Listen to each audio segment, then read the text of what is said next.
Very good. Let's just jump right in. I've got my delicious coffee.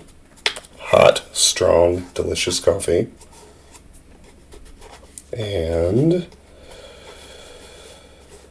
our next task is pretty straightforward. We are going to get the character to level 22.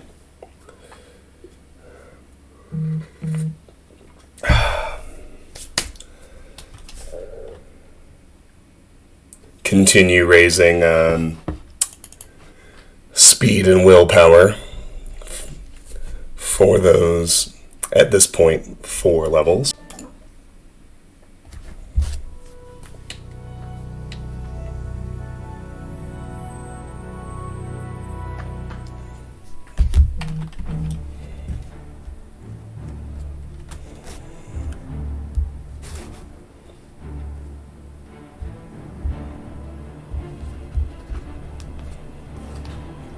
Alright, here we go.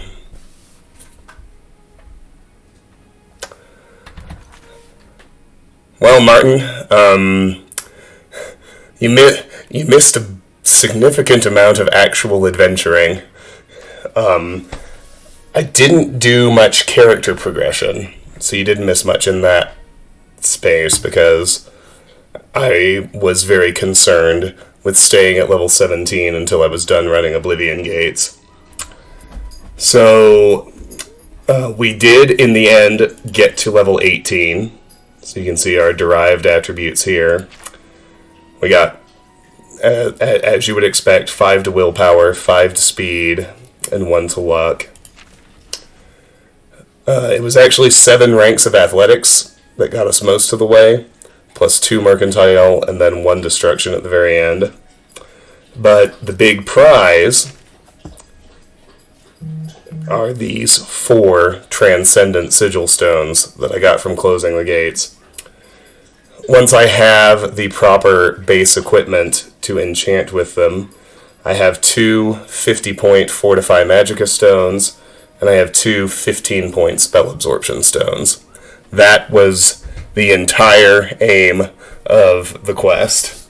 We are going to end up, of course, closing the maximum of 60 Oblivion gates, but I don't really plan on going into another one until I actually have all of my endgame equipment set and my character leveled all the way up. But I need these 4 to get that equipment, and if you must run Oblivion gates without endgame equipment, level 17 is the best level to do it. So, unfortunately for you, Martin, we are back to the grind for 4 levels. We are at level 18. I want to hit level 22. So, but for now, it's still speed and willpower, so we're going to get straightforward 10 to acrobatics. That'll take it to 58. And then 10 to willpower, or 5 to, and 10 to, still 10 to destruction, which will put it at 99.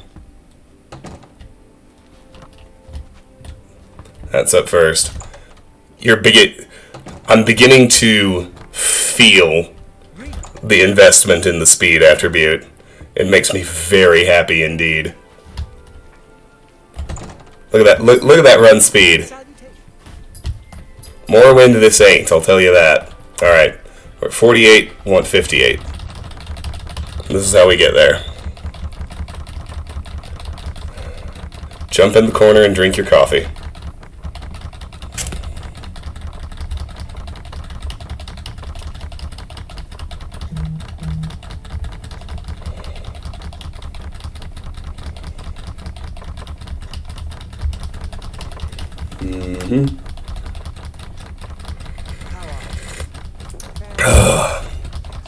Yes! Behold the Colorado Avalanche coffee thermos.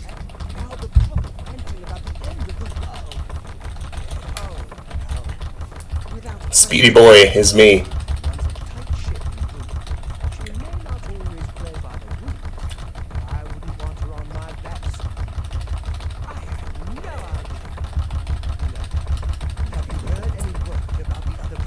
There's 1. 9 to go.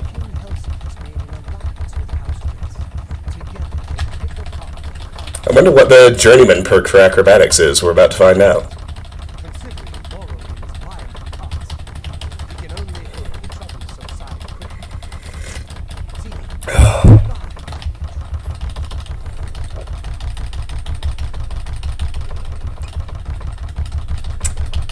We are going to have to, at some point, we are going to have to do some light armor training in order to finish maxing out speed.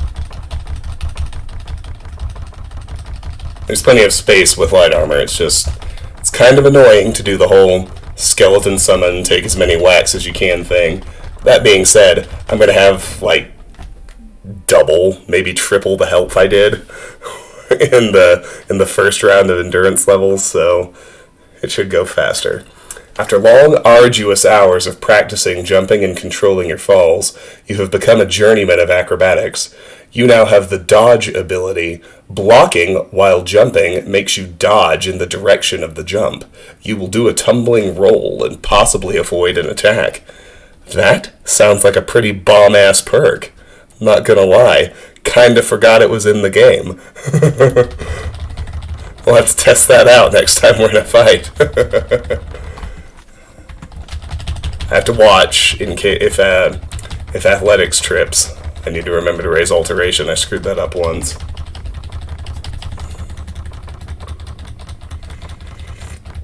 Yeah, it's unfortunate that last night's the one you missed, Martin. We cleared 3 Oblivion gates. Like a boss, I might add.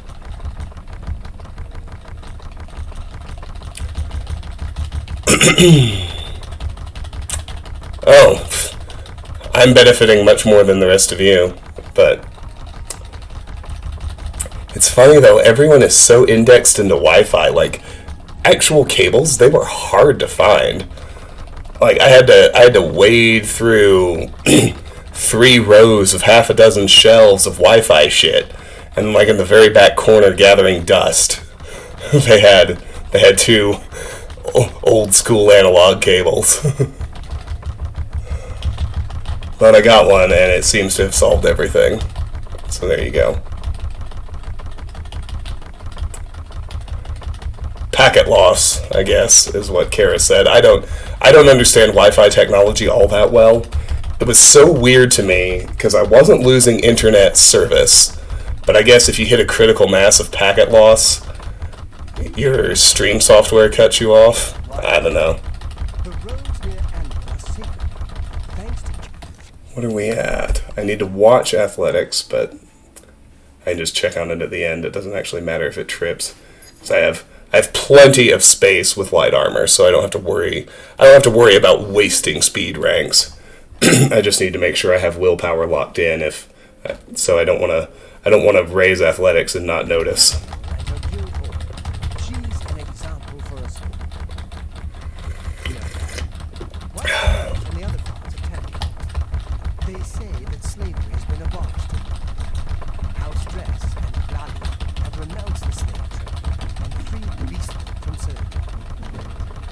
$52. Is that right? Am I even looking at it? Yes, 52. Take care. Take care. Hello there.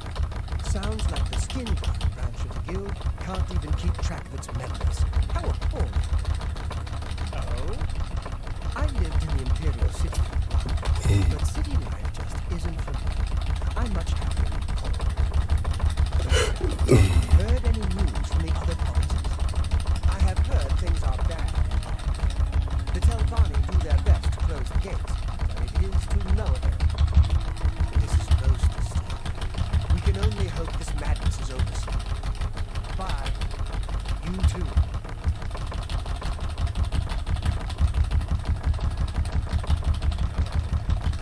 Yes?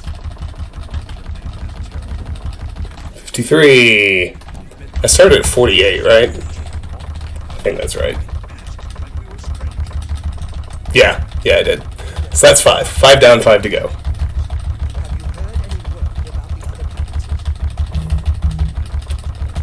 It's hard to get more tedious than this, but it does go quickly.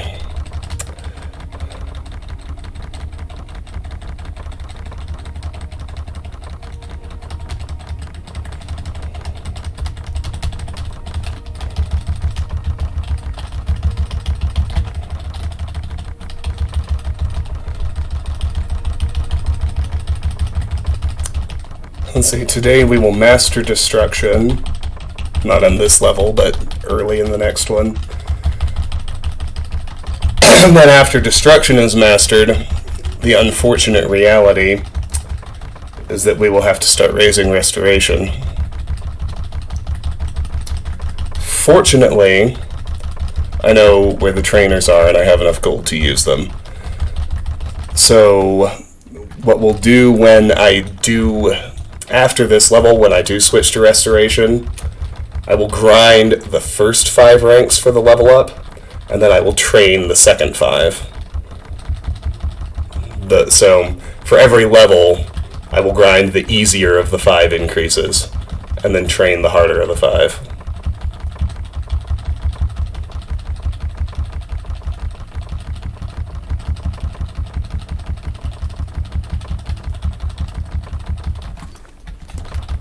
Four to go.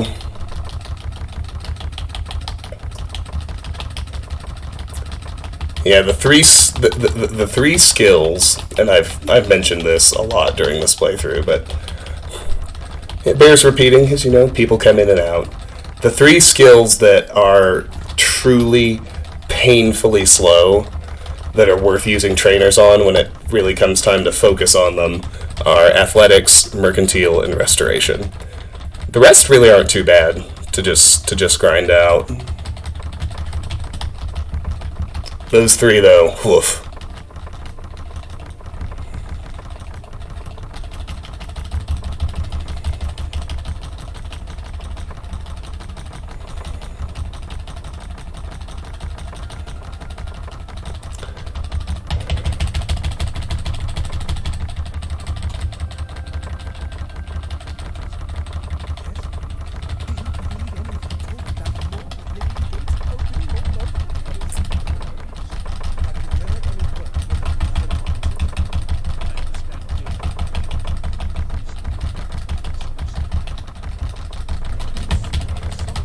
Now, when I hit level 22, I think I'm going to go on a spree of gate closings before I go tackle the Path of Dawn.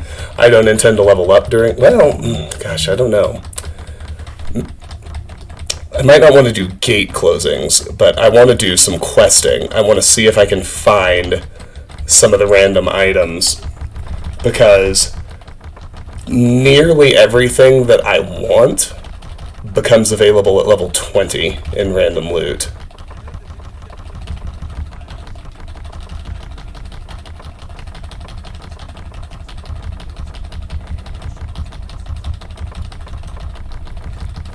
But I'm gonna get all the way to level 25 before I do too much questing. And the reason for that, of course, is level 25 is when the best version of the Escutcheon of Coral becomes available, and I need that in order to lock in my immunity to physical damage. One more acrobatics.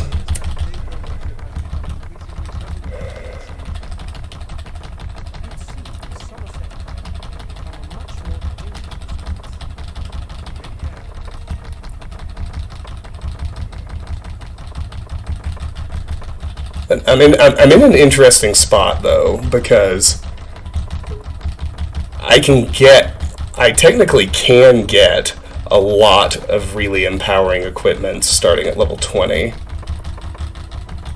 I may take an adventure break as soon as I do that. What I will probably do is I'll probably do some gates alone and not fight through them. I'll probably just cast invisibility and run through them. Check all the treasures, see if I can get the gear, that kind of thing. Because at level 20, I can find, in theory, I can find the Magebane Greaves that I want to wear at my endgame. And there's 58, alright, we're done. But I can't really start wearing armor until I get high enough level to raise strength either. Now, I'm kind of having an argument with myself, and it's silly and there's not a lot of point to it. Alright. Speed increase is locked in. Let's go handle willpower now. Oh, yeah.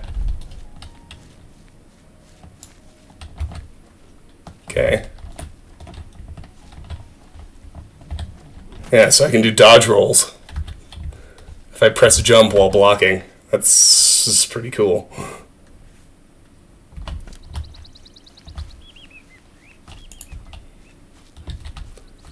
Alright, now here we go. Last few rounds of nuking the skeleton. Flare is down to costing 2 magicka at 89 destruction. I think it'll cost 1 by the end.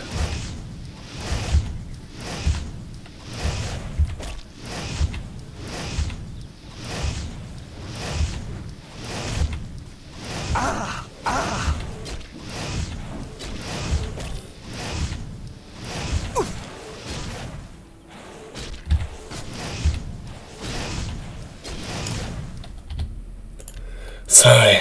It's alright. Oops. Whoop. I clearly wasn't paying sufficient attention. I didn't even see where the dude spawned. That's my bad. At 10 ranks of destruction will have us at 99 destruction. It will lock in 5 to willpower, and it will lock in level 19.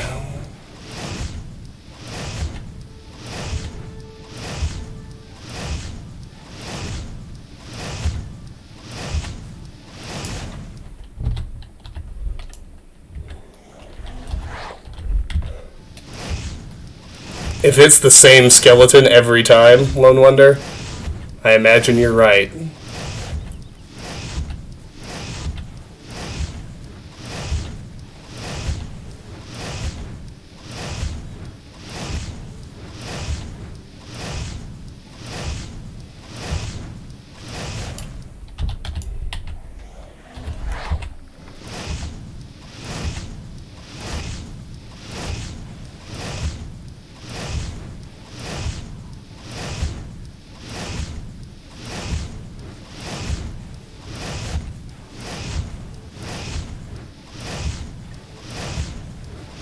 It may be worth running some gates, though, because at level 20, once I hit level 20, I can find, and I have to, in fact, the only way to get a lot of the gear I want is to find it in random loot.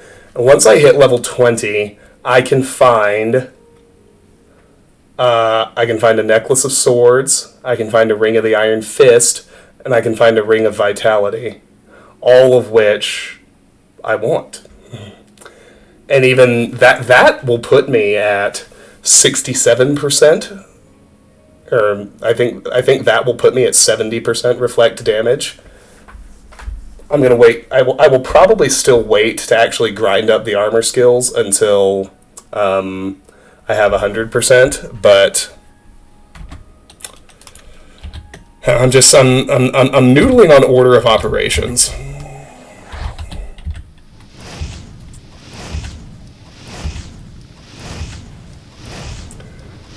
What I should probably actually do is run some dungeons that are not Oblivion gates. Because I can just summon pretty much anything. I can pretty much summon everything into Oblivion, and I have, my Magicka pool and my infinite supply of flax seeds and Magicka potions from Skingrad. Gates are tough because they have the Spider Daedra in them, so I should probably stick with my plan to hold off on gates, but I should find some dungeons to run. And I might kill the monsters, but I don't even have to. I could just use invisibility to run to the end of the dungeons and check the boss chests.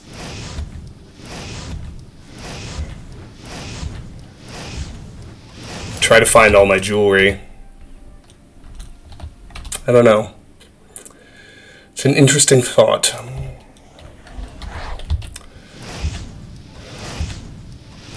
So if the idea is to have as much power as possible at each point in the level progression, I really should pause and get the jewelry at the lowest possible level.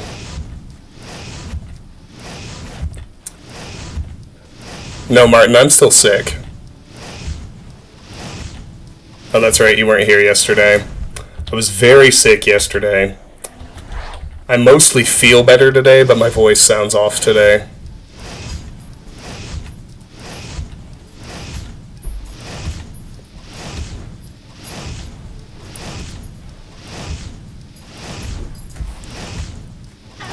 Oh boy.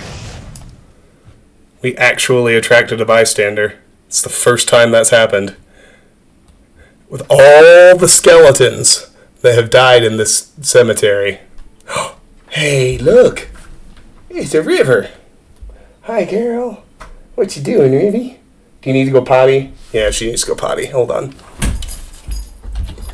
That's the only reason she camps by the door like that, so she has to go to the bathroom.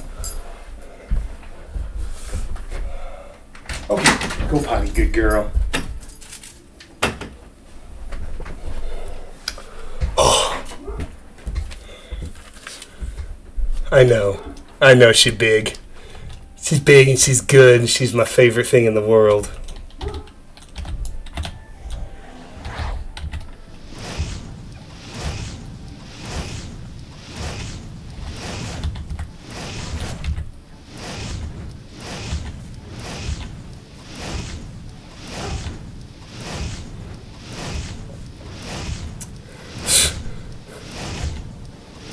There's almost zero doubt of that in my mind, Martin. Yeah, as I think about it, I think we're going to go back and do some dungeon clearing starting at level 20. We're not going to do questing. We're going to find random dungeons to clear, looking in boss chests for the jewelry I want. Because it just makes sense. How are we doing? Destruction's at 90. It's pretty good.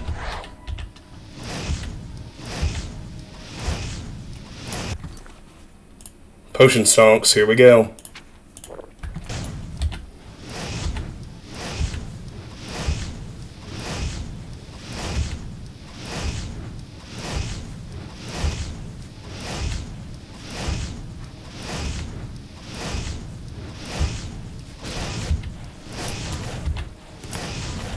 Well, excuse me, princess. I don't want to wait because my Restore Magicka potions have gotten good enough with the Journeyman Alchemy set that I really want to be casting the entire time. Well, fuck you very much. Come on.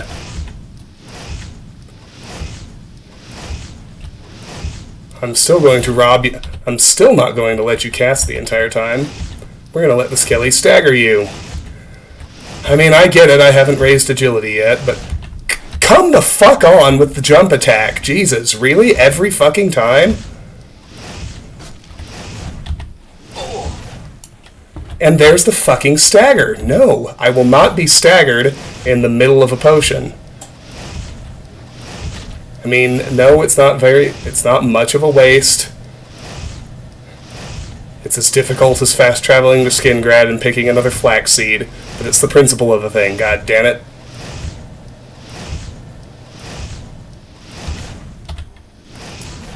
Alright.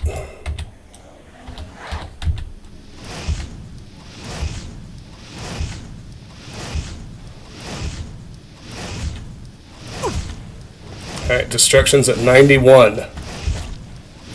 For fuck's sake.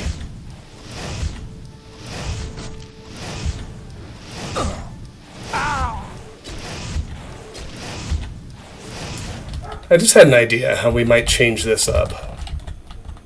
Let me see if this works. First, let me bring the dog back in. She has finished going potty. That's what it means when she's woofing.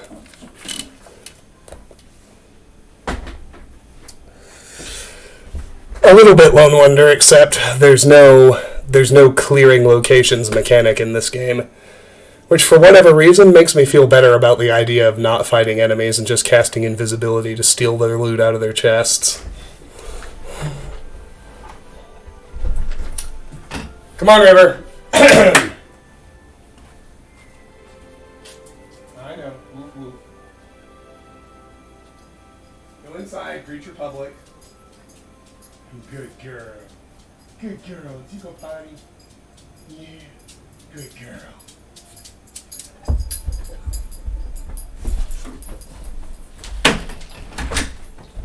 Hold on, I'll get you a chicken jerky. Good girl.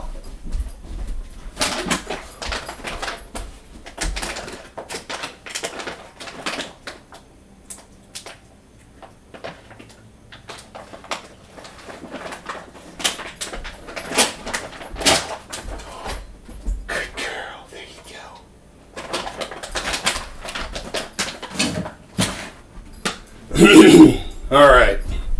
Dog's gone potty. She's had a head scratch. She's had a treat.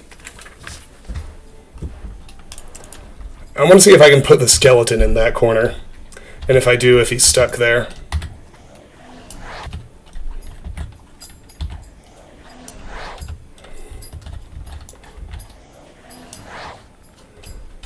Doesn't look like it wants to cast the spell into that corner.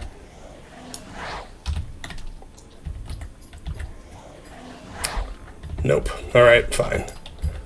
Just have to keep doing it this way, I guess.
Alright, that one went pretty well.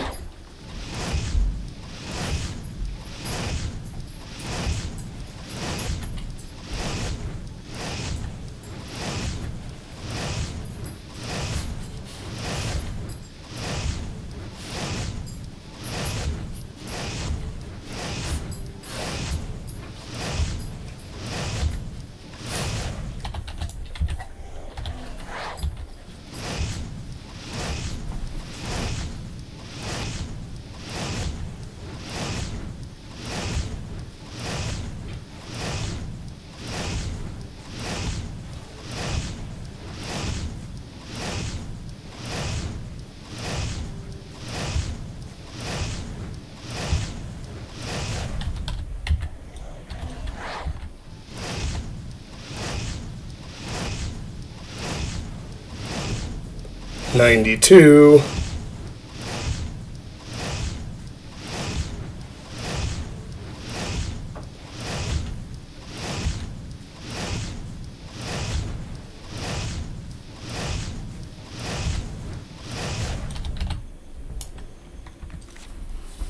Is that right? 92? Yes.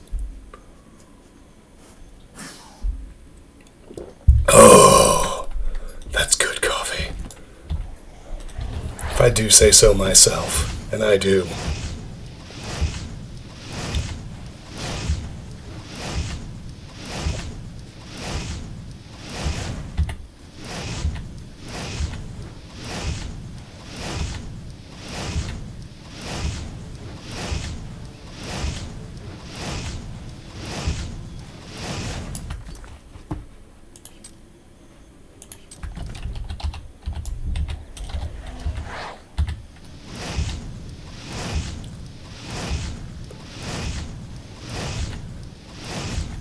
There are no random vampire attacks in this game, Martin. That's in Skyrim.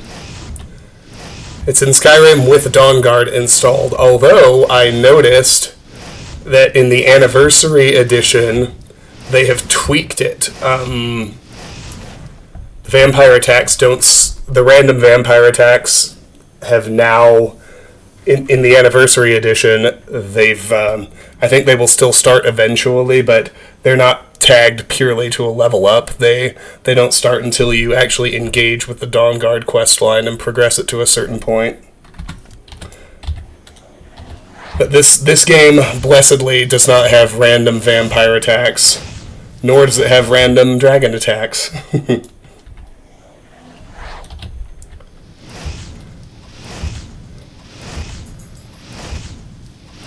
Unless you decide to fuck with something or it's very specifically tied to a quest, the cities are actually safe in Oblivion. Which I appreciate.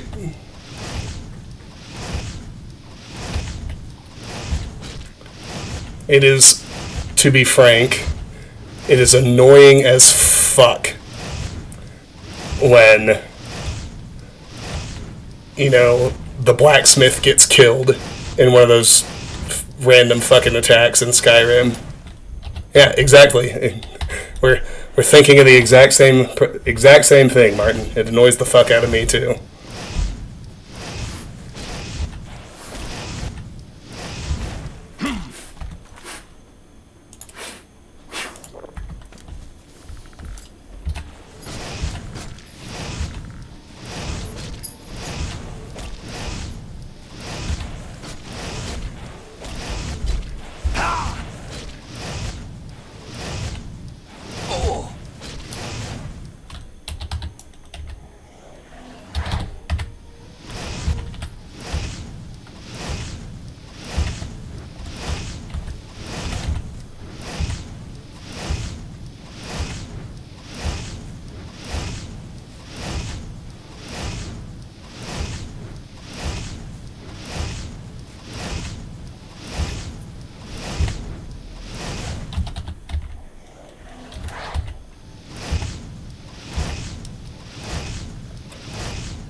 Alright, very good.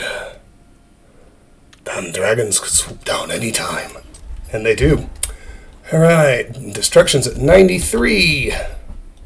Let's keep it going, everybody.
Excuse me.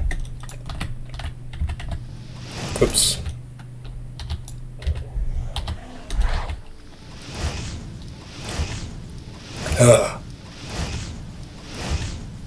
I hate being sick.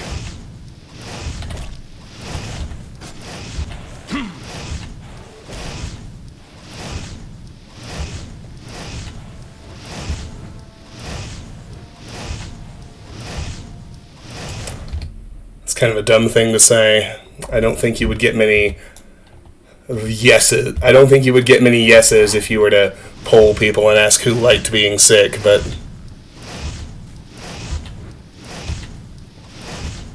yeah, no, Martin, that really annoys me. It infuriated me when Adrian, the blacksmith in Whiterun, got killed by vampires in one of those random attacks at the gate. I hated it every time Alvor in Riverwood got killed by dragons too. There are endless variations on it, but it's never a good mechanic. You have to babysit the entire population.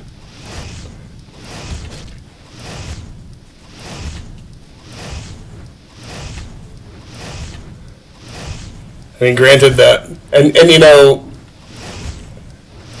they make characters who are parts of like the big quest lines essential, but like not all of them. Like if the blacksmith in Falkreath gets killed before you talk to him, you're locked out of Clavicus Vile's Daedric quest. Like, what the fuck?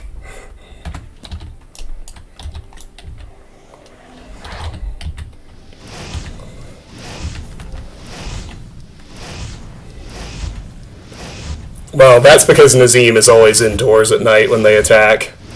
But yes, it is unfortunate that they don't kill the one guy you would want them to kill.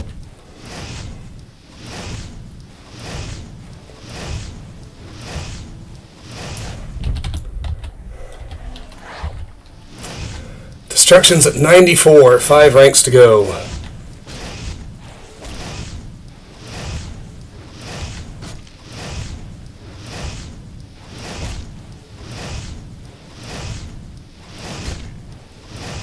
It's usually where he stuffs himself these days. I actually advise the Jarl on political matters. Oh, but this is all probably a bit over your head. But you know the really funny thing about Nazim? If you actually check his schedule or you follow him around, motherfucker never goes to the Glad District. Never. Not once.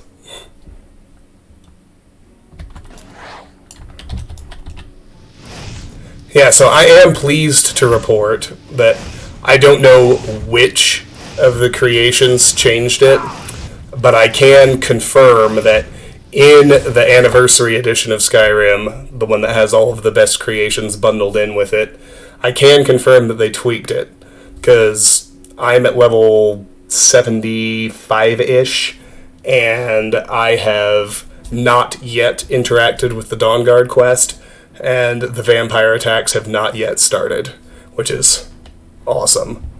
Like, don't force me to deal with the vampires until I communicate to you that I want to deal with the vampires by starting the Dawnguard quest. You hear me?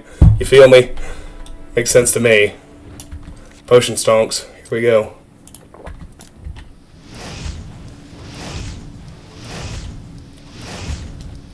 We're already at the point where we never, ever, ever have to worry about money, thanks to Mastered Alchemy. It's a beautiful thing.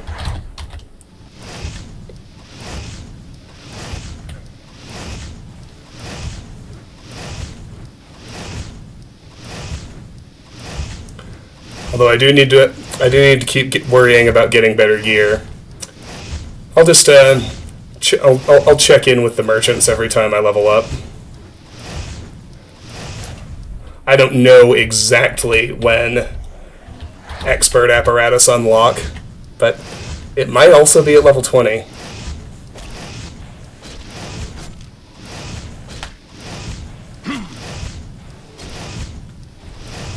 Can I kill him fast enough? That is the question.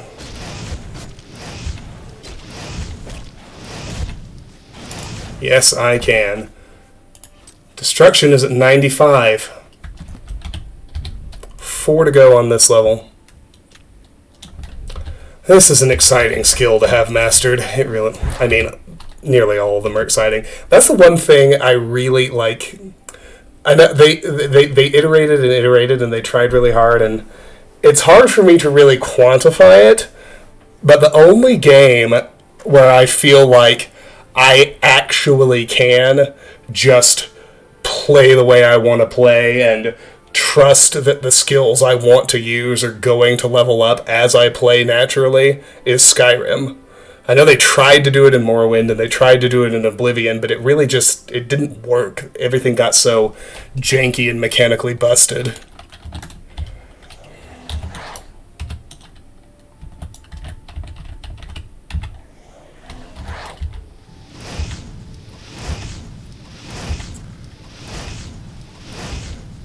It's like, but in both of those games, I only start to feel that way after all the skills are maxed.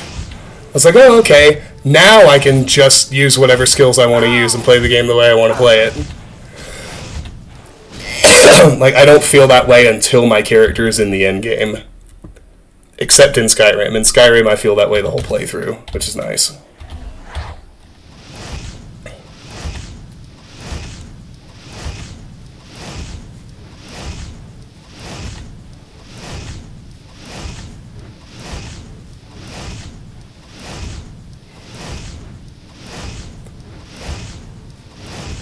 Having Destruction mastered will be really nice.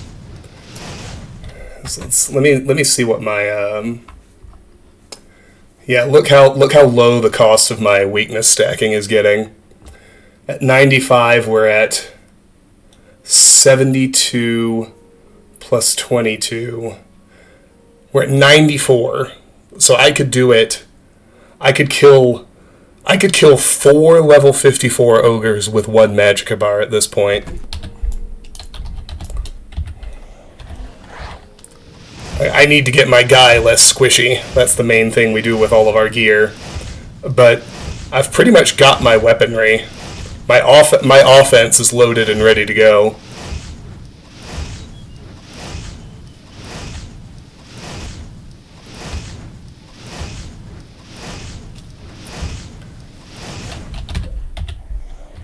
When we get into the higher levels, we need equipment for defense.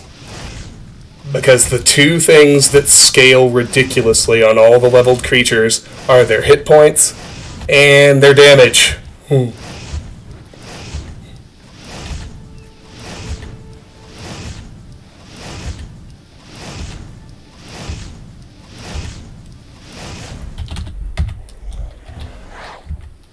That's why I started thinking to myself, as I look at these loot tables, like, a lot of the stuff that I want unlocks at level 20. I should go hunt for it at level 20.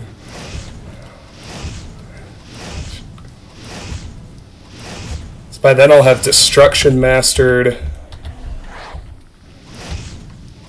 So I can use my weakness stacking freely without consequence. If I run into anything strong, I can already summon at will.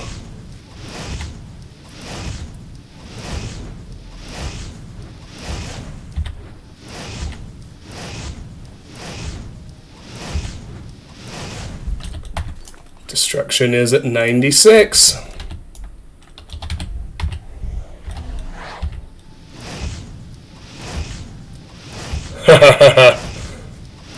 Ice cream sounds delicious.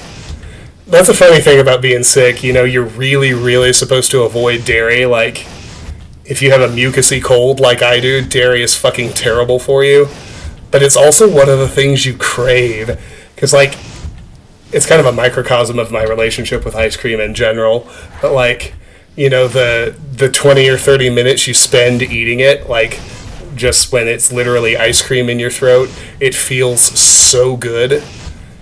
But then the horrific nightmare of mucus you have the next morning if you eat ice cream with a cold, it's the fucking worst.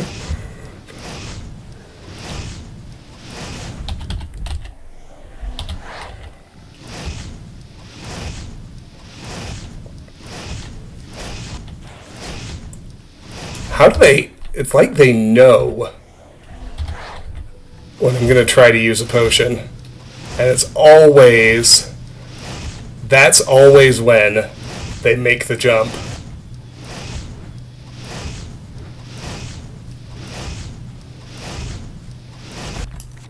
Potion stonks! Here we go.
think that's 97. It sure is.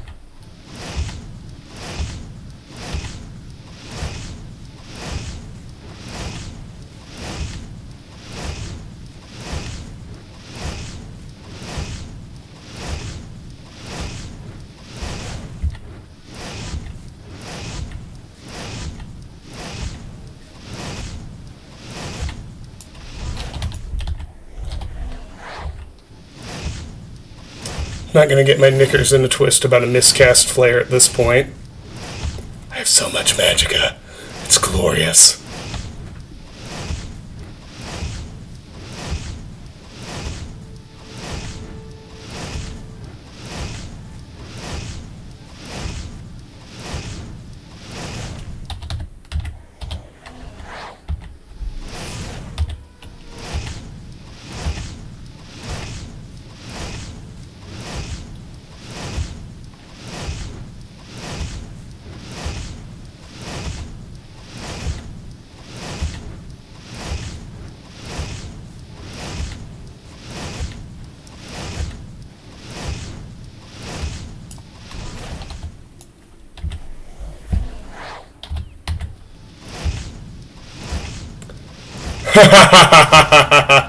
I'm glad it soothes you, Lone Wonder. I feel the same way.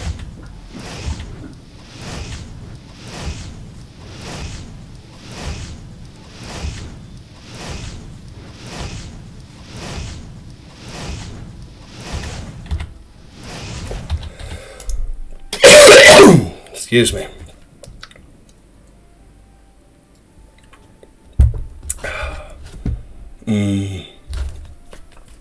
Quit telling me that's not my thumbprint.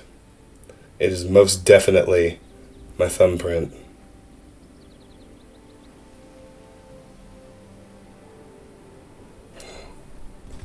Destruction ASMR. Yes. I think so.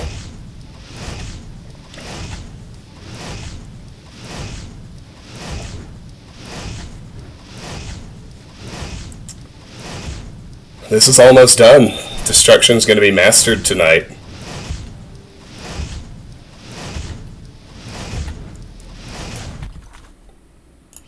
$98. 1 to go this level. 2 to go ever.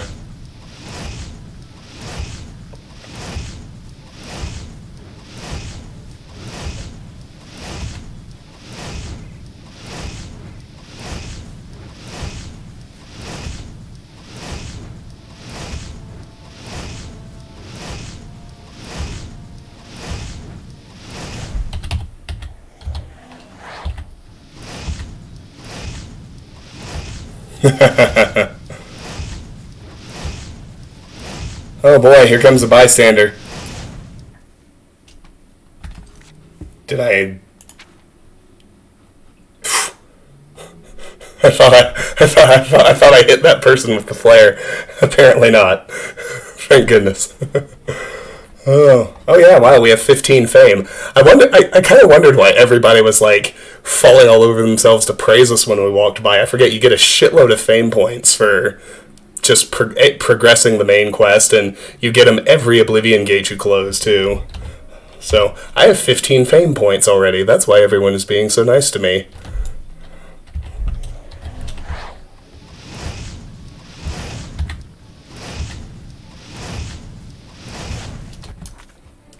I needed to wait for that person to actually leave.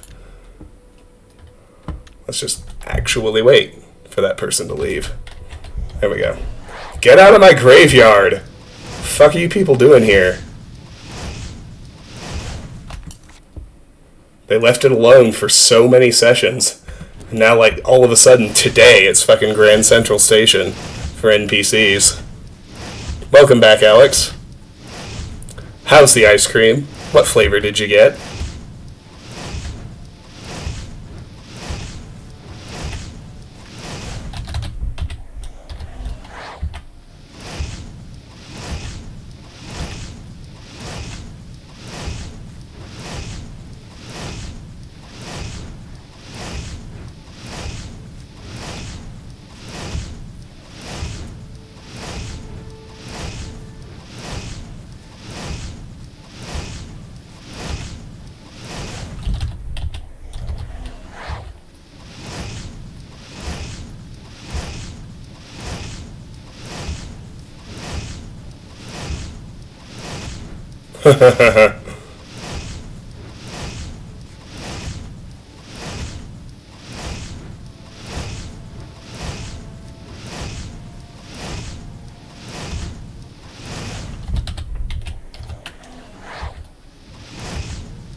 Jesus Christ.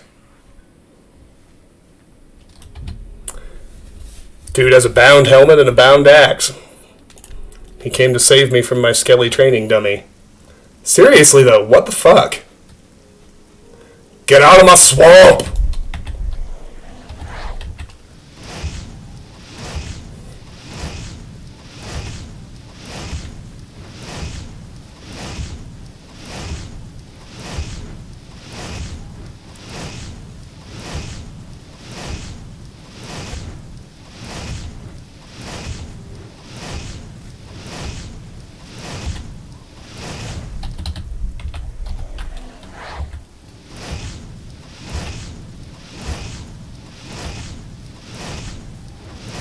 Boom. There's 99 destruction. And level 19.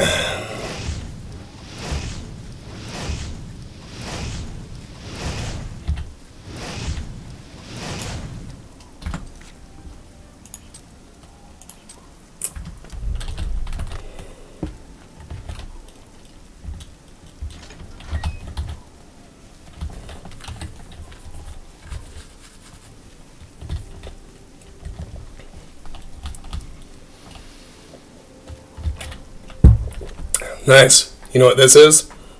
Black coffee. It's fucking delicious. Ugh. I need to kill it though, it's getting cold.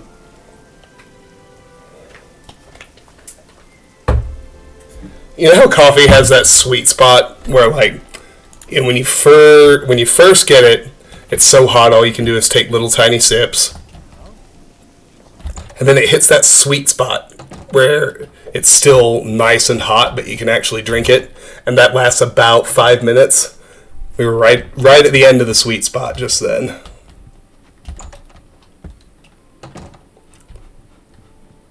No, Martin, we do fancy coffee in this house.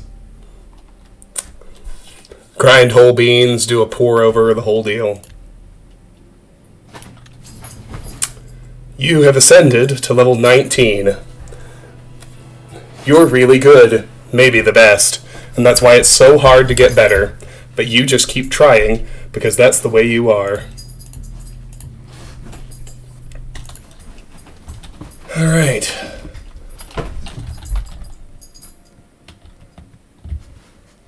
And we're going to go ahead and go to level 20. That's next. Let me have a look at... Athletics is not really in any danger of raising this level either. We're going to take acrobatics to 68. At our same little bookshelf.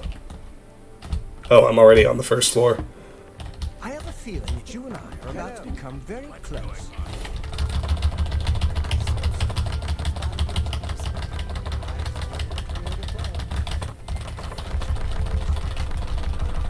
Way to steer clear of the mud crabs, my dude.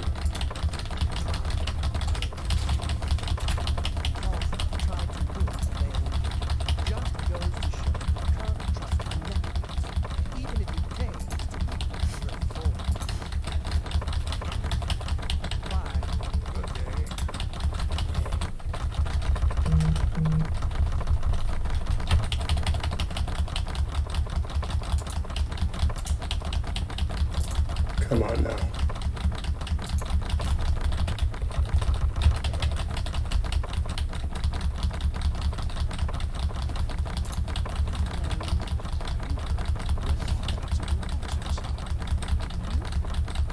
$22. Okay.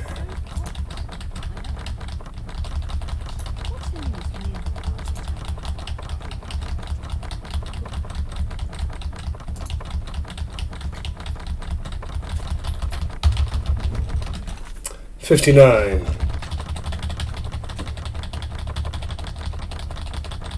Hmm.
60. 8 to go.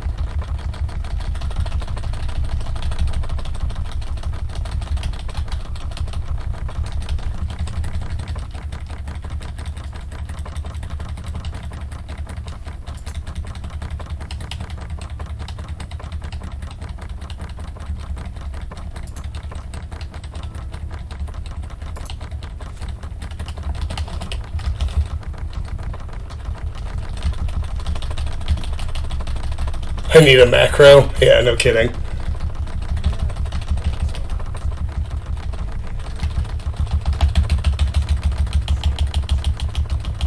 We'll be alright.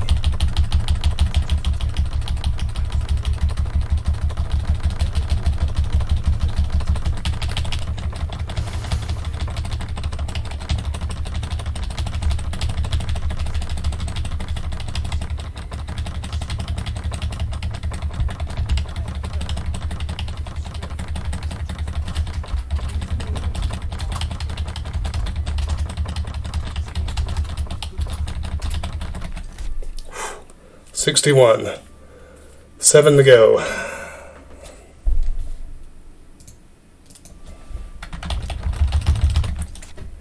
Let me keep an eye on athletics too.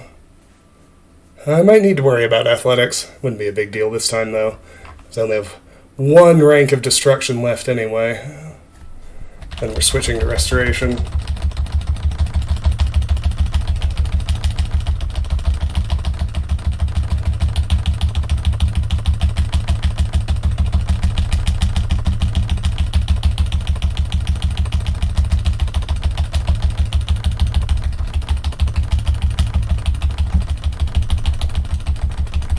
But consider how many jumps this is. Think about how long this would take if I tried to level it naturally out in the actual game.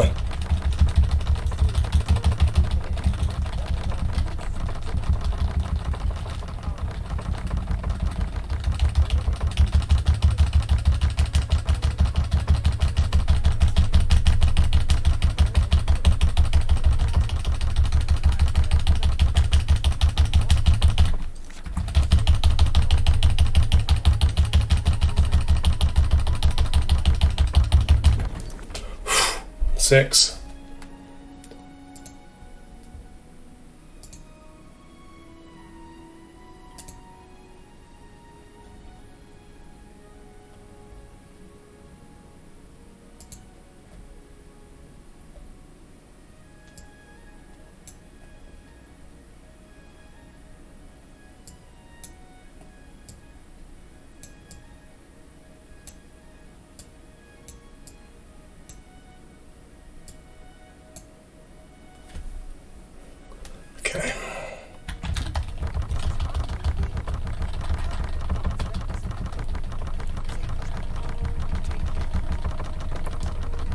I just need to like take a break after every increase, like gird my loins for the next one.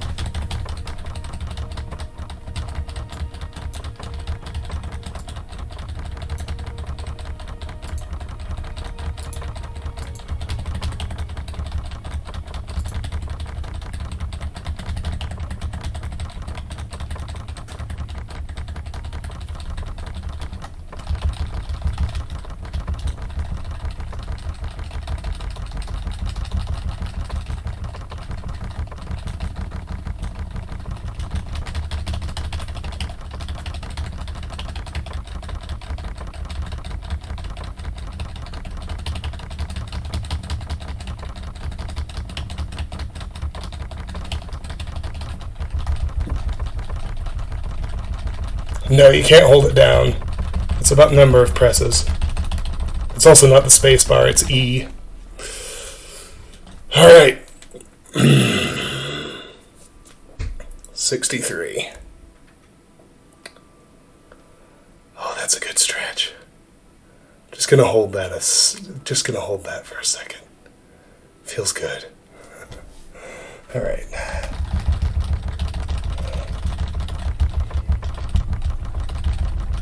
Five to go.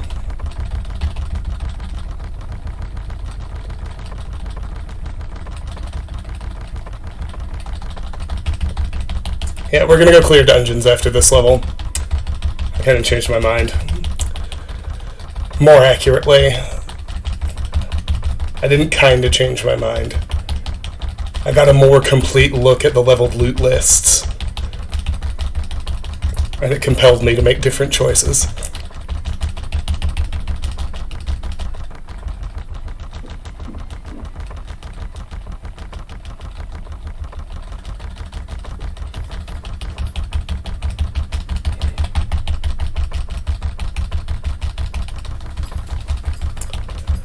Well, I don't think you can boost your actual level past, your character cap, Martin. But you can meaningfully boost some skills past 100 in this game.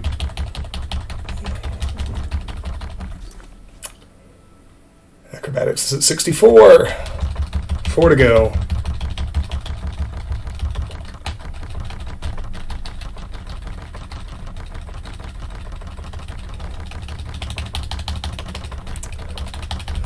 Well, what's going to become readily apparent when we start clearing dungeons, particularly dungeons that aren't Oblivion gates, is the ridiculous... and I mean, you can kind of already see it in Oblivion gates when, we're fighting Dremora versus when we're fighting literally anything else.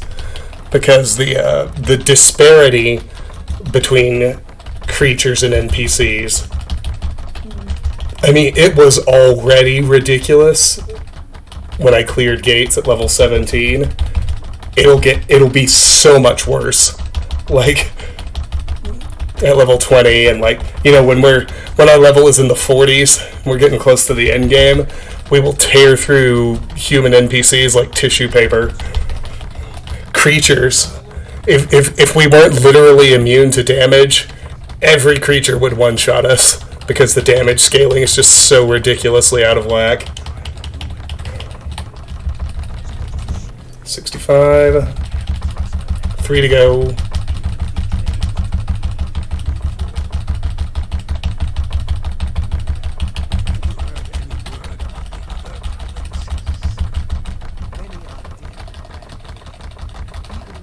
St. Job! My favorite Dunmer voice actor. I was so happy when they brought him back for Skyrim. I was bitterly disappointed when he wasn't in Oblivion.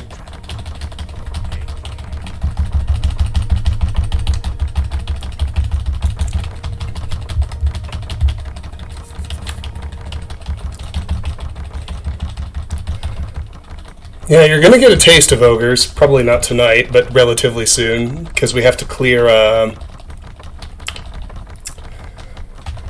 we have to do the chain of coral quests with the Jermaine brothers at level 25 or later to get the escutcheon, so I'm going to do it at level 25, because level 25 ogres are a lot easier than level 50 ogres are.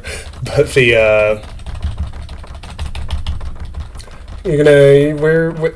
gonna have some surface area with ogres fairly soon.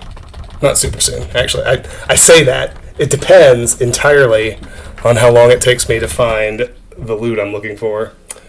2 more acrobatics.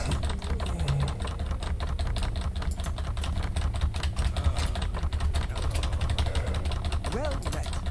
Really nothing. Just hasn't been seen since her eldest son died. Still, she does a good job of I see. Good day. Yeah, I'm going on a jewelry hunt at level 20. But I can't decide. I think what I want to do, and you have to do it, you can save scum to get the stuff you want, but you have to do it from the beginning of a dungeon. So I'm trying to decide if I want to just... I think I should probably just clear dungeons and enjoy the act of clearing dungeons.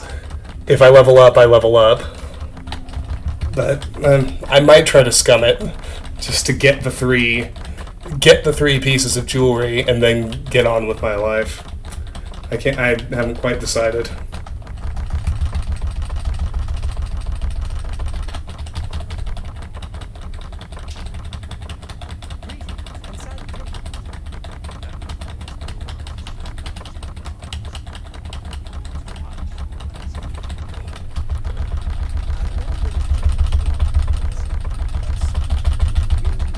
Hey, fuck you, buddy. I'm gonna kill that guy before the end of the playthrough. The guy who said he didn't like dogs. He's dead meat.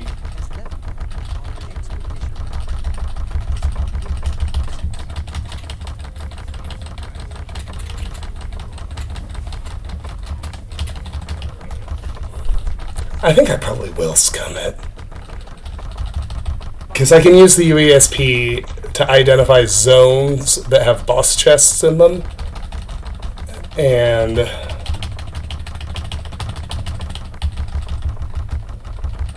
as long as I have a hard save before I enter the zone, I can re-roll the boss chest until I get the item I want. And the truth is, these items are hard to find. Like, the level tables are big. It'll take a long fucking time and a lot of dungeons to find them without scumming, kind of like I did with the sigil stones. But it's harder to scum it's much harder to scum item generation than it is the sigil stones. But with the stuff we're finding it randomly is the only way to do it. I don't feel too bad about it. I just don't.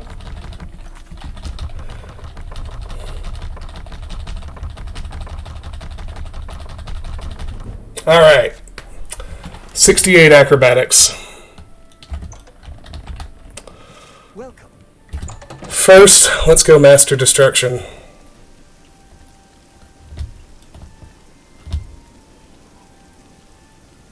Ooh, look at that speed! Ooh, Athletics is close. Athletics is really close.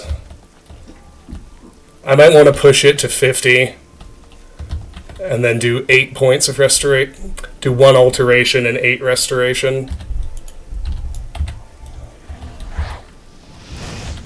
Seems like that might be wise.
Oh no, I wasted a spell. Anyway.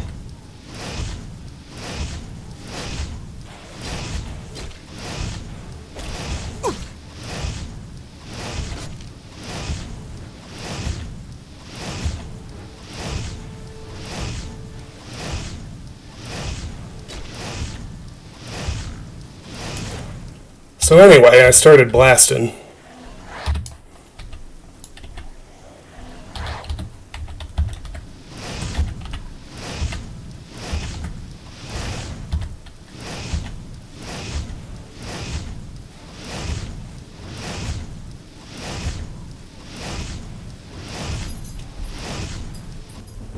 Shaboomy! Fire, frost, and lightning have flowed from your fingertips. You are now a master of destruction magic, and can cast master-level destruction spells. Well, let's finish off the last skeleton.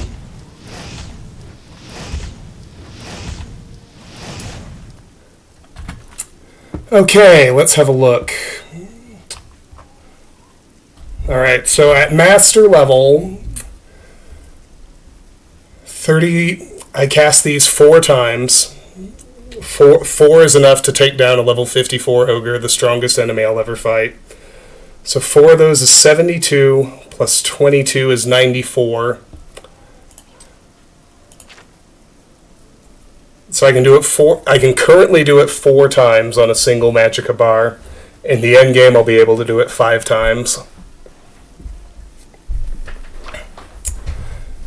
Now that assumes I don't also need to do some crowd control with a calm or a summon or something like that. And ordinarily I will need to do those things, but it's alright. You know, we're getting there. Okay. So I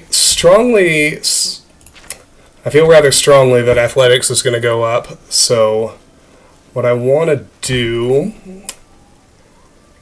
is I'm going to do 1 rank of alteration right quick with alteration practice.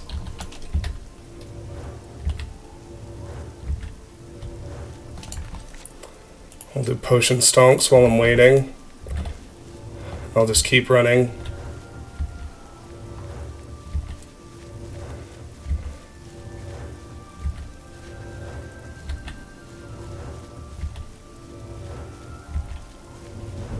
Alright, there's alteration.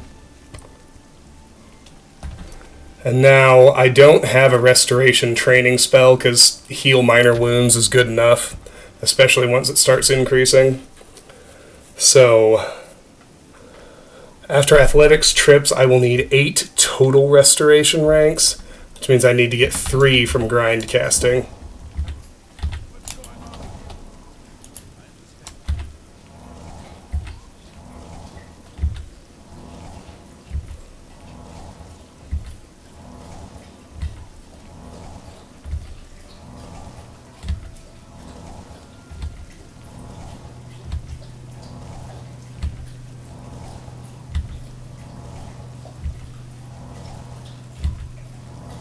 Citizen.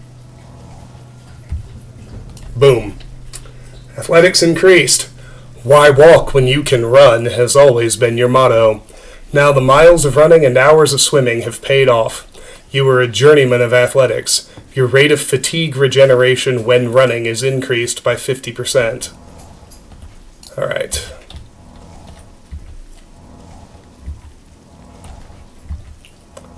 That's it then. Need 3 ranks of restoration through the grind. As you can see, this is not pleasant.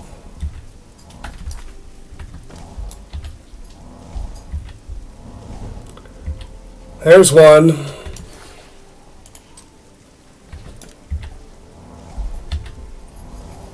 The good news is you don't actually have to heal damage in this game like you did in Skyrim.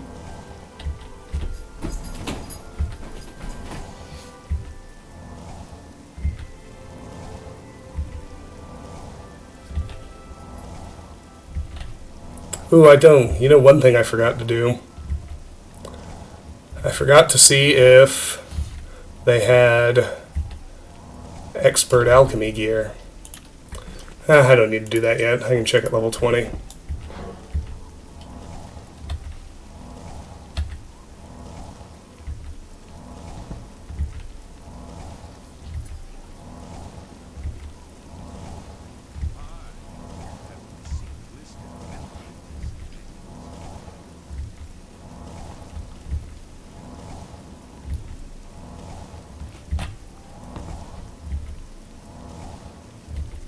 I'm just running for the lulls now. 27. It still costs 14.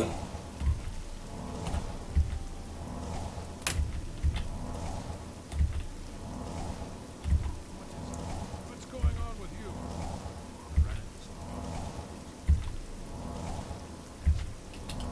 I can probably do better than that, actually. Oh, no, I can't.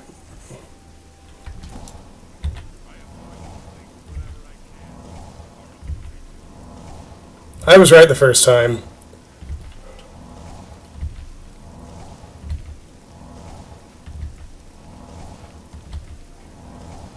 Greetings.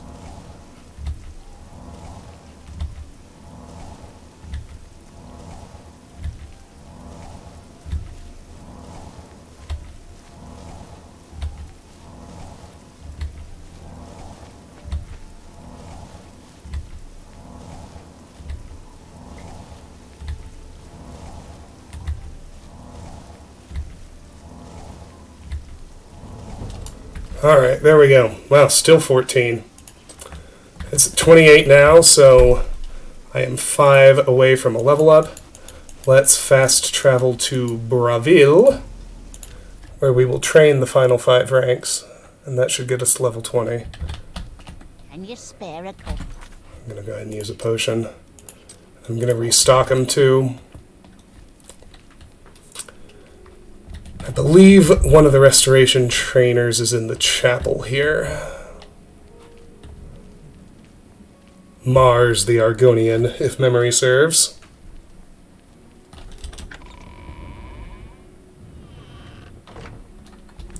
Are you talking about alchemy gear?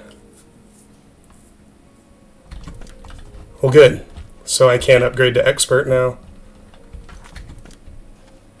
Do you need something? What time is it? Too early is the answer.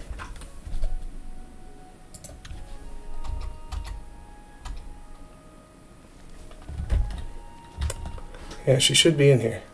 And there she is. Perfect. I am the healer, Mars of Blackmarsh. By the grace of Mara, I am available as an advanced trainer in restoration. Well, perfect. But are you? What is it, not business hours or something? Come on. When do you offer training?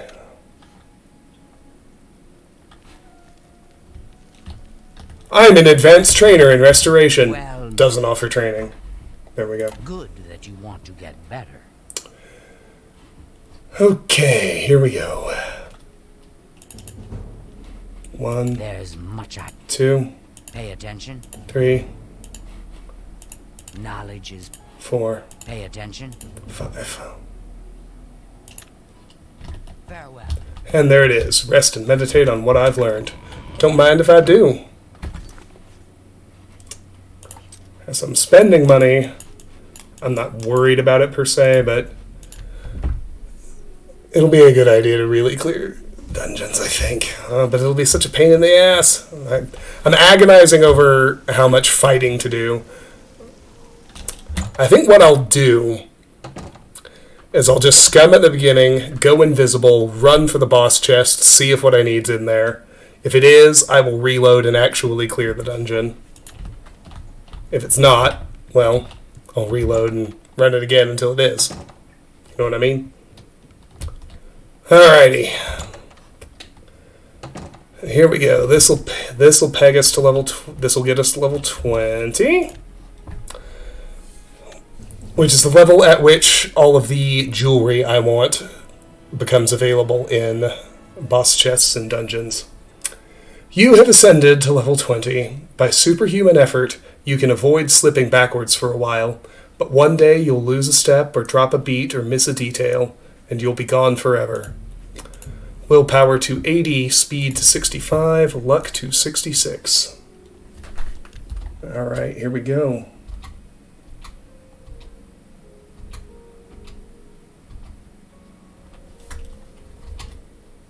Alright. With that, item 1 is to get expert alchemy gear. Should be available from the vendors now. I'm so happy to see you, I could burst. Bless. A Well, pleasure that to speak. that shouldn't be Only necessary, my quality goods guy. for sale here. What can I interest you in? Dude's got an expert alembic. Trade him the journeyman version. I'll sell him these inferior potions that are about to be fully obsolete as well. You and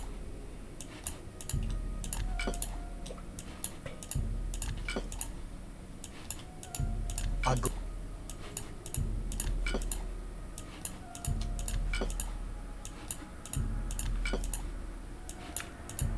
you. That's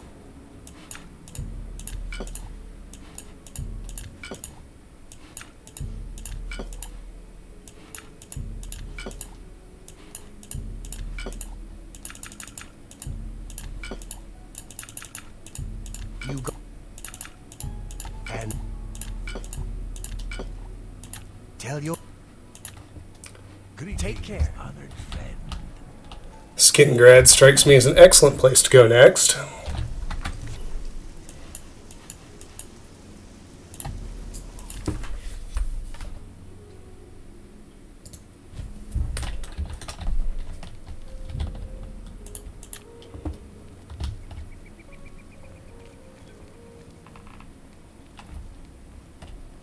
I like getting faster. It feels really good. Greetings. A visitor, yes. Hello. It's my... I... Where's your fucking alchemist? It's my pleasure. Goodbye. Hello there. Where's Orthor? I haven't seen him lately. Be seeing you. Fine greetings. A pleasure. Goodbye. Good day. Looks like we're not in business hours anyway.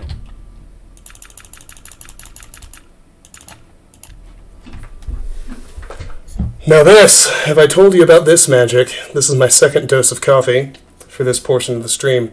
This is called a Zojirushi. It's a miraculous piece of Japanese engineering. I have seen one keep coffee hot for 24 hours. I shit you not. A pleasure. See, she's a spell merchant See if we can't and a mysticism trainer. be seeing you. Nice, but not what I need. Greetings. It's my pleasure. Hello. I hope I can. You too. Oh, come on now. Somebody has to be the fucking alchemist. Where are they?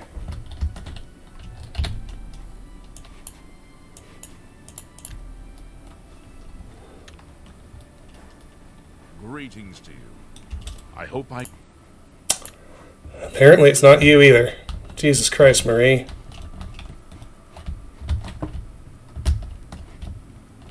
Greetings, honored friend. It's my pleasure. No, it's not him either. Bye. Well, Jesus. It's my pleasure. You too. Oh, you know what? I'm an idiot. Skingrad has a separate alchemist. You seek my help? It has a dedicated alchemy shop. That's why I'm not finding anyone here. I wonder if all things alchemical is where I should be looking for alchemy stuff. What can I What do you think? Alright, she has an expert mortar and pestle. I will gladly trade in my journeyman. Thank you. Bye. While we're here, I'll go ahead and grab 30 flax seeds from outside.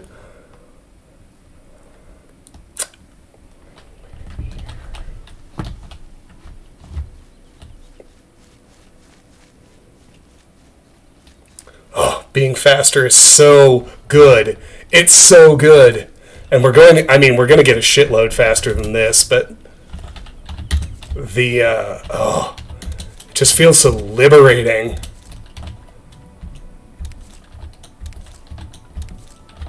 Your character's not slow as molasses just fucking because anymore. I think that was 8. Yeah, and I want 30. 9. 10. That's not a flax.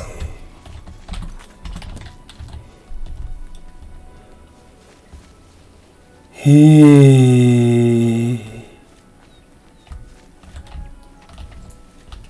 we go. 11, 12, 13, 14. You know, I must say, having to do this little chore every half dozen dungeons or so in exchange for the fucking Atronach birth signs upsides, it's no contest at all. It's so easy. And this puts me in literally infinite magicka anyway. It's just stonks. All that early game grind is really starting to pay off.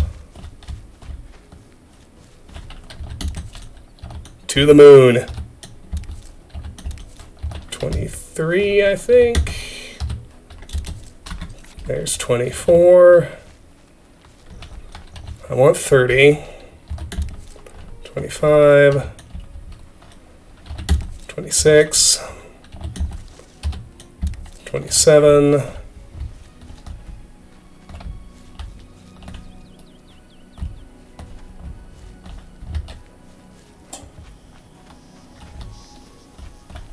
I already got those. That's okay. There are more.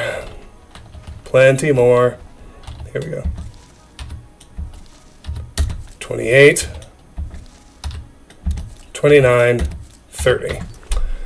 Alright, I got 30 flax seeds. I still need an expert retort and an expert calcinator. Let's check at the Anvil Guild.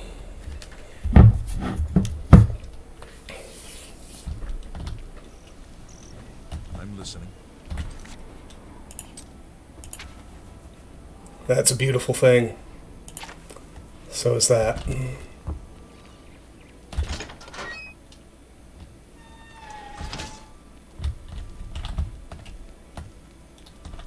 Good day. I offer the finest goods and lowest prices in all. Take care. You offer garbage, sir, is what you offer. You offer useless garbage. Let's go to Bruma.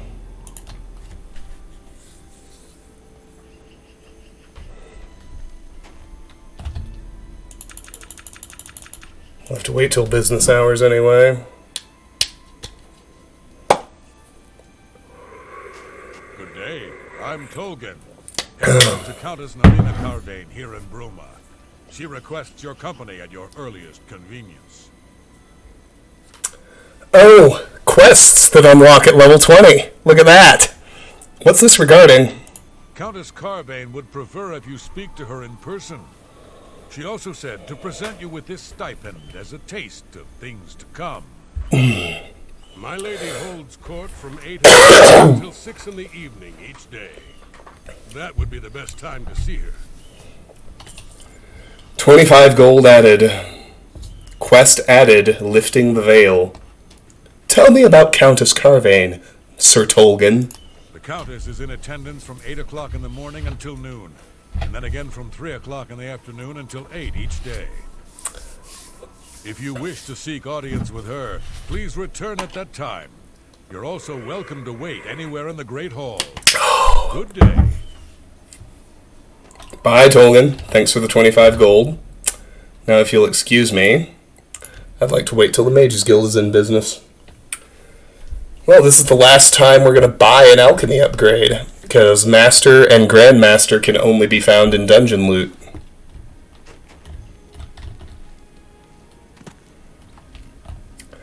So we're starting to get to the outer limits of character power without finding equipment. Basically, the progression you want to go with the leveled loot in this game is you want to get things at the lowest possible level to get them, because that's when they're going to be the easiest to get. They only ever get harder to get, which is stupid, but it's the way they coded the game.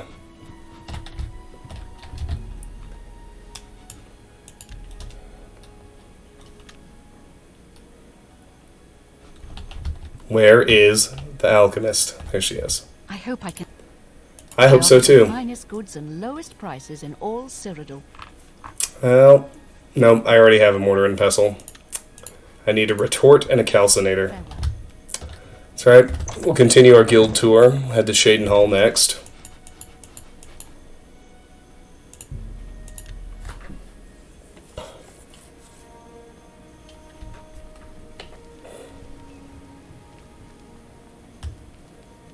I'm listening.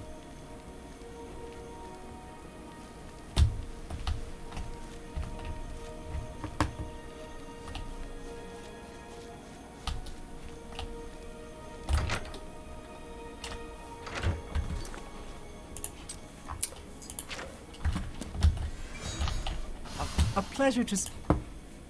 I offer the finest goods and lowest prices in all Cyrodiil. She literally has the two things I already had. Oh well. Take care. Just gotta keep trying. It's RNG for you. Let's check Breville.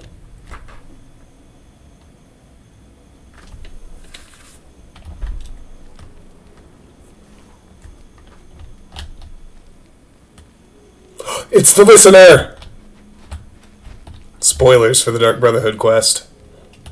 Sorry, not sorry.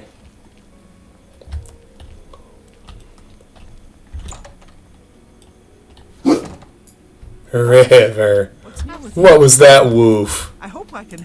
I hope so too. Only quality goods for sale. Hey, there's a calcinator. Very good. I'll trade in my journeyman version. Fine transaction. Now I just need an expert retort. You too. Woof, she says. Woof, says the dog.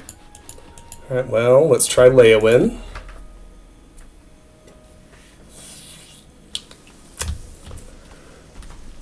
And if that doesn't work, we're going to have to try the Imperial City.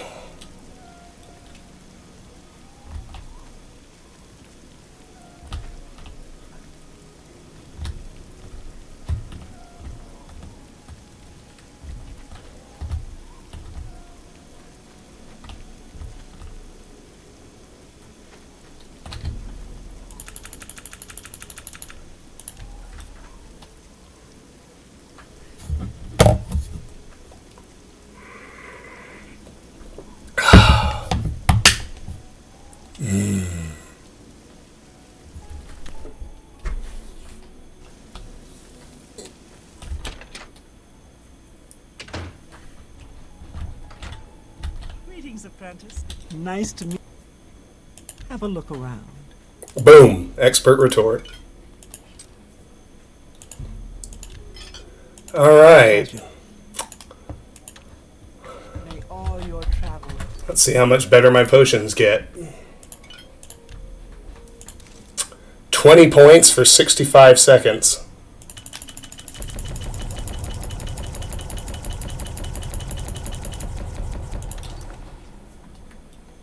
Be safe. That is awesome.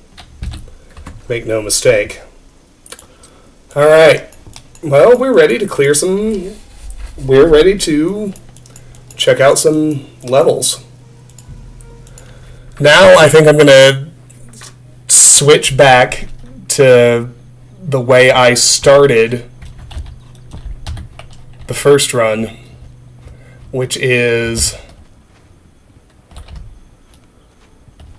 We're going to explore naturally out from where we started, find and clear locations that way. First things first, we got not one, but 2 Nirnroot available at this lake here. There's a mud crab over there. Horrible creature. 1 clan fear will make short work of him. If I even decide I need to fight them, I can probably just... I'm so much faster than most things, I can probably just run away from them. Unless I specifically want to use them to raise one of my skills. Or they're in the way, or something like that. First thing we're going to clear out is the Sideways Cave. We did this in the first run. We're going to be much more competent this time, I assure you. Oh, fuck, that's an ogre. Well, here goes.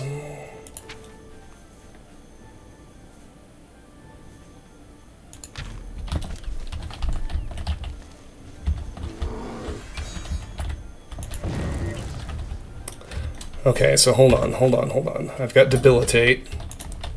Let me...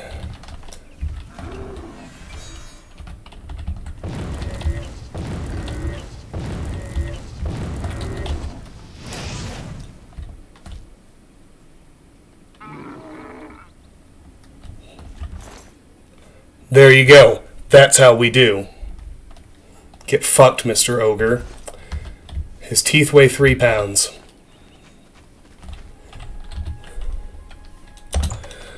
Alright. That's how we deal with the literal biggest, tankiest enemy in the game. As you can see, it worked very well at the price, at the low, low price of a small chunk of our Magicka bar.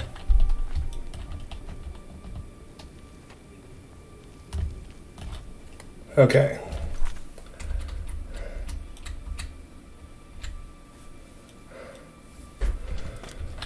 There's no boss chest in this section, so I don't have to worry about it.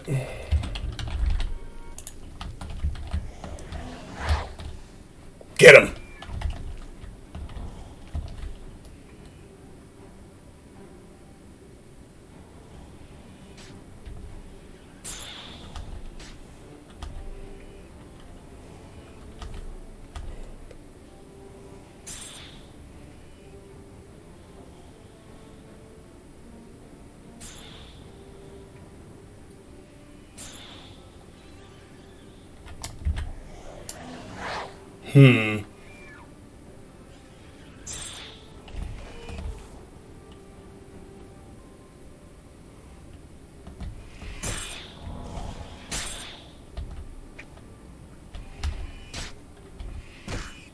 There we go. Glow dust.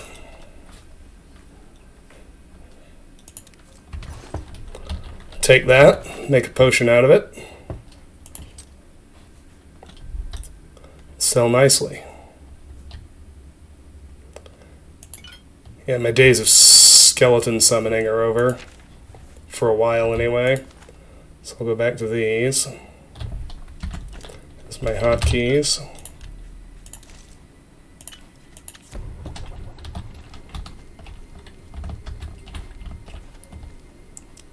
Incrementing mercantile is just fine. Okay, I guess we go down into the chasm.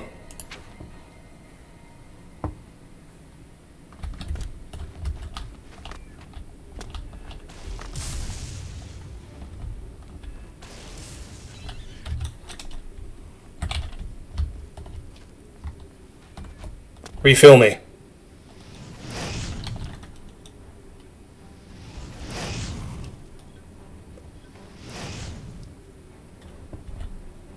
What the fuck? That was peak Oblivion AI. Why are you sprinting into the corner instead of fighting the thing?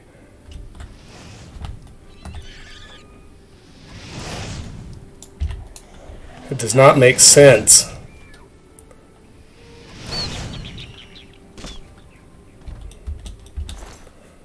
Not like that was hard. Oh, there's something else.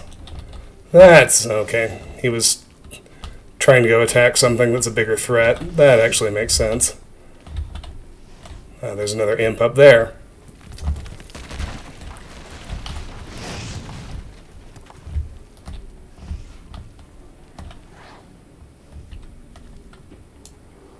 There's a Spriggan in here. Priority targeting, Clanfear.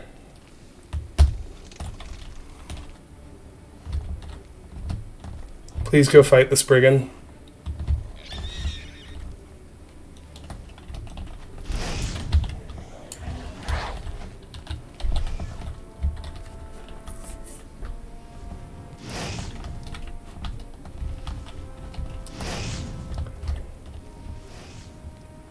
casting Demoralize or what? Well, the imp is down here now. That's something.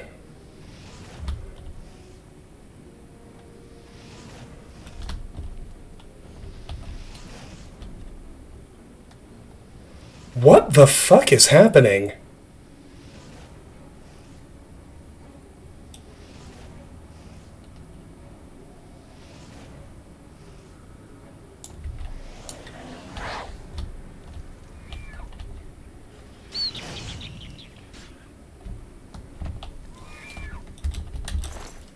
Every critter I summon is behaving like a total imbecile.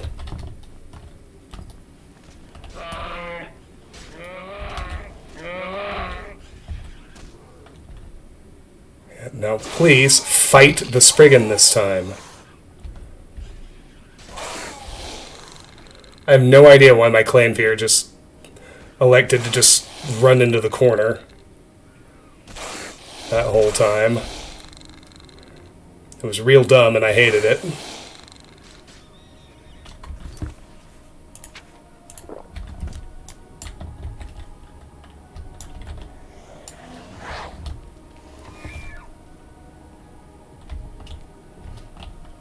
Jesus fucking Christ. Something to do with piss poor level geometry, I'm sure.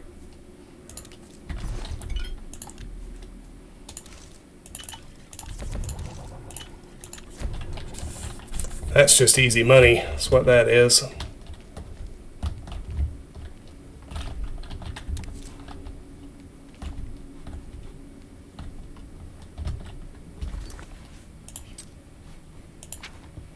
Right. Oh shit, Landrug. I remember these things.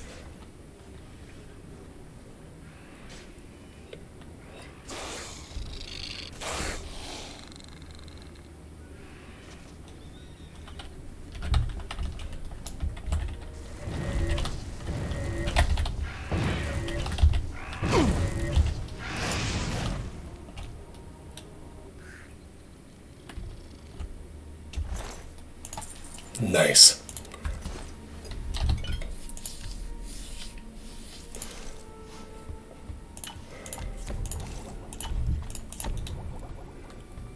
I was in the middle of a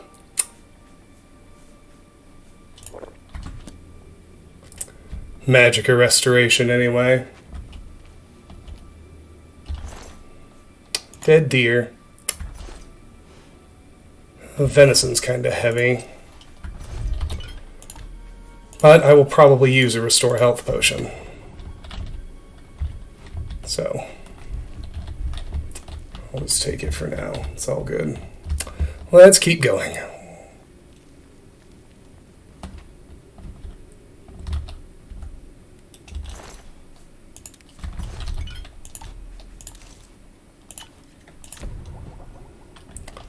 Can't do a leather shield until I'm ready for light armor.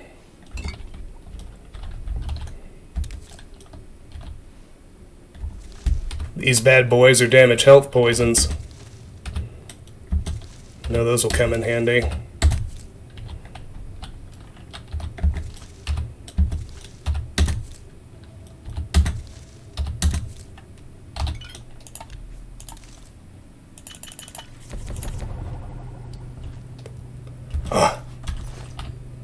There's even an iron dagger. Perfect. It's the lightest weight item that I can have, and still but I'm not actually fighting. That would be crazy. But I can deliver poisons with it. I think down here is the way forward. What is that? Oh, it's a Minotaur.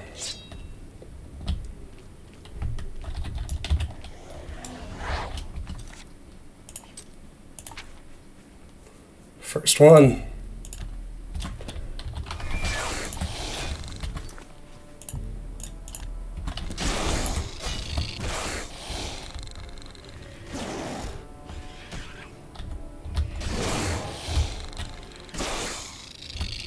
Ha! Get fucked. £5 is too heavy to carry around. Not doing it.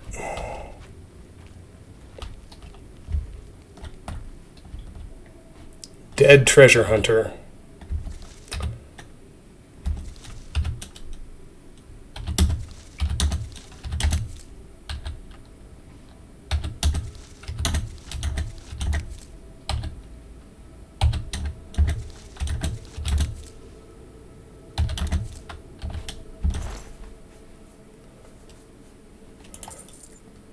Dude has nothing I need.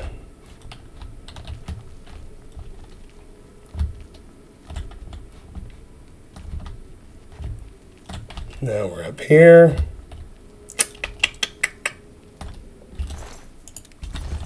Hello, skellies.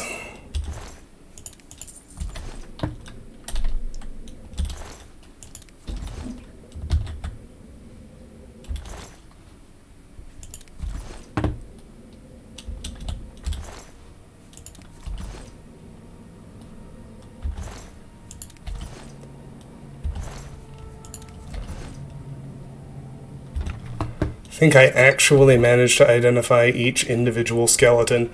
Now don't worry, that was not a boss chest. It never had any chance of having anything good enough for me to want.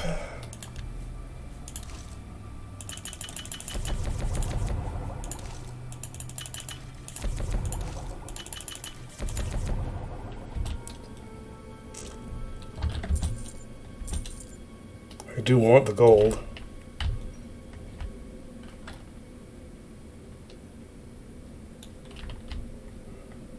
It's a little annoying to think of just how much shit I have to move out of the way before the game will let me pick it up.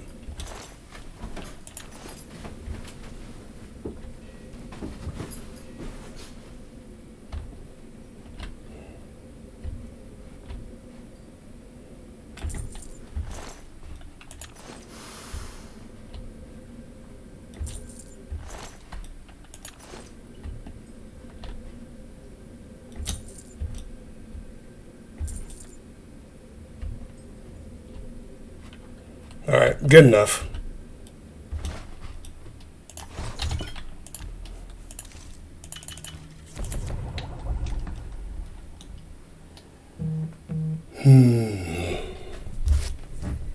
Alrighty.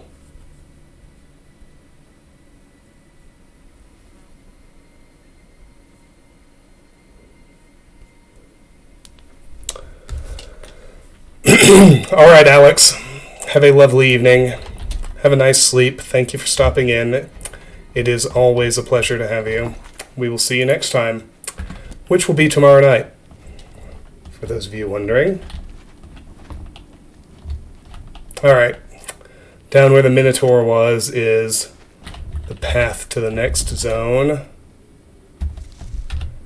Although I have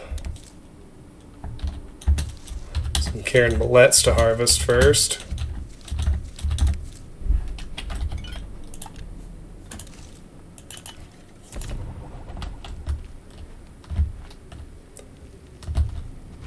Alright. Now here, I'm going to make a hard save. Because there is a boss chest in the hidden lake, and I would really love it if I could get one of my 3 pieces of jewelry out of there.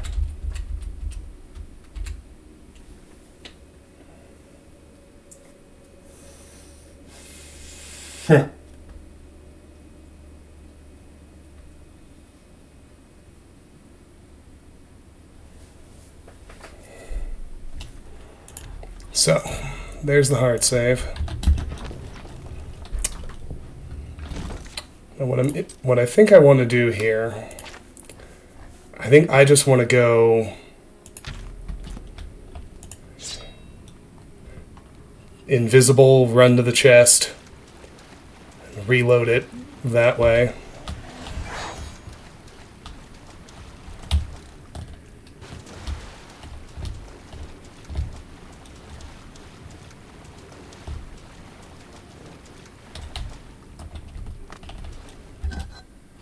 That's it. So this is the boss chest. So I would like it to spawn one of the 3 pieces of jewelry I need.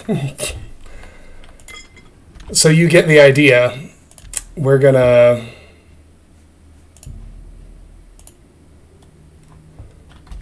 I'm going to equip spectral... I'm going to equip spectral form. Quick save. Cast it.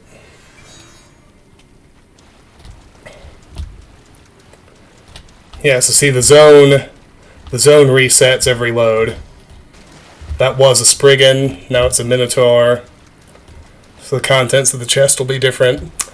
So this gets a little tedious, of course, but I can reset it all the way up until the jewelry I want is in there.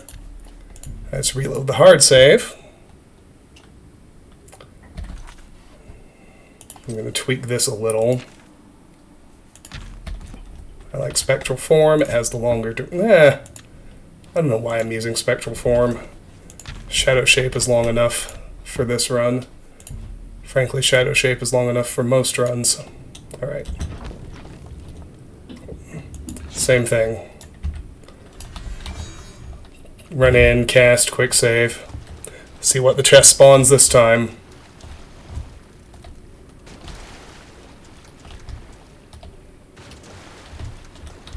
It's interesting seeing the different critters that are currently in the leveled table, too.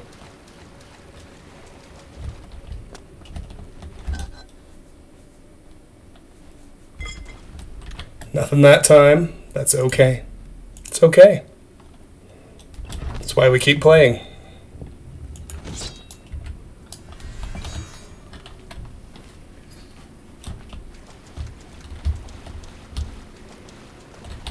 At this point, there are 3 things that will make me happy.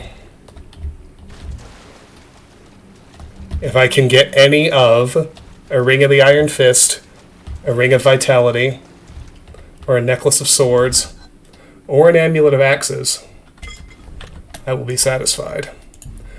They are in the leveled tables right now. It's purely a matter of RNG. Don't you just love it? Anytime you're playing an RPG and you hit one of those moments.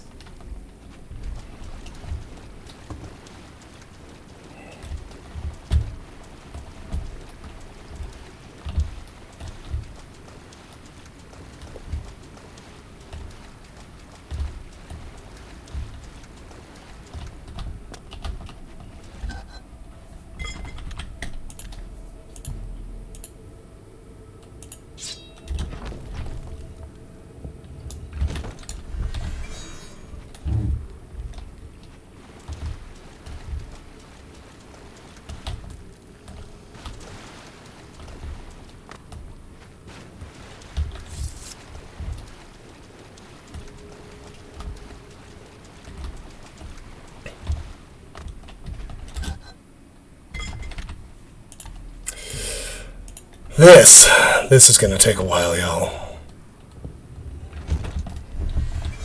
If you're playing the home game and you want to know, this is the ball of RNG.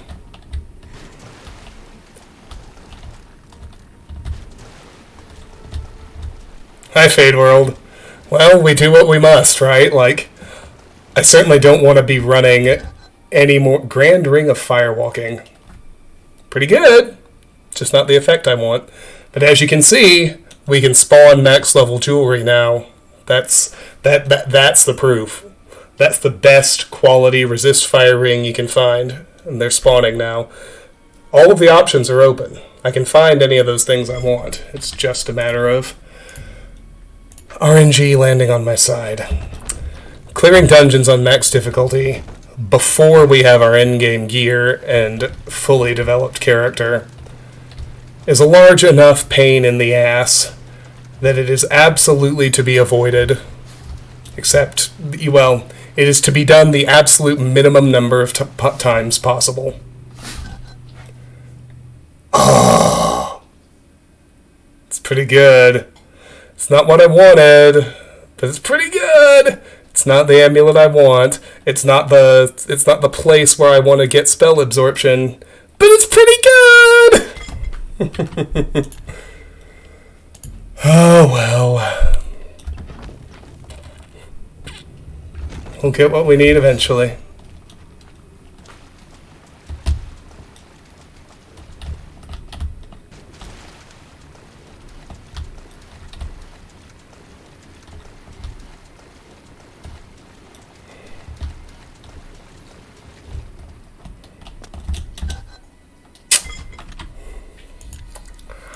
Oh, I mean, you see that base amulet of absorption, like, holy shit, we can get good stuff. And then you get hot garbage, like a Minotaur horn and some soul gems. Such is life under our Jesus.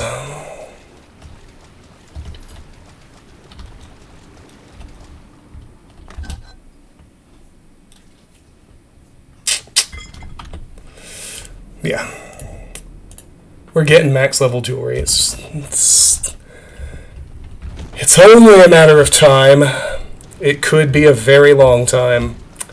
Yeah, by far the best stuff in Oblivion is locked behind RNG. Like, this game functionally has no crafting system at all. And I get it, because it was broken as fuck in Morrowind. Amulet of Absorption! Oh shit, a Master Mortar and Pestle!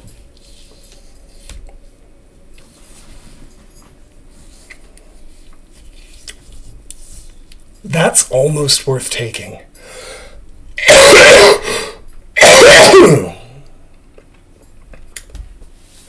I mean, it's not. The other stuff is more important.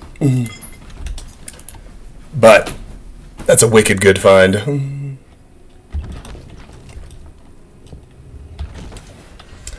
I'll put it this way. I don't need a Master Mortar and Pestle in order to start rolling dungeons with endgame gear. Expert's good enough. I need the 3 pieces of jewelry I'm looking for. And there's one of them! Pow! Ring of Vitality. 6,100 gold. Look at that! Resist disease 100% on self, resist poison 100% on self, resist paralysis 100% on self. Are you saying to yourself, holy fuck, what an amazing ring? Because you fucking should be. That's one. It's our first legit piece of endgame gear. We got it.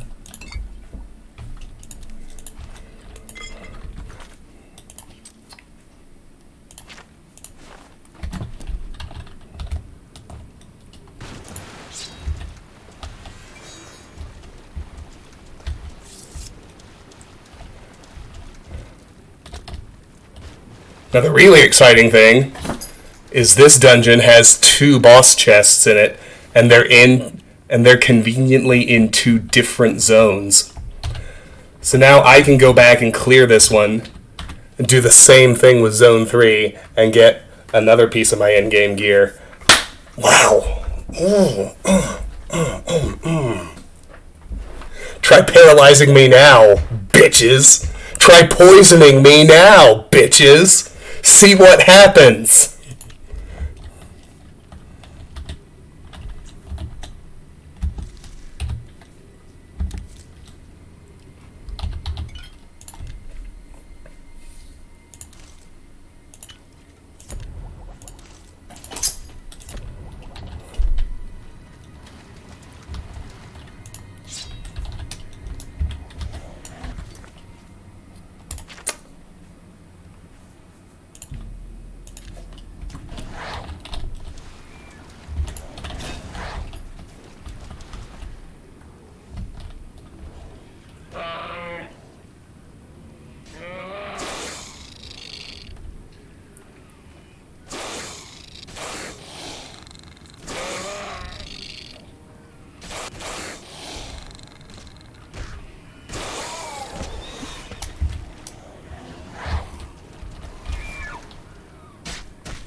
Ooh, that was awesome.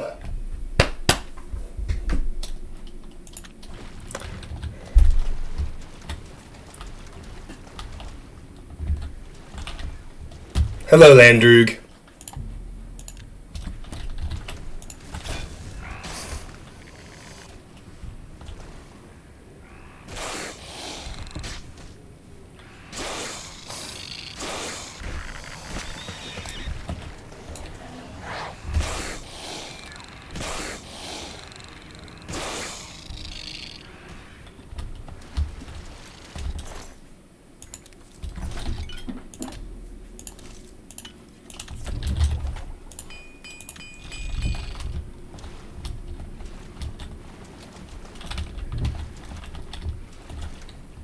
Ah, will-o'-the-wisp.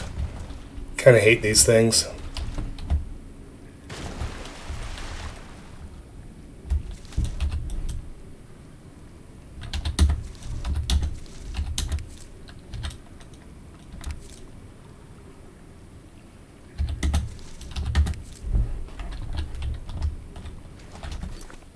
Not kinda, I really hate these things.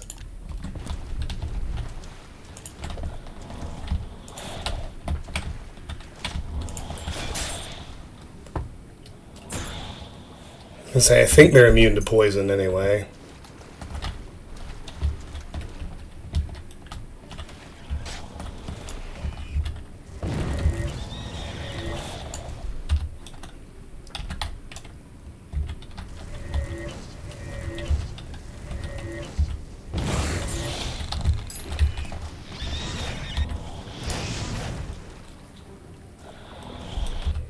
That did nothing.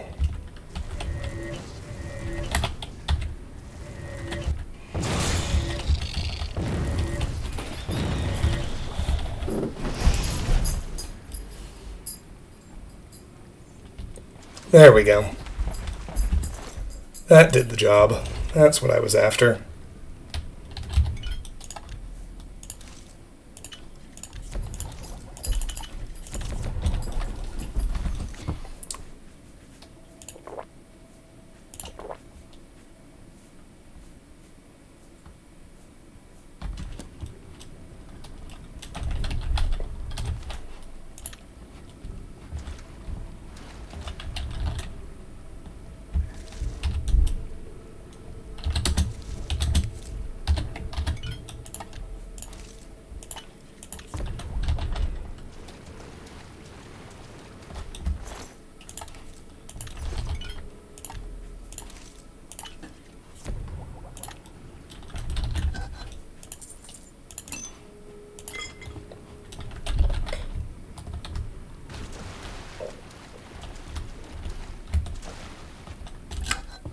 Oh, you are so good to me.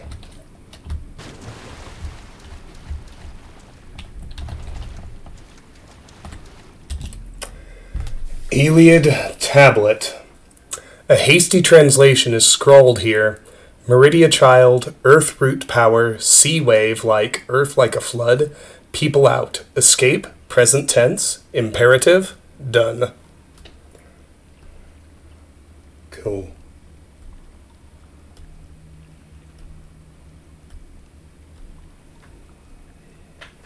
Alright.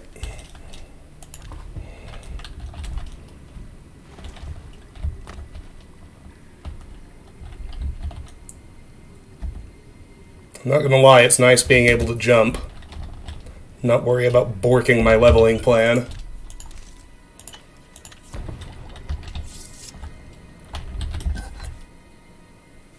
Daedric Greaves? It's like it's one of the only heavy armor item slots where I don't want the base armor. Like if that had been a gauntlet or a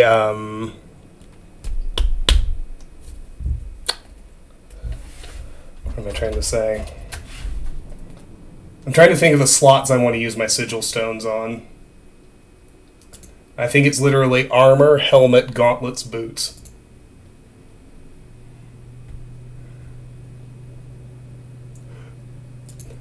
The Greaves, I need an enchantment that doesn't spawn until level 22. Oh, hi, Minotaur. I think you're a Minotaur Lord, aren't you? Yes, you are.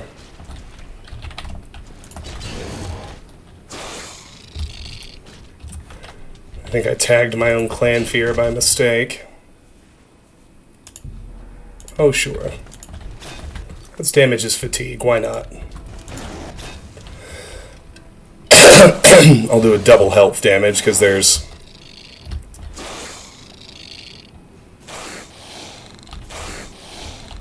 wisp stalks everywhere.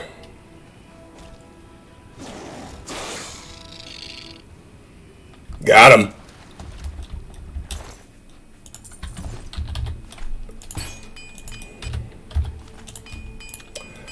Alright. Time to restore Magicka. Get a few Wisp Stalks while we're at it.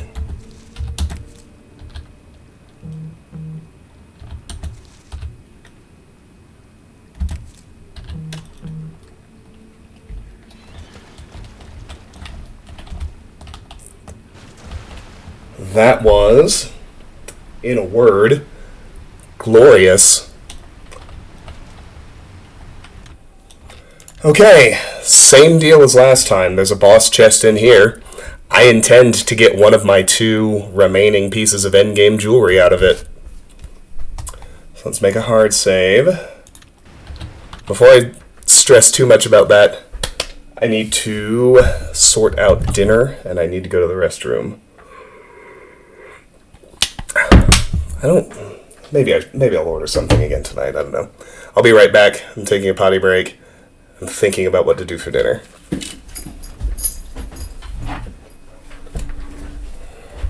Hello, River. Hello, good girl. What are you even doing?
Let me see.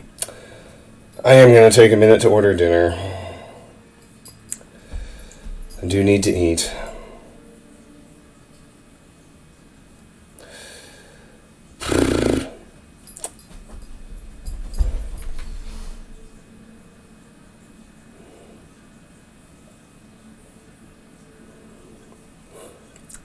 Let's see. I did ramen the other night. Last night I did Indian. The problem is, I'm not hungry yet. Fuck it. Why would I order food now? Because by the time it gets here, it'll be 7:30 and I will be hungry, and if I wait much longer, everything's going to be closed and I'll be reduced to eating microwave burritos when I do get hungry. That's why. Thinking ahead.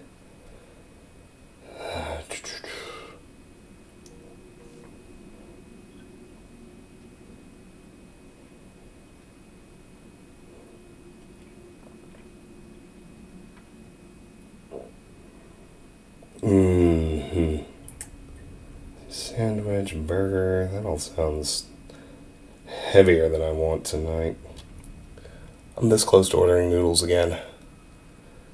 They're just so good every time.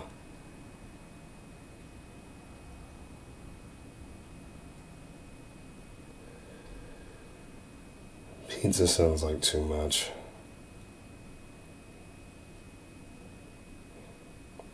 Oh, hold on.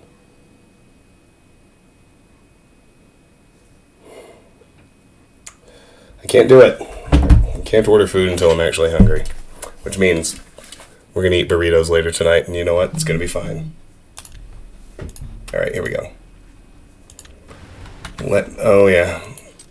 Same thing as before. Let's get Shadow Shape equipped and then make our save. 30 seconds should be enough. Alright.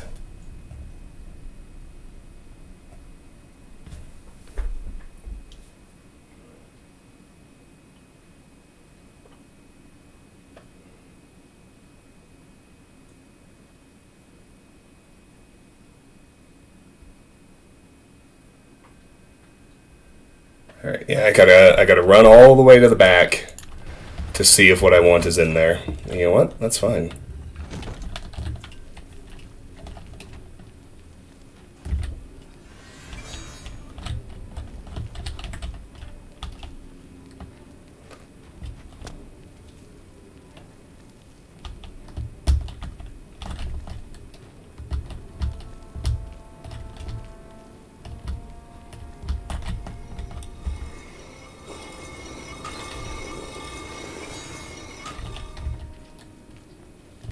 Who waiting for those gates every time is going to be a pain in the ass. The coffer. This is the one.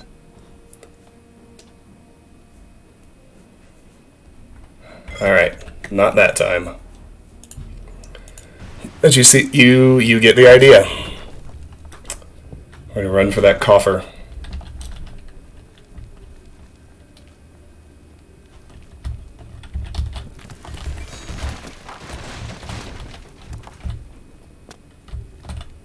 Oh, can't go that way. That's too bad.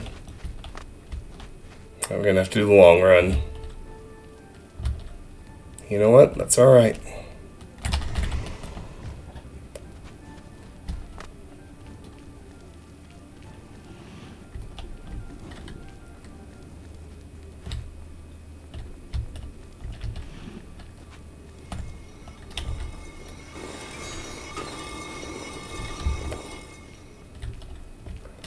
We'll learn to navigate it. That's the one. It's the coffer, not the cask. Even though the coffer is smaller, it's the relevant one.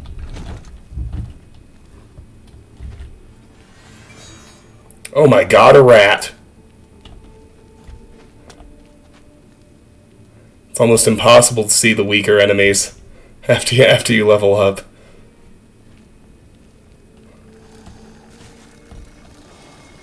The lists wind up so skewed toward all the more powerful stuff.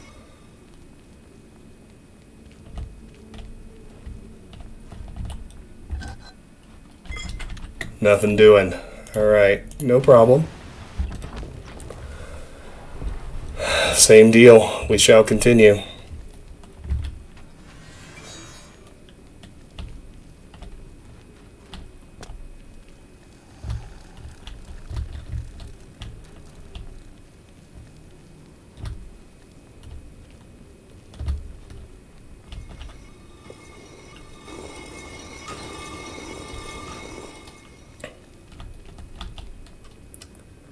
Looks like we're pretty much going to be fighting a Minotaur Lord in here. Alright, at this point there are now only two things that will make me happy. Well, I don't care which of the melee necklaces I get. So I guess technically there are three possibilities. I need a Ring of the Iron Fist, and I need either of a Necklace of Swords or an Amulet of Axes.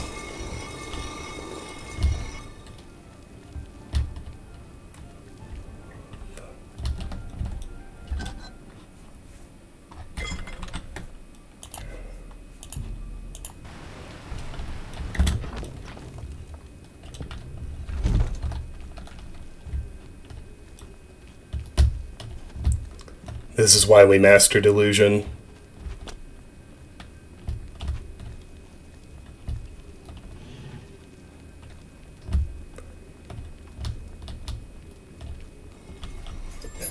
If I were so inclined, it would actually be really easy to just raid dungeons for treasure and never fight anything at all. You know what I mean? Yawn.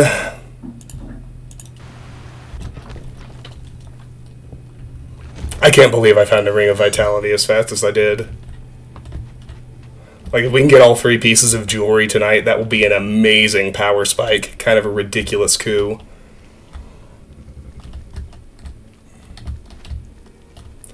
But if you know how the game's systems work, you better if you're going to play on maximum difficulty.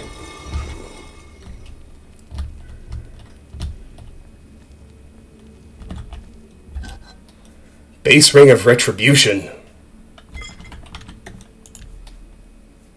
It's pretty close. That was a low-level version of the... That was actually a low-level version of the effect I want.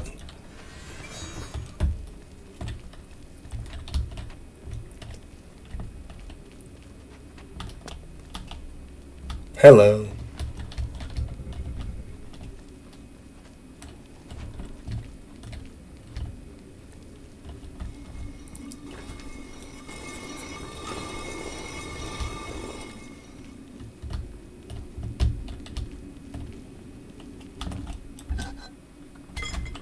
A Journeyman Calcinator. And some gold. How underwhelming.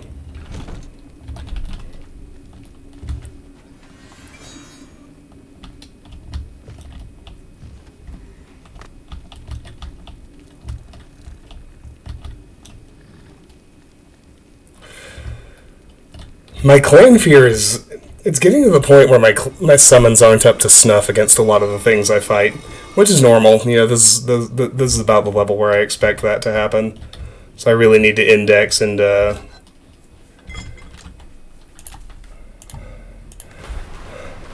need to stop defaulting to summoning. Unless I see it is a weaker enemy, but my default should really start to be my chain of destruction spells that can kill anything, even on max difficulty. If I have a group of enemies, I'll still do a summon just for the tank factor to have some crowd control. Although in that case, I might be better off casting Frenzy. I'm noticing that even the different, even in a world where it's the difference between level 17 and level 20, it's a pretty big difference. Like, these enemies are significantly stronger than what we saw in level 17 Oblivion Gates, and my clan fear is not quite up to snuff anymore. We're past the point, or we're near the inflection point, probably just on the other side of it, where Conjuration by itself is essentially enough.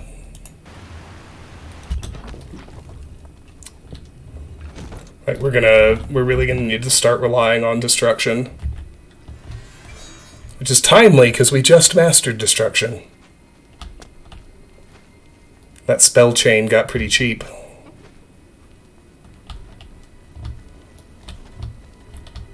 If I can do that spell chain 4 times per Magicka bar, and I'm in the habit of carrying 30 Magicka bars into every dungeon in the form of a potion, I can kill everything myself. If the summon kills anything, that's just gravy.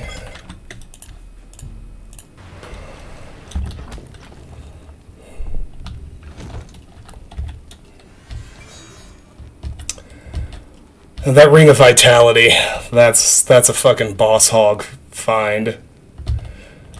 Disease doesn't matter all that much, but being immune to paralyze and immune to poison, it's like, well, once we also max out spell absorption and reflect damage, our enemies literally won't be able to touch us with anything they try. It's gonna be fucking glorious. We're a little ways away from that, but not that far.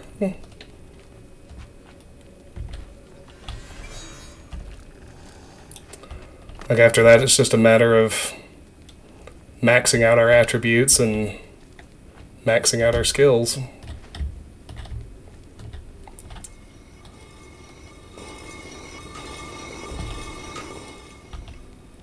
Hello, Minotaur Lord! Goodbye, Minotaur Lord. Until later.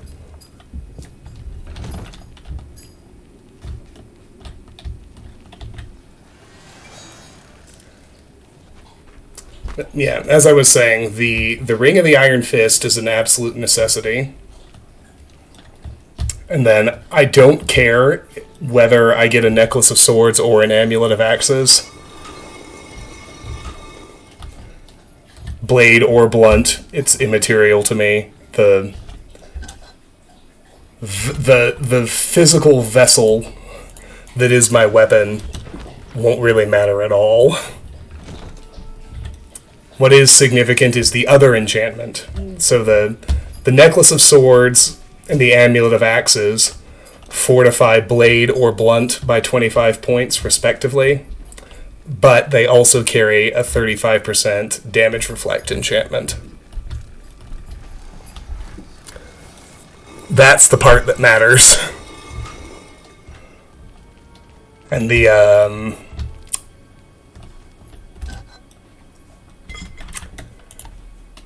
meanwhile, the Ring of the Iron Fist will boost our hand-to-hand by 25, which, again, immaterial, but it also carries a 35% damage reflect. So at the end of this little jewelry hunt at level 20, we'll have some immaterial skill boosts. We're already immune to poison, paralysis, and disease. And we will have 70% damage reflection. See, look at that.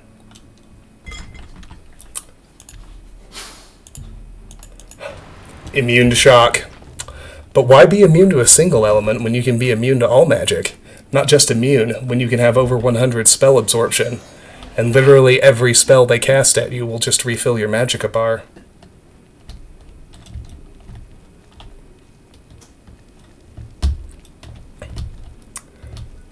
Fortify speed potions? Well, I mean, sorta.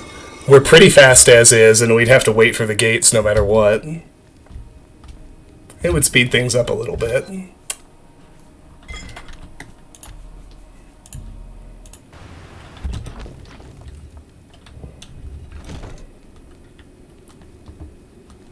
But the real problem is having to wait for the gates to open. That slows us the fuck down.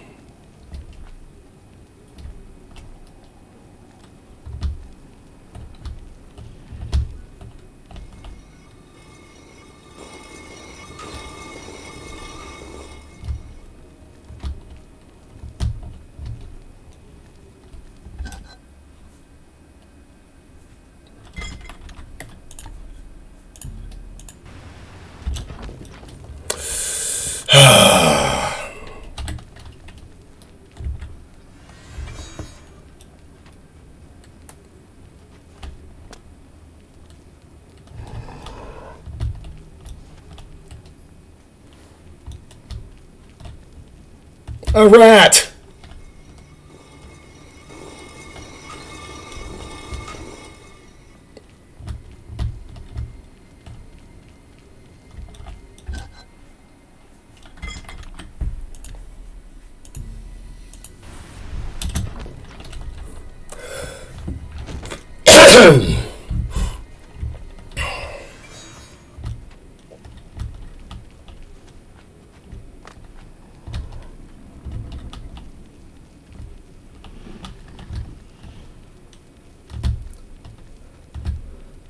I love how when you're invisible in this game, you can literally just shove enemies out of the way and they don't react.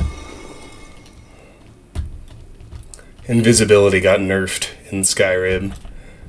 It's pretty fucking OP in this one.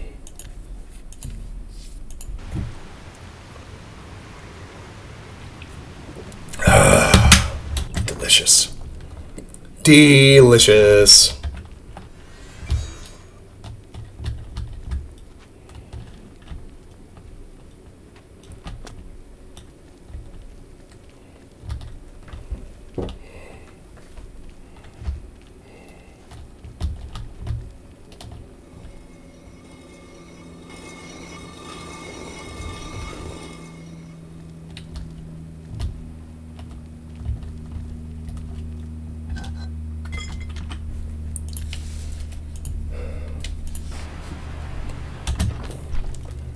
Well, that iteration was terrible. My goodness.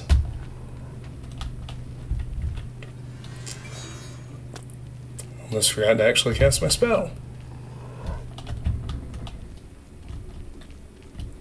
I'm just in awe of how ridiculously good my Restore Magicka potion is. The expert apparatus version. Like, I could just be spamming spells this entire time, and I wouldn't even see a drain in my Magicka bar.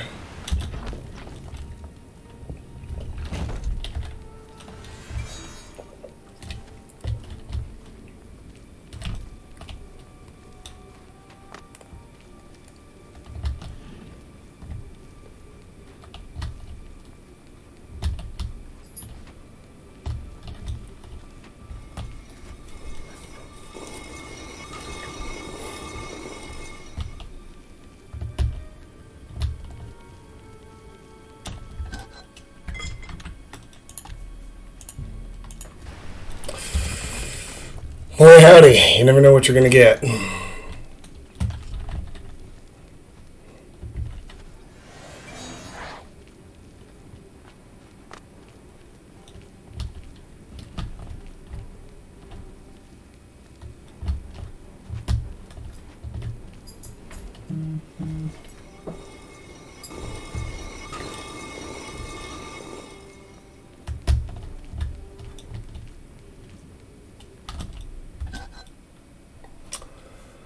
Master Mortar and Pestle is, like I said, it's pretty good, but...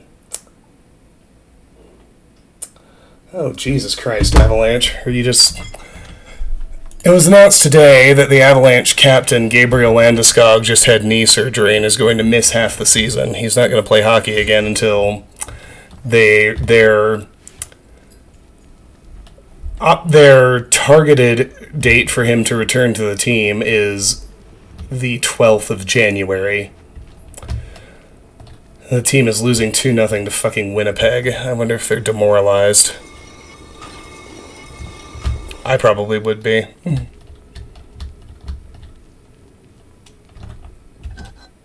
Moonlight Shield. Light, 40 feet on self. What a worthless fucking enchantment, my god.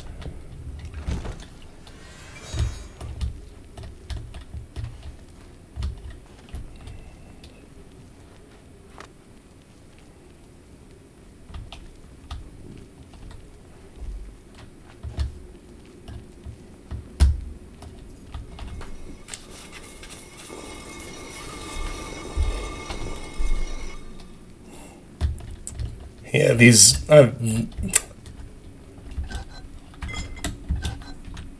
unless I'm specifically looking for sigil stones, clearing these non-Oblivion Gate dungeons makes way more sense.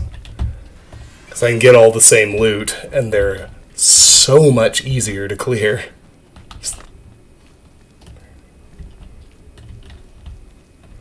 And thankfully, I already have all the sigil stones I need.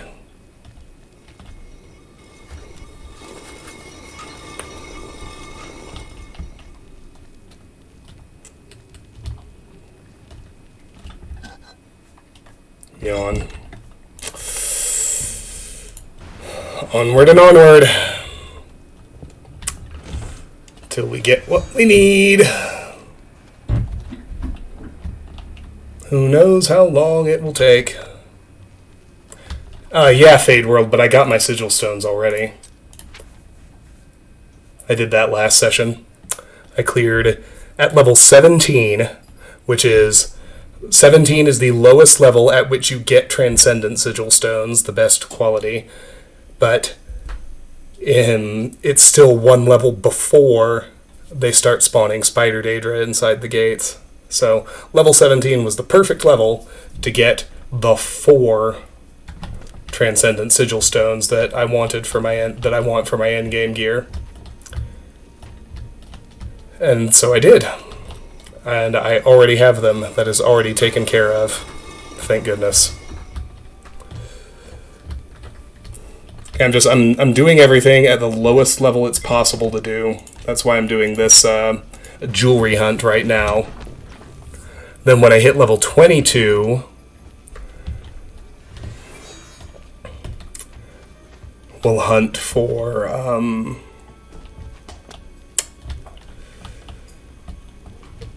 At level 22, I could I could already start finding all my base armors.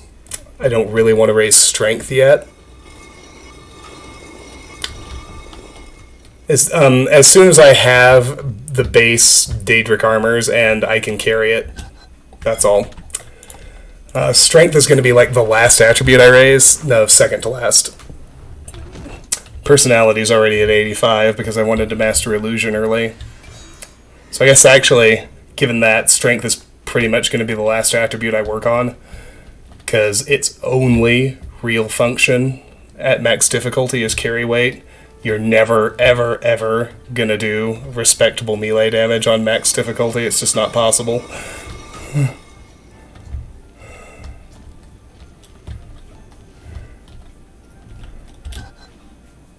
Spiked shield.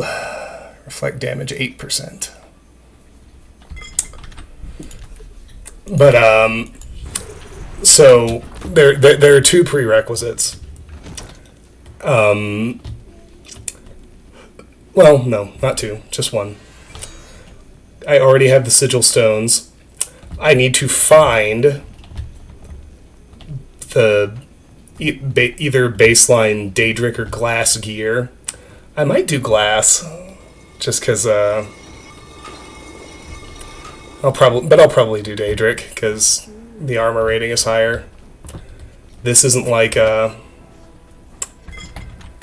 this game's not like Skyrim where you can hit the armor rating cap with either light or heavy. Like, I believe heavy is better. So I need to find, respectively, a Daedric helmet, a Daedric cuirass, Daedric gauntlets, and Daedric boots, which are where those 4 sigil stones are going to live. And I believe, technically, I could find those base items now. I'm not going to hunt for them until I'm a bit higher level, and I can invest in strength and actually carry it. Because what I really want to do, the real answer is this. When I get to level 25, I'm going to do the Coral quest chain and get the best version of the Escutcheon of Coral. And once I have that, I'll have over 100% damage reflection. Yeah, so I guess I could do glass if I wanted. Greaves of Resilient Flesh. It's pretty good. Yeah, you know, now that you mention it, it really won't matter. The armor rating really won't matter. It's just, at that point, it's just a cosmetic thing. But what I'm really planning to do is once I'm at level 25 and I'm immune to physical damage, then I'll be able to train the armor skills really, really fast. Because I'll be able to just, you know, sit there and let enemies wail on me. And boom, train the skill, right? So, at that point, you know, I'll get however many pieces I can. I think it's, with my strength this low, I don't think I could even wear a full set of Daedric.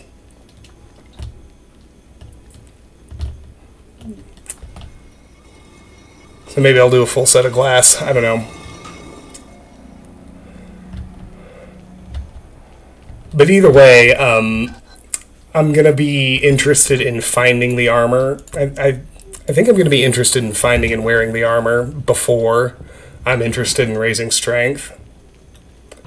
So the thing to do, the rather obvious thing to do, will just be to raise the relevant skill high enough that, you know, you get the master level perk where the armor doesn't encumber you anymore. And I'll be able to do that at level 25 once I have the escutcheon.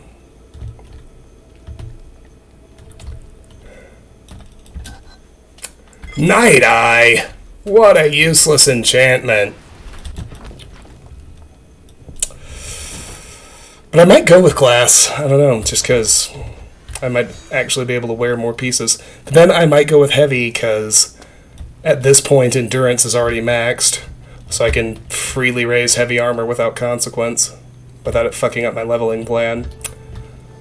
I don't know how speed will be doing when I get to level 25. I'll probably be using light armor by then. So yeah, either one would be fine. The more I talk, the more I talk it out with myself, the more I realize either one is fine, which actually probably points toward light armor, because I can probably still wear a whole suit of glass, even at low strength. Probably. But like, they so... But playing on max difficulty makes you so useless in melee that the only reason to ever raise strength is carry weight. So it gets radically deprioritized. Oh yeah. Once I have my gear, I will be literally untouchable. I'll have over 100% spell absorption, so it won't even just be immunity to magic. All of their magic will refill my magic. I will have 100% damage reflection, so not only will I be immune to physical damage, but all the physical damage they do will reflect back and hurt them instead. And I already have the Ring of Vitality, which eliminates any of the other tricks they might try to get around that. I'm immune to paralysis, I'm immune to disease, and I'm immune to poison already.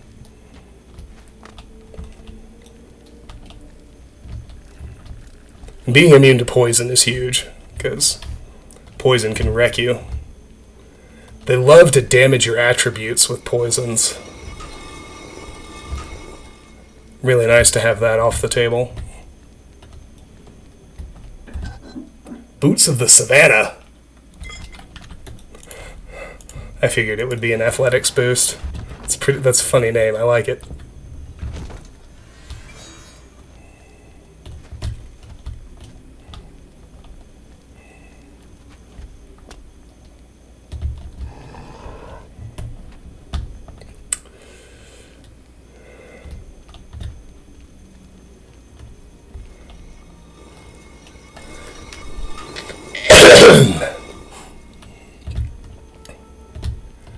Yeah, it's pretty funny how different the ethos of the three modern Elder Scrolls games is in terms of where the best gear is found. At Morrowind, all the best gear is in static places.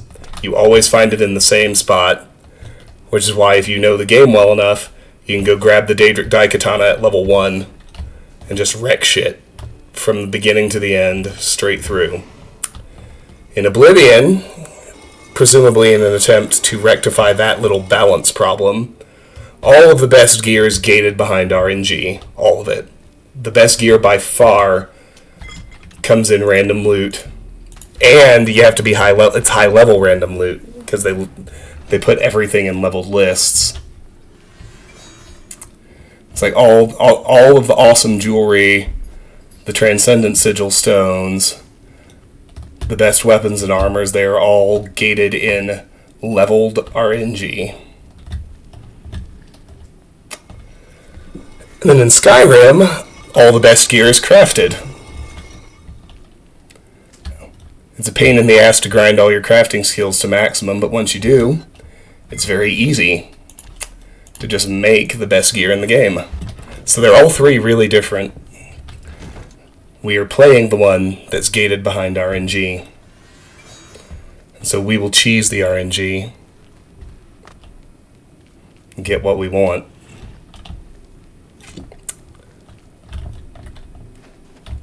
Oh yeah, by far, that's the fastest way to kill enemies. Because, I'm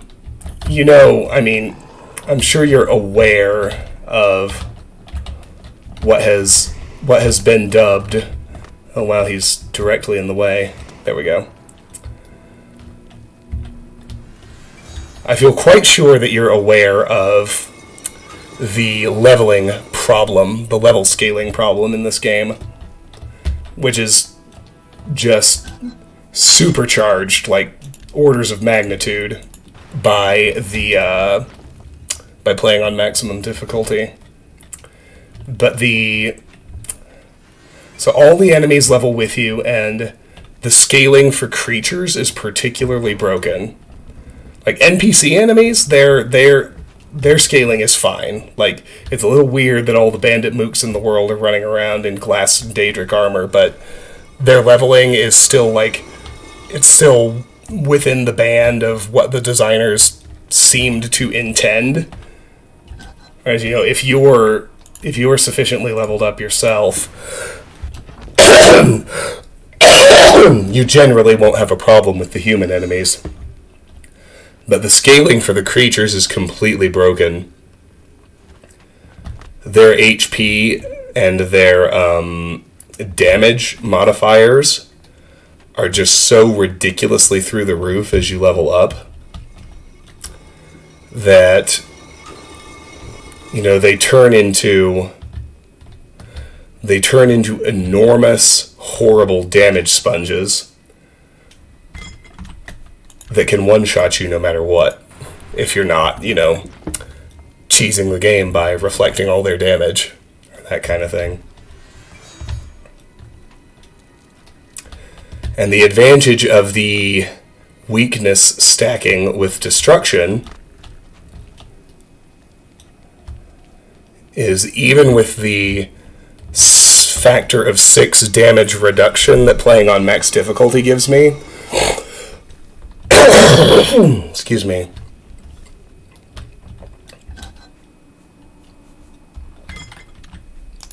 the spell chain I've created for the cost of 72 magicka results in a 144x damage multiplier for whatever damaging spell I cast. I chose fire, but you could do it with frost, you could do it with shock, you could do it with magic and baseline damage health if you want.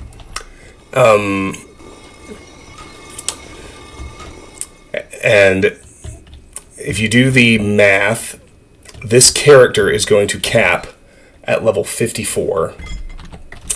And the toughest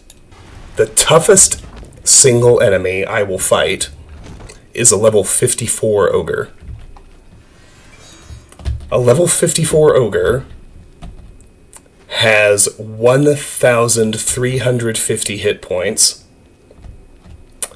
And the spell chain I have set up deals a total of 1,390 damage. So I am with this spell setup, I am already able to kill the most powerful enemy I will face, which is pretty neat. Hi, Coco. Yes, I got the stones, and I modified things a little bit because I looked at I took a closer look at the level scaling lists, and I realized I would be able to start getting some endgame gear at level 20. So that's what we're hunting for right now.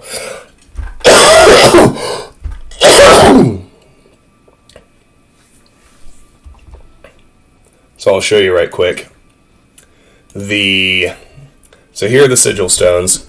I have 2 spell absorption 15-point stones, and I have 2 fortify magicka 50-point stones. Since last night, I leveled up to 20. As you can see the derived stats here. Willpower and speed are cruising. They're not maxed yet, but we did master destruction, which is really nice. And so at level 20, the 3 pieces of jewelry that I want for the end game are accessible in the game's leveled lists. I already found one of the 3. I found a Ring of Vitality, which makes me immune to disease, poison, and paralysis. I am looking for a Ring of the Iron Fist and either of a Necklace of Swords or an Amulet of Axes. I don't care which one, either is fine. Once I have those 3 things, I'm going to get to level 20, then we're going to grind up to level 22, and then we'll be ready to adventure some more. But, yeah, in terms of finding that leveled gear that just shows up in chests, non-Oblivion Gate dungeons are much, much, much easier to explore, and they give you the loot just the same way. So what I'm doing is I made a hard save outside the relevant zone, and so the zone is resetting every time I enter it, and once you enter it, it's locked in. But if I reload to before I entered, I can respawn the entire zone as many times as I want. And I'm just casting a 30-second invisibility spell to run past all the enemies and check the boss chest and see if it has one of the jewels I want in it. I don't want to clear any more dungeons than I have to.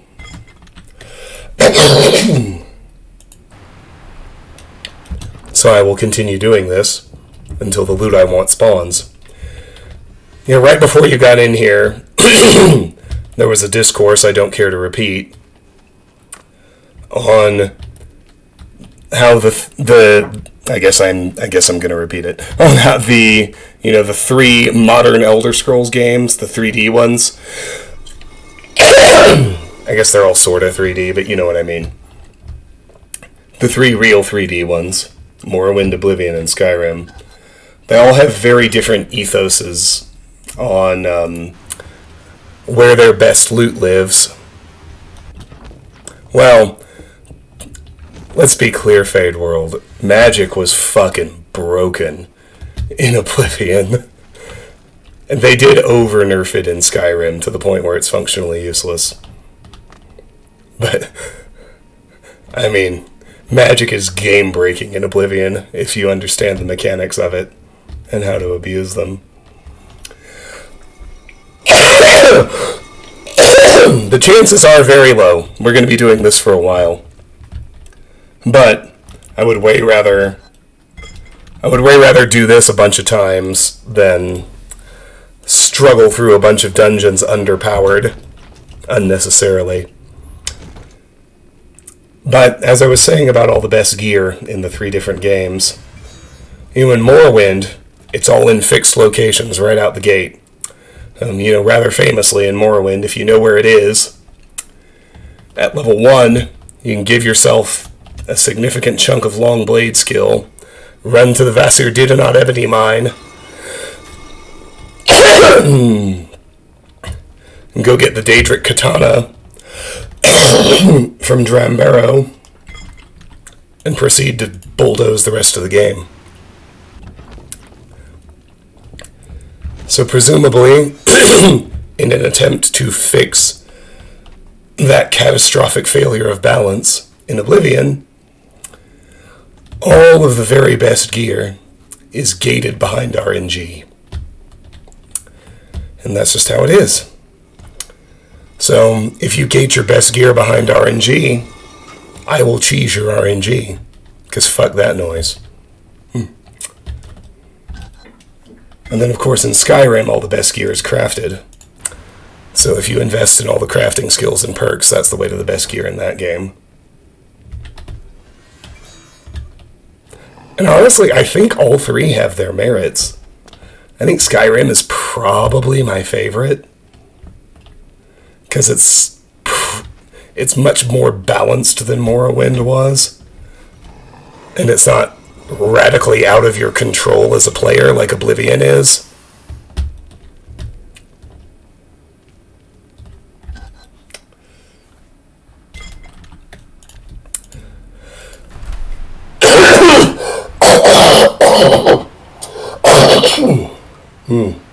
That reminds me, I'm overdue for another dose of cold medicine. I'm going to take a little break and take more medicine after this run.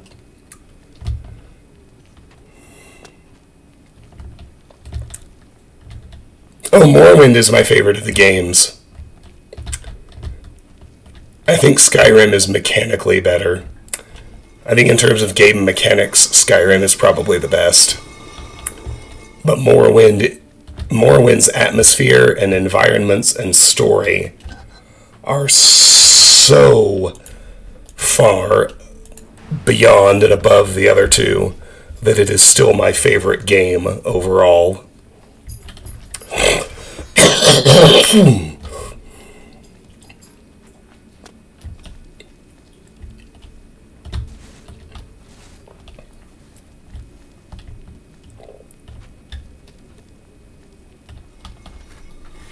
I said I was going to get cold medicine, and then I got distracted.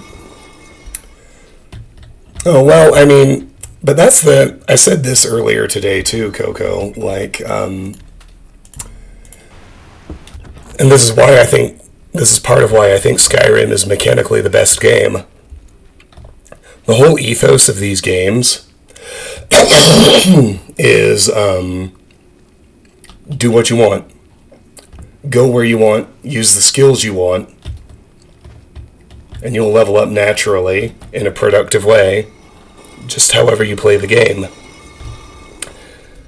But because of the leveling mechanics that they used, I don't feel like that's really true in Morrowind or Oblivion. The only game where I actually feel like I can just play how I want and enjoy it, and I will gradually get strong enough to deal with everything, is Skyrim. Morrowind and Oblivion, like, they have this veneer of not requiring gamification to succeed, but they do. And they require it in a much more convoluted way than a traditional RPG where you just gain experience points and level up ever thought about having. You know what I mean?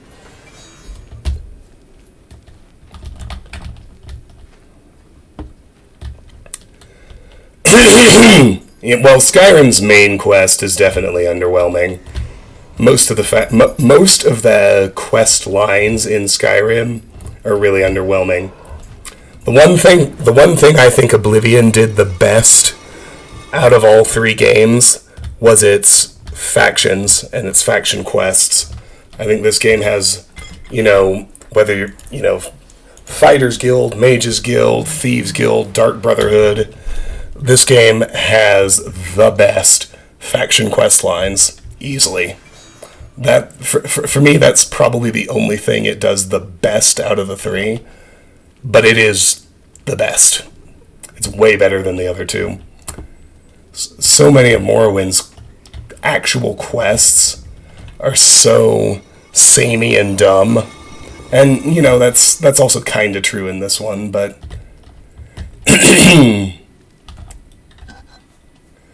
Grand Ring of Freedom. Oh, what I have is so much better. Morrowind has the best main story. It has the best world. It has the best environments. By far. Like, it's not even close. And, I think Oblivion has by far the worst of those things.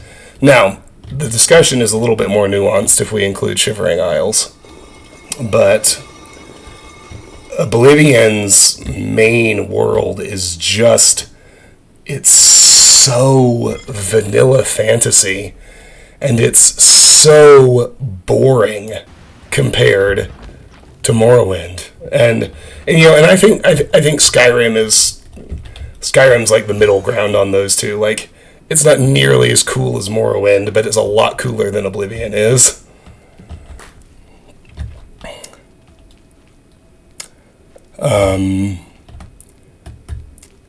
I think overall Skyrim has by far the best mechanics.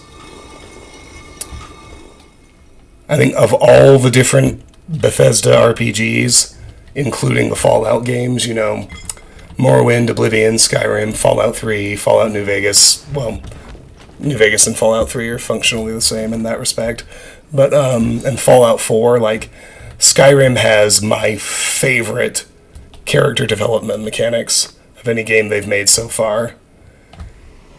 I don't feel punished based on any skill I choose to use. You don't have to raise endurance first, or else you tank your health pool, thank God. Ring of Aegis.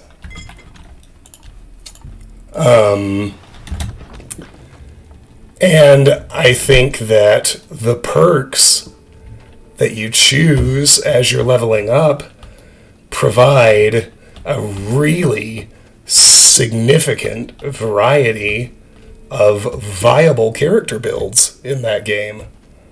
Like, I feel like it obviously has the best combat. It doesn't have stupid minigames. The minigames it has make sense. Like, I really like its lockpicking system.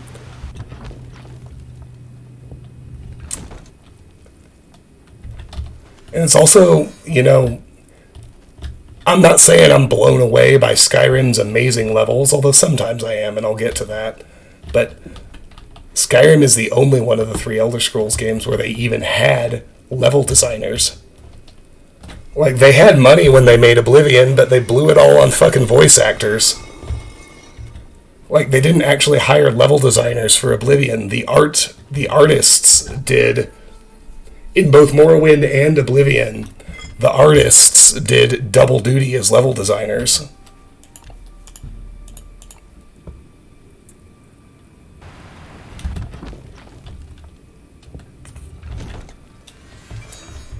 Skyrim's the only game where they actually where they had professional level designers on staff, and it shows. Another thing that I think Skyrim does really well, and this is where it really shines for me, is outside of the quest lines, I think Skyrim has really, really amazing self-contained dungeon quests. Like, and I can think of a few examples, right? There's, wrong way. Haldir's Cairn in Falkreath, where you walk into this random cave and you see 3 corpses on a faintly glowing pile of stones. And it doesn't even put a quest in your journal, I don't think. Maybe there's a miscellaneous quest. That was a boss chest with 9 gold. That's exactly what that was. And then you go through this dungeon and you find this undead mage at the bottom who created this, like, siphon to lure bandits in and has slowly been rejuvenating his life force as people fall asleep and die on the cairn from just having their life force siphoned out of them and into this guy. And you get to the bottom of this cave and you kill him, and that whole storyline isn't connected to any quest line or anything out in the wider world. That's fun. That's a level 20 piece of jewelry. It's not one of the ones I need, though. And, like, neither Morrowind nor Oblivion had anything like that. Fallout 3 has stuff like that, and I really like it in that game too. Like, the Dunwich building in Fallout 3. And Fallout 4 has some of it. Pickman's Gallery in Fallout 4. Those, I think Bethesda is really, really, really good at making those little standalone experiences in their games. This is another ring that looks pretty awesome, but isn't actually very useful to me. The Ring of War. The best use case for this ring, and I'll explain why. The best use case for this ring is if you're not playing on max difficulty, So your melee skills can actually do you some good. You can wear this ring and it'll actually boost athletics, blade, blunt, hand-to-hand, block, and heavy armor. They can all be boosted to 110. Which is, it's pretty cool. But, unfortunately for me, well, not unfortunately, because the ring I'm going to use is way better. It's pretty useless on max difficulty. Not pretty. It's fucking useless on max difficulty.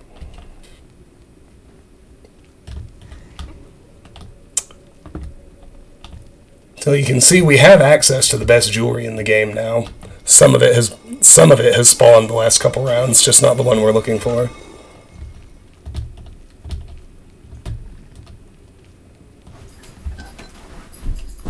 And there's immune to frost. Another top level ring.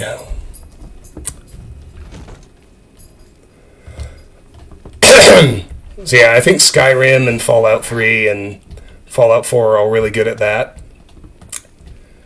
And New Vegas is good at that too. Like, New Vegas has some really, really spectacular locations that aren't tied to any exterior quest. I mean, I guess they kind of are. Like what Obsidian, what they usually did is they made sure to give you a pointer quest to all of their really cool dungeons, and I think that's fine. Like, the fact that there is technically a Brotherhood of Steel quest to salvage some tech from a vault that sends you into the amazing election vault in New Vegas, you know the one I'm talking about. Like, the fact of that quest, that doesn't subtract anything from the experience for me. I think it's great. My only real beef with New Vegas that I don't really see in the ones Bethesda made is New Vegas has a lot. It's got some awesome locations, but New Vegas has a lot of throwaway locations too. Like, there are at least 25 carbon copies of the same one-room shack with a different skill book inside in Fallout New Vegas. But that's my only beef with it, because it's got some really amazing locations too, just like the Bethesda games do.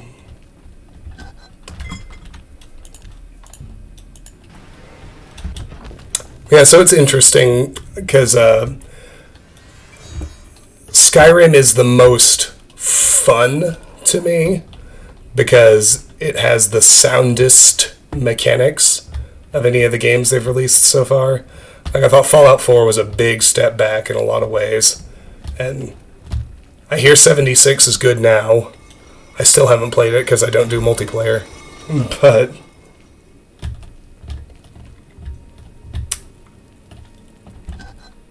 and, I didn't hate Fallout 4, but I thought it was a major step back after Skyrim. Like, I thought Bethesda, I kind of thought Oblivion was a step back after Morrowind. I was a little disappointed with it, even though it definitely has better mechanics than Morrowind does.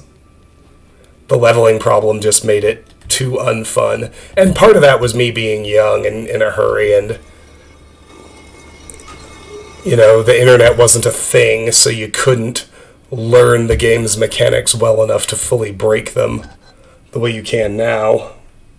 That's a pretty good ring. It's actually not that good. Security can't be meaningfully fortified above 100, and neither can sneak.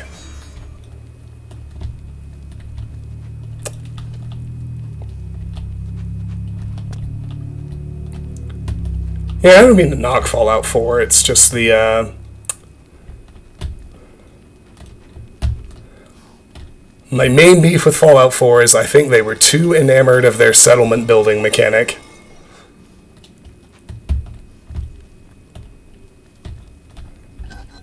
And I feel like that's generally a very different kind of game than I'm looking to play when I play an action RPG.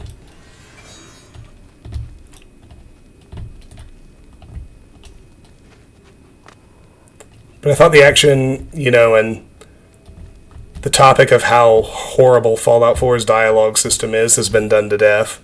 All I'll say is everyone is right. It's horrible.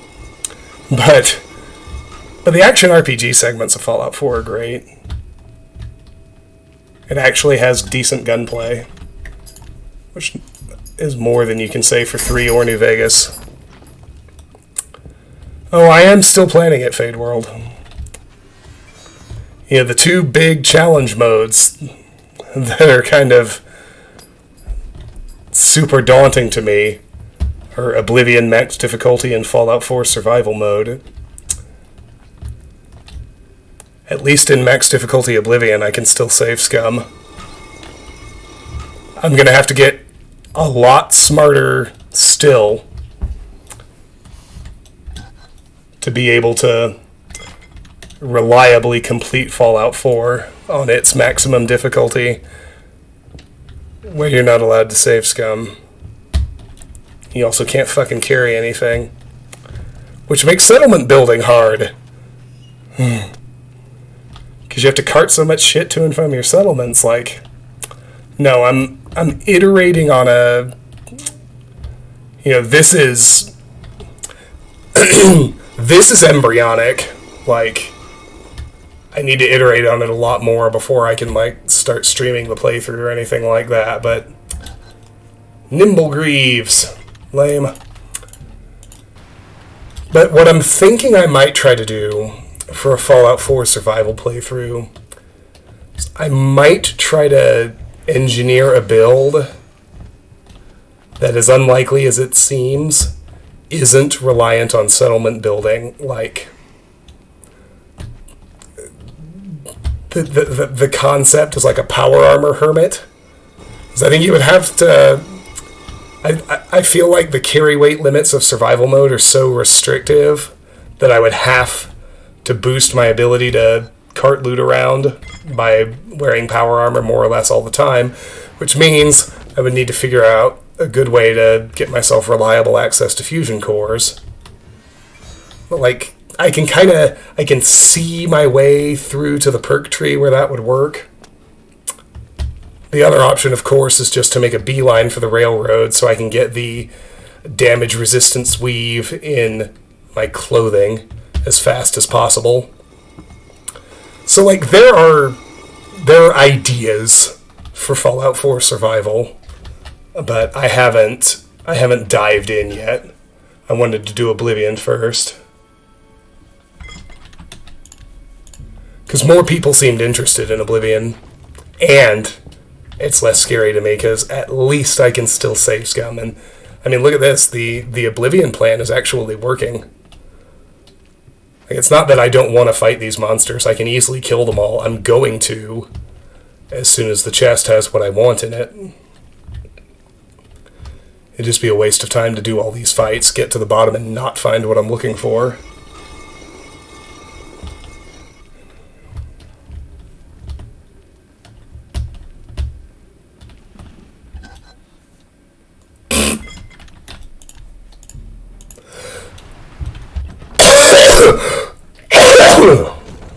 Alright. Seriously, I'm getting more medicine after this run.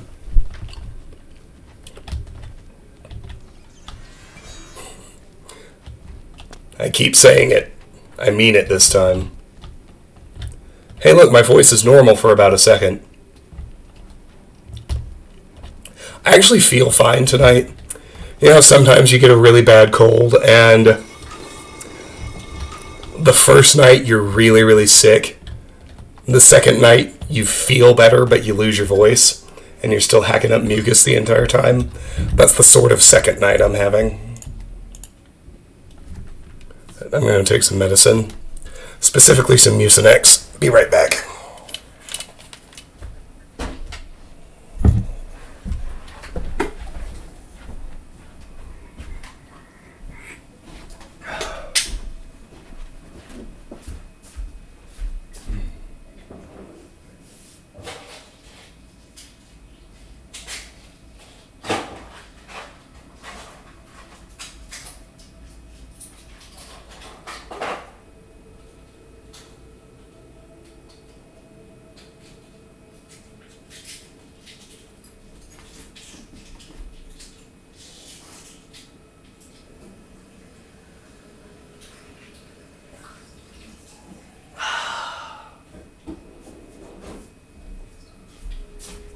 Oh. Alright. Give it about 30 minutes. And I should sound less shitty. Here we go.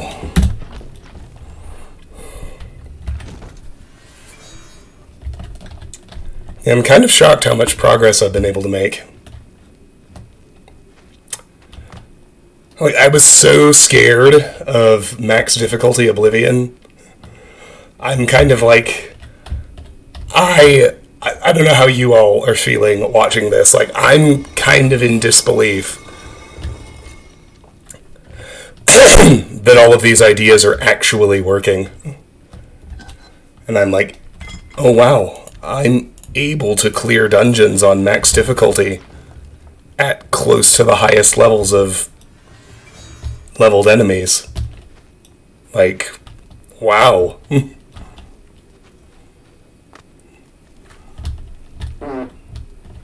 It kind of seemed impossible until I actually did it.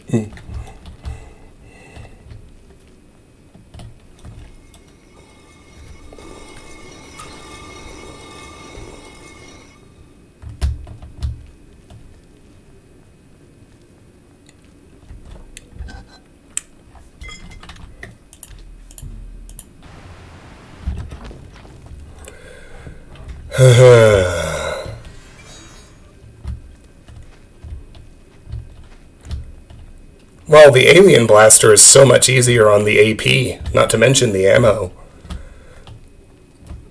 I mean, for me, it's a very easy choice to hunt for the alien blaster, because you can get to where you can fire it 3 times per round, and small energy cells are vastly easier to find than microfusion cells.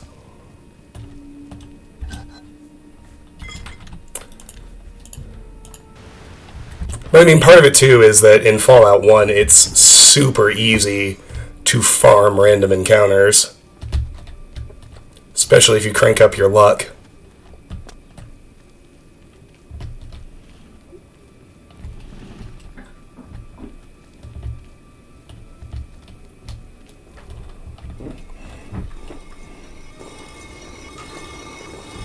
Like, Fallout 1 has 6... I guess it's got 2 types of random encounter, right? There are 6 non-repeatable encounters, of which the alien blaster is one. And if you get your luck high enough, it's really easy. I don't know exactly where the uploads are on the YouTube channel right now, but I found all 6 in my playthrough pretty easily. Like, you do have to be willing to run back and forth and grind the encounters a little, but if you have a luck score of 7 or 8, the blaster really... I don't think the blaster is really very hard to find either.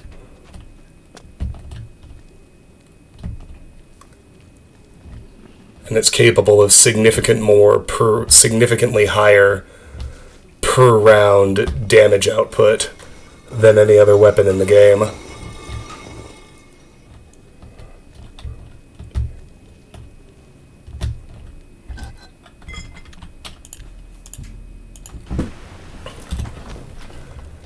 Like, I think the turbo plasma rifle, I don't remember the exact math.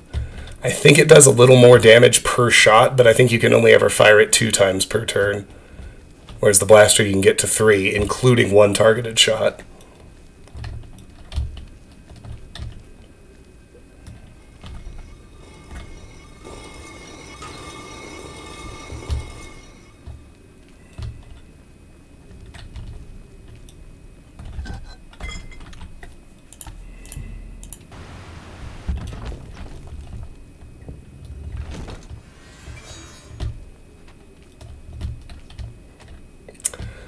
I will spoil a little bit of the Fallout 1 playthrough for those of you who are not Patreons and are waiting for the YouTube uploads.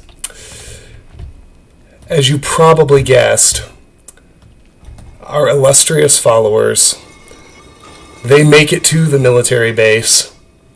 They do not make it through the military base. I am able to get them to survive fights with enemies.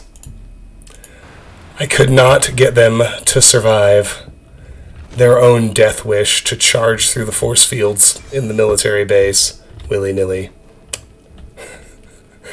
Everybody died self-immolating on the military base force fields, which I believe is an extremely common ending for everyone's Fallout 1 followers.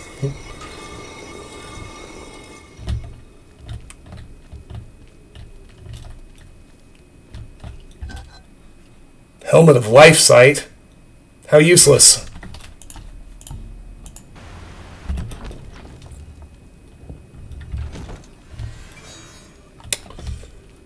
$16 tons, and what do you get? Another day older and deeper in debt. St. Peter, don't you call me 'cause I can't go. I owe my soul to the company store. 16 runs, what do you get? Another day older and deeper in debt.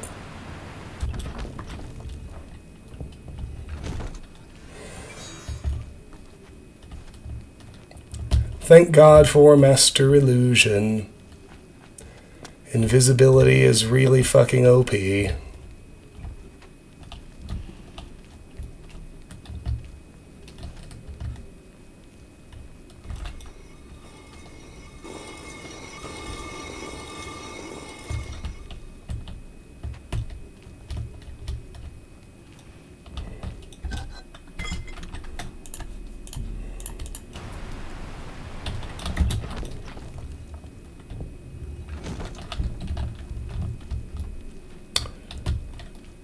Hello, ogres.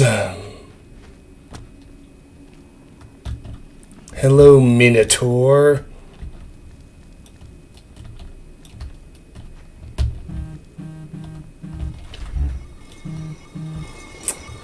Phone's blowing up.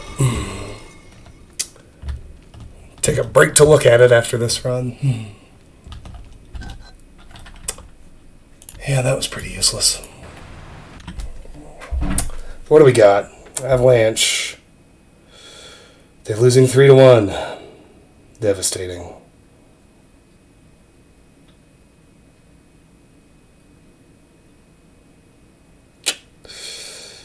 Yes. Yes. Yes.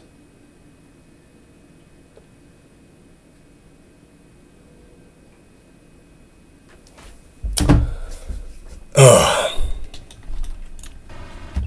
Yeah, no, invisibility is fucking great. Like, if you are less completionist than me, it's really easy to just do this for levels. You know, like, at least once the chest has what I want in it, I'm still gonna clear the level. Like, if you wanted to, you could just run the whole game like this. I mean, not quite. There are quests that actually require you to kill things. But there is so much you could get done just getting a good Magicka pool, a decent illusion spell, running a decent invisibility spell, and running past everything like this.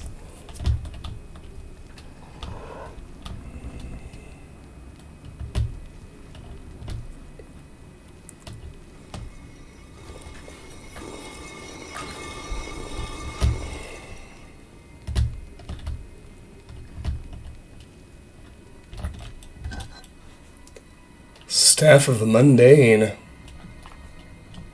Claymore of Blizzards. Look like an ebony claymore with a frost damage enchant.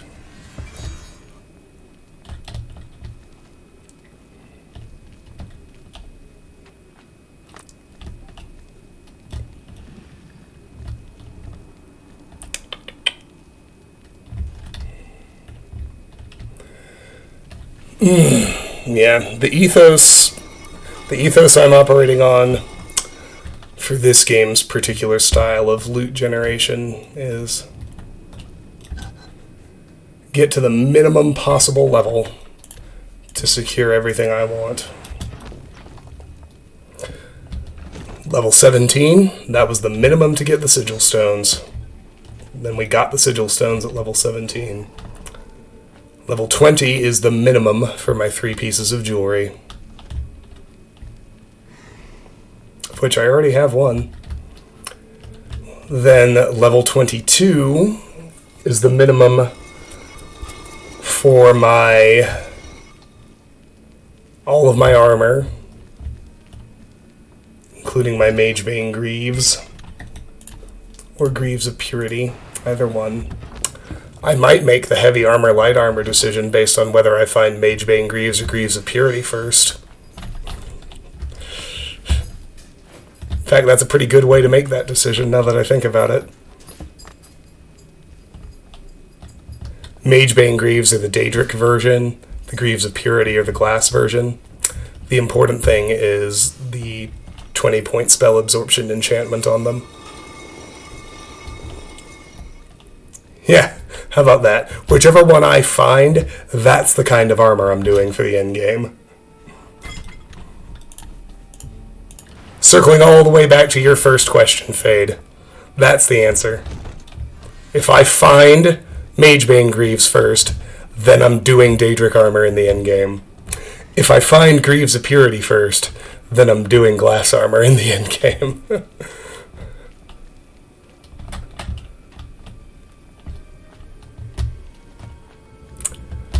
Yeah, well, Madness is the coolest of all, but I don't want to wait until Shivering Isles to get my armor.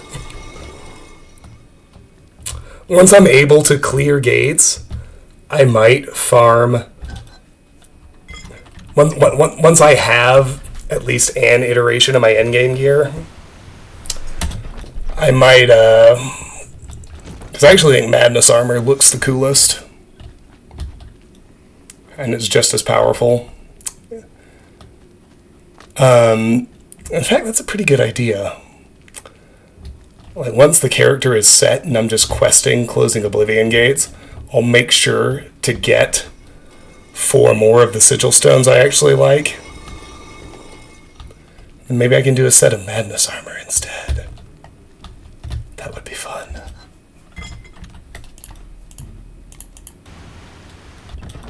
It would be super fun.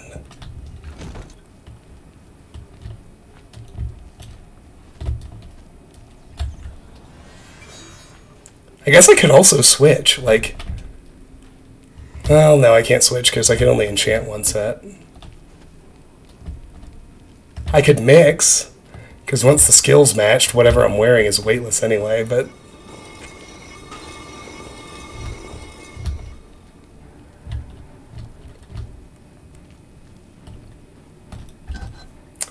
Boots of the Atronach. That's pretty good, but not good enough.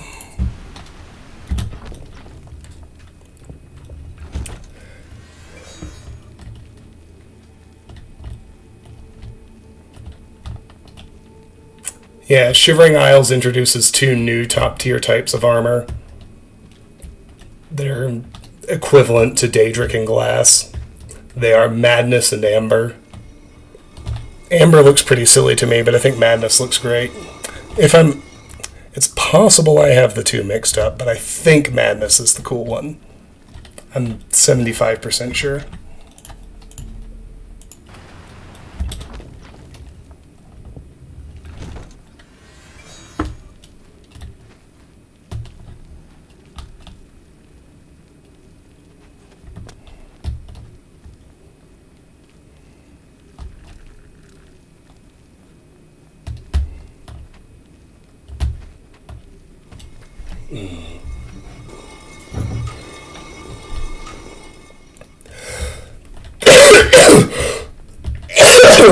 Excuse me. Oh, wow. That was a great boss chest. 1 ginseng and 1 gold, 2 gold. Ugh. Fucking legend.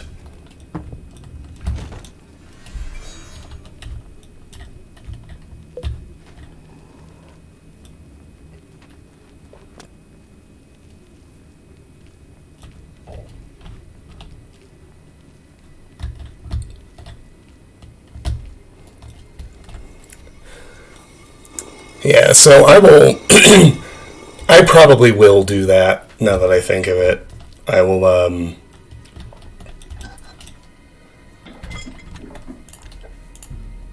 once my character's more or less set, and I'm just clearing Oblivion gates for the sake of the fame points and the completion of it, I'll make sure I get another round of sigil stones that I can ultimately use to enchant some madness armor when I head off to do Shivering Isles.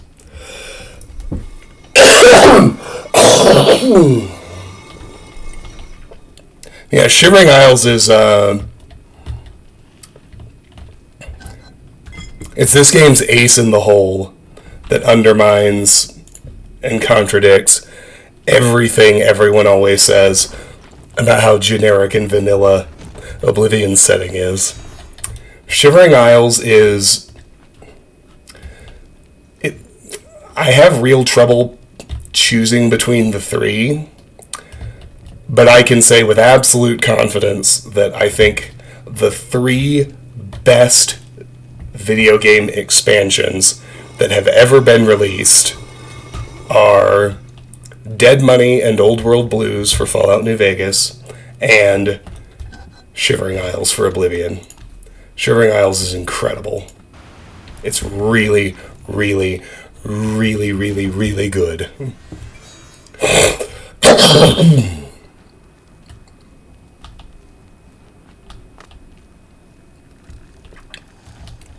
And you're all going to get to see it. If you haven't before. Not tonight, but in this playthrough.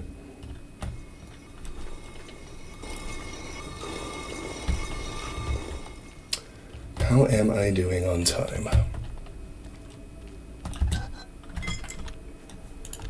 Alright, if I can get one of the two in the next hour, I'll have time to try for the third.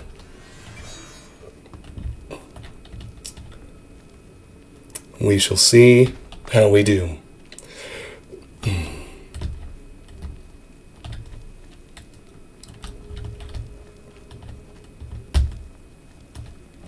I just want to check my active effects right quick. That's what I thought. Yeah! I wanted to make sure I didn't have any diseases, as I've been in a few fights and I never bothered to check. And now I never have to worry about it again. So we have the Ring of Vitality.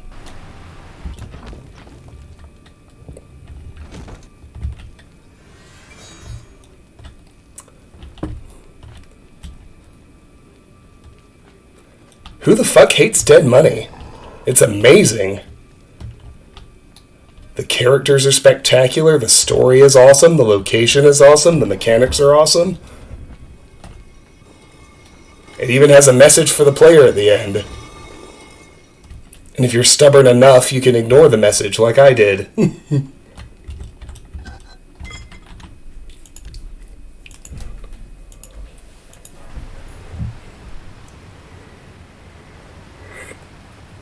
Oh. Come on, Lost Abigarlus. Cough up one of them jewels.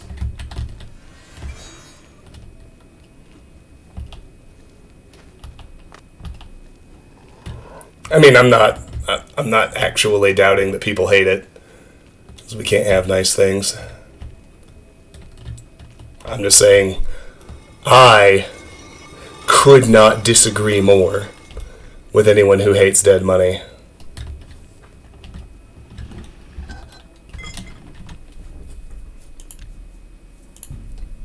That's interesting. I found the pit a little underwhelming. Oh, wait. I fucked up. There we go. Oh, don't get me started quoting follows chalk, Nyron. I agree, Honest Hearts is the weakest.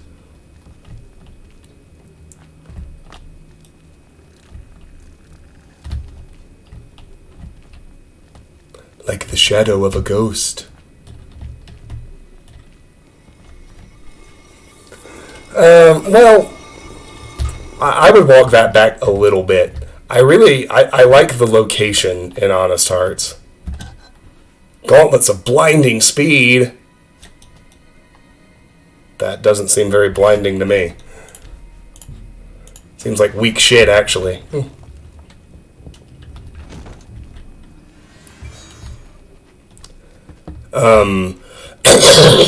Anyway, I really like Zion National Park. I really like the exploration aspect of Honest Hearts. That does a lot for me, but the storyline in that expansion is pretty weak.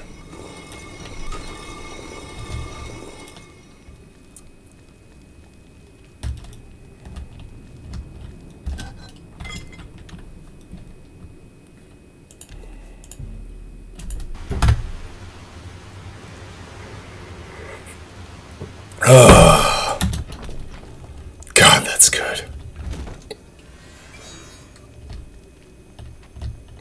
Well, that's true. I mean, I did play Dead Money as the legendary ass puncher.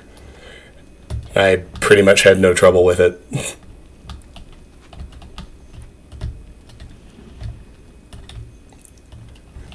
God, that playthrough was so much fun. I love New Vegas.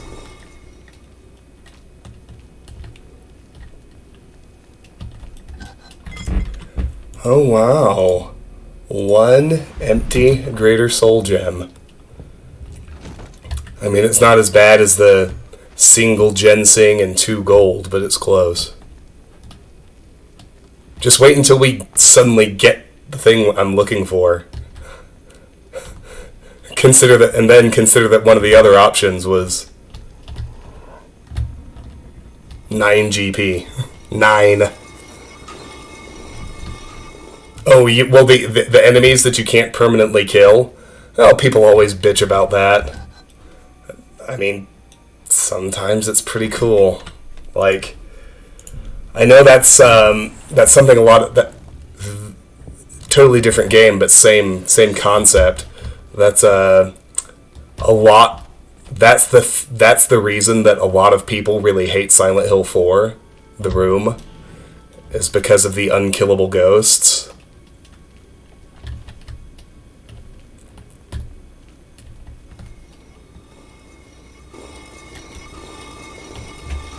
I was like, I mean, yeah, you know, you're allowed to hate that. It's kind of frustrating, but to me, it just means they're asking you to, and you know, I guess part of the reason that does not bother me, you know, I cut my teeth on Ghosting the Thief games, and so, you know, I don't mind having to navigate around navigate around enemies without killing them. I realize that a lot of people do, and so I don't like begrudge them hating that. But, you know, it is in many ways just really being stuck in one gameplay mode and not being willing to step outside of that box, even for a level.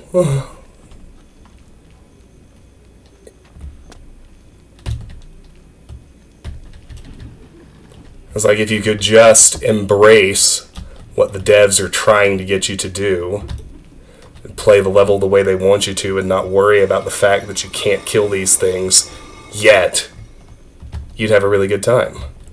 But, you know, rigid thinking is a thing. I understand that. We all do it. Uh-oh, game crash. We all do it in different ways, so... Oh my god. Oh shit! The Avalanche scored twice in 2 minutes. We head into the third, tied 3-3. Fuck yeah!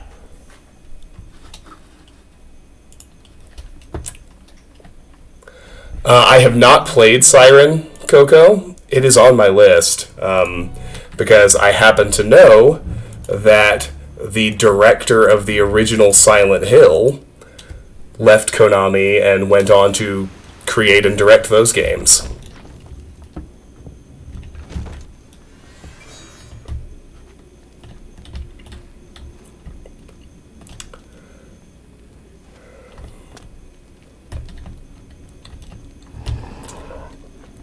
I am hyped for the Silent Hill 2 remake. I think it looks great.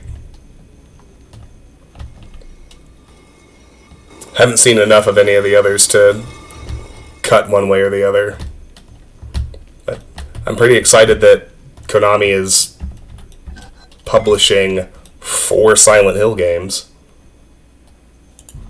for a franchise that was dead 4 days ago. It's pretty exciting. Based on their track record, I very much doubt that all of them will be good. But I'm optimistic that one of them will be good.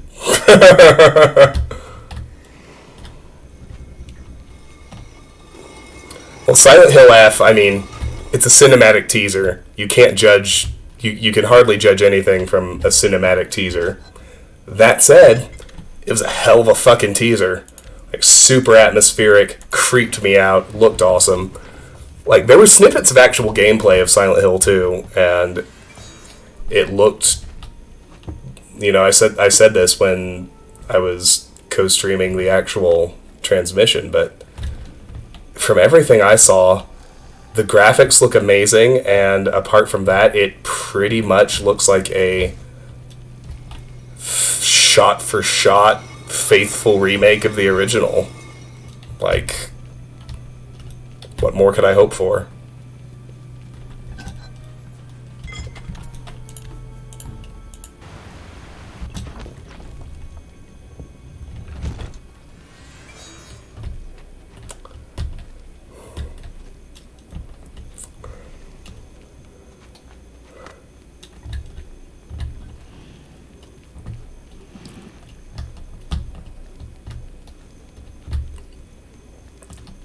Honestly, Silent Hill 4 is...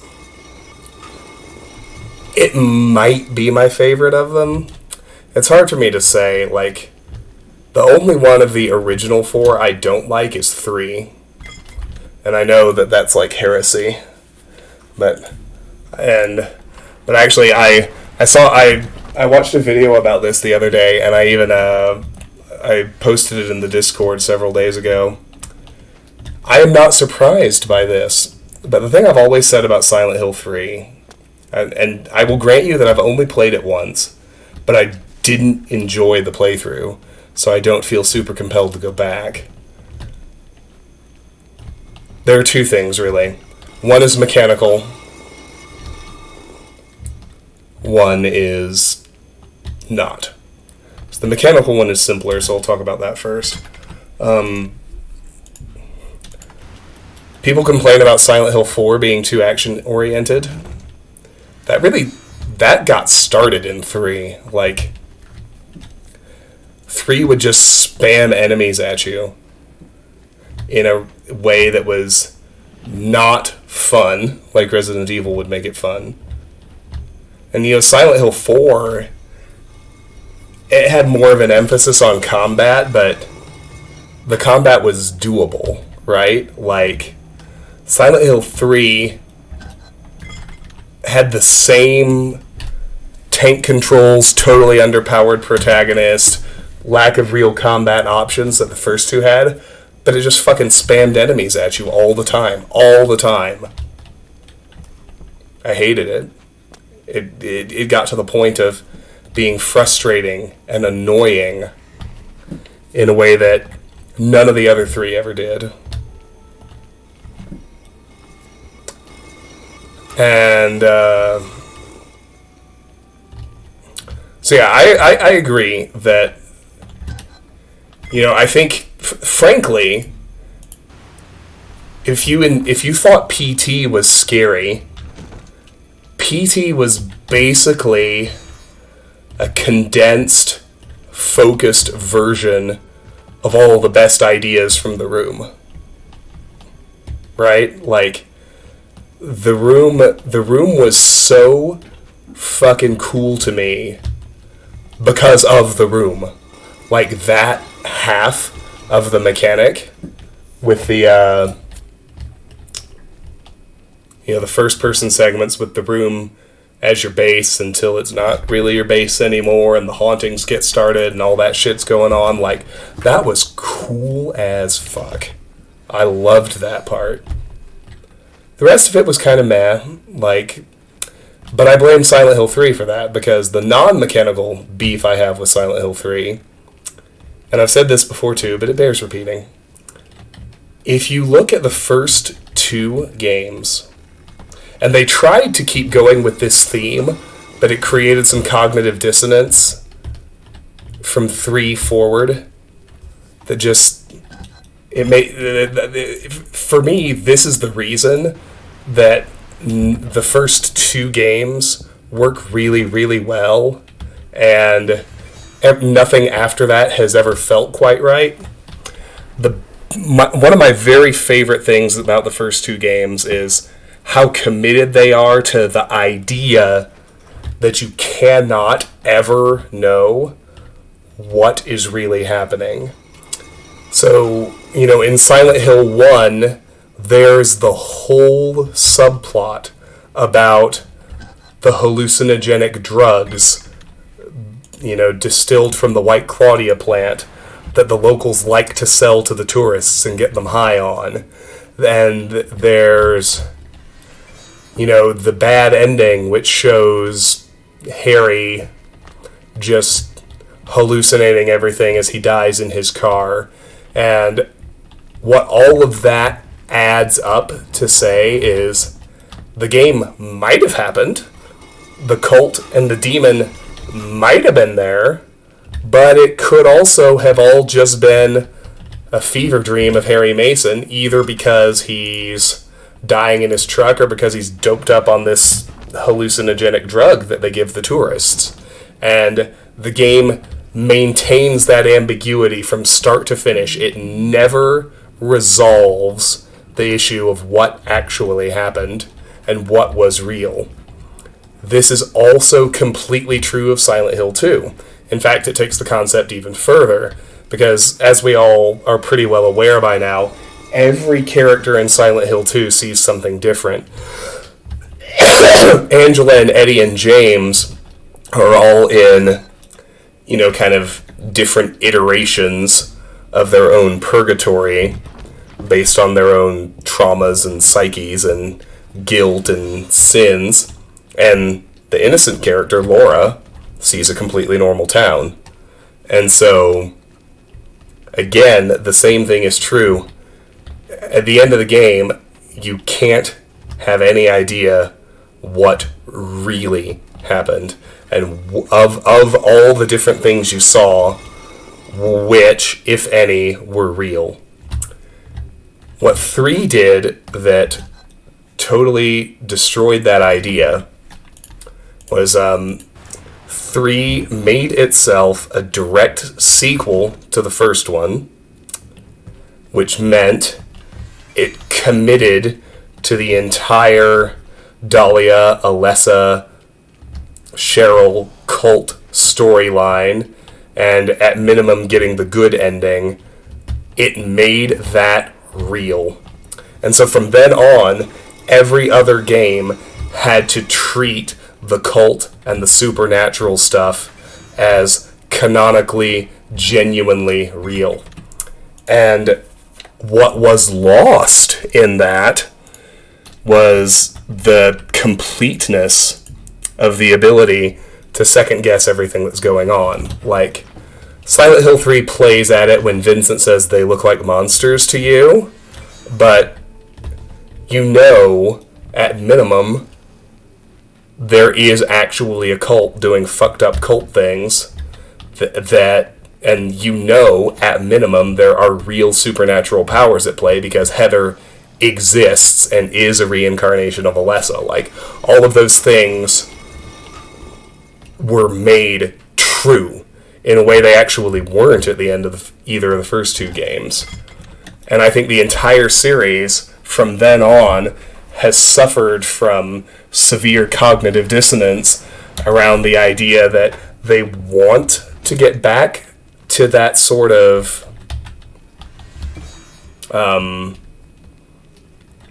ambiguity around what is and isn't real, and the inability to trust what you see, but you can't ever completely get it back as long as the cult is completely canon.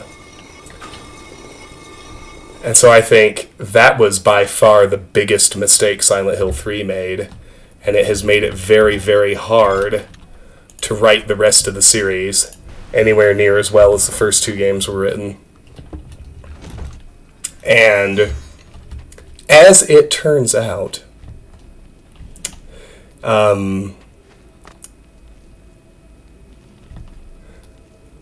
both, and this is from interviews with Team Silent devs, both of those decisions, the decision to enemy spam and make combat so much more focused in Silent Hill 3, and the decision to make it a direct sequel to Silent Hill 1 and make the cult canon, came down from Konami brass. Team Silent didn't want to do either of those things. Which probably surprises no one.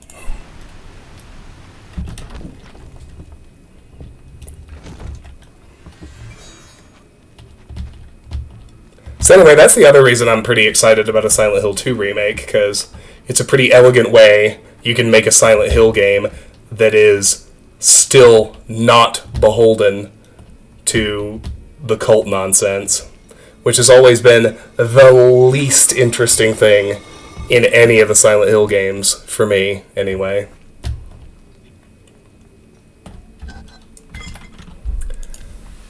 And so, you know, I think that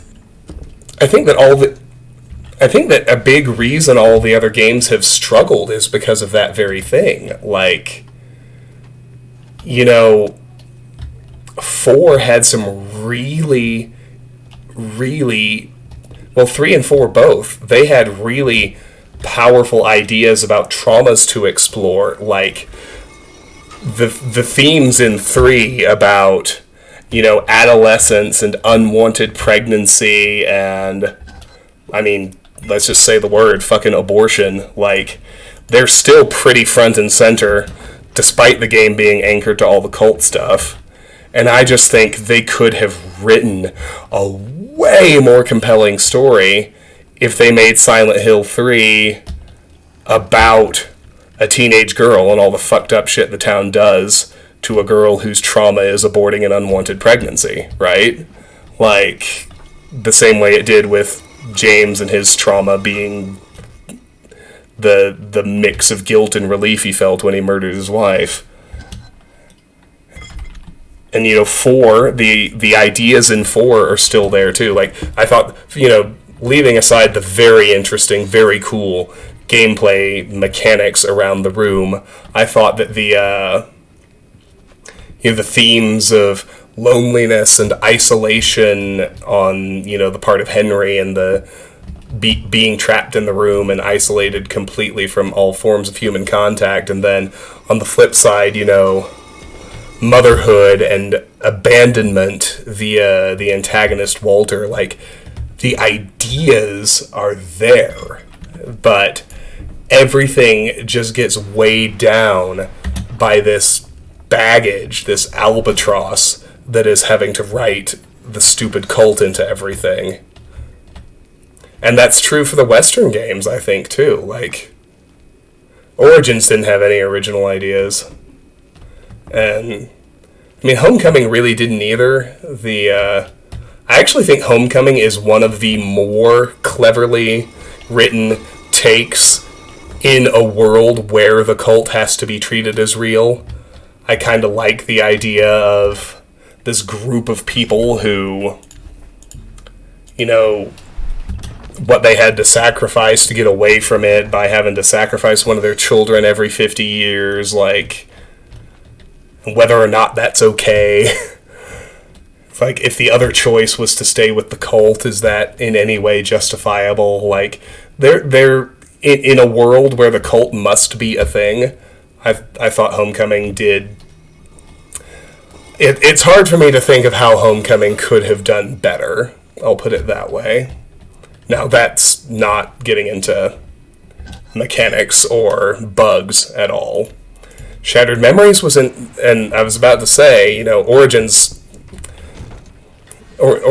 had no original ideas at all. Shattered Memories I really enjoyed. Like, I really, really liked it. I wish that the nightmare segments didn't suck so much. Because, you basically have two core mechanics in that game, and one of them is no fun, and that makes it hard. But the ideas in that reimagining and Ring of Treachery. Oh, yeah, this is the stealth version. Fortifies all your stealth skills by 10 points.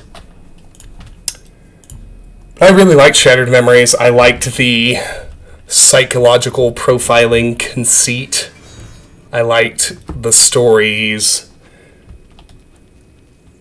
different focus on trauma and loss and the ways we process it and acceptance versus denial. Like, I thought that game had a lot of really interesting ideas. I wish it had been executed a little better.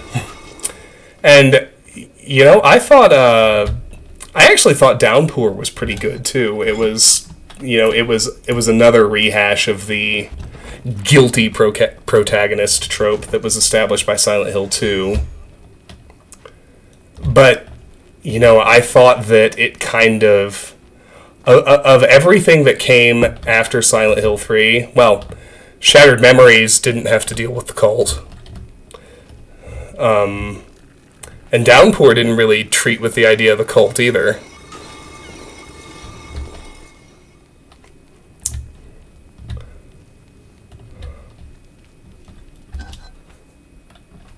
Like, it's pretty straightforward for me. Like, I'm pretty comfortable saying that all of the most interesting games are the ones that either minimally focus on the cult or don't include it at all. And none of the best ideas, none of the interesting horror comes from the cult. The cult is just a dumb conceit. And it was fine in the first game, because the first game was literally just, it was the manifestation. Oh, look, I found another Ring of Vitality. Too bad I already have one. It was fine in the first game, because the first game was Alessa's nightmares or maybe Harry's hallucinations.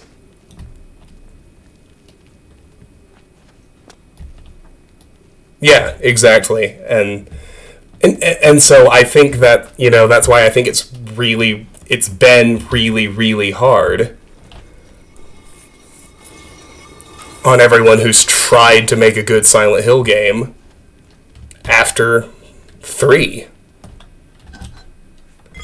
Because I wouldn't know where to start if I had to write an interesting, fresh take on the Silent Hill property while the cult is still canon and I have to include it in my story as being a real thing that is the driving force of whatever evil is in Silent Hill. Like, it takes away so many options. Like, I think what they realized after Silent Hill 1, before they made 2, is that the most interesting thing was the town itself. And, the idea of people's nightmares coming to life. It wasn't anything about Alessa's specific nightmares about her wackadoodle religious mom and the cult. And that's why, 2 is... I'm still very comfortable saying 2 is by far the best story. Because it takes that singular focus and just runs with it. And that is such a great foundation for a horror series. because you can do so many different iterations on it. Like, I can think of versions of Silent Hill 3 and 4 that focus on their interesting ideas and don't have the cult in them at all. Like, it's really easy to think of a version of Silent Hill 3 where a teenage female protagonist is tormented by nightmares of an unwanted pregnancy, which is really what that story is about. I can easily think of a really interesting version of Silent Hill 4 that's all about the nightmare of an introverted dude who finds himself completely cut off from other people. And, or the flip side, if they wanted to focus on the horror that comes from being a child who was completely abandoned by their parents at birth. Like, both of those are really good ideas to write nightmares around, and you don't need the stupid cult to do it. Yeah, no, PT was chock full of interesting ideas.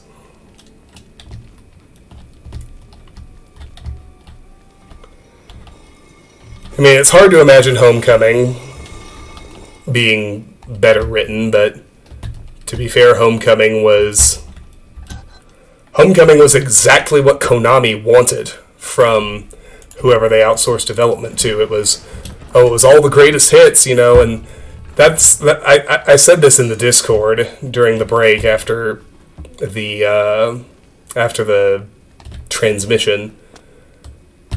Konami has never understood what was good about Silent Hill, and that transmission made it really, really clear to me that they still don't. Like, they think we all love the characters. Like, they think what's interesting about it is the Bubblehead nurses, or is Pyramid Head.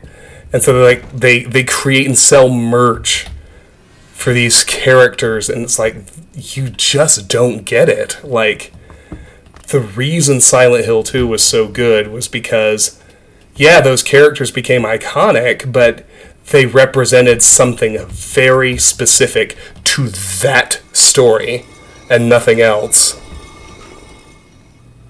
Tara, I didn't play Silent Hill. We just watched the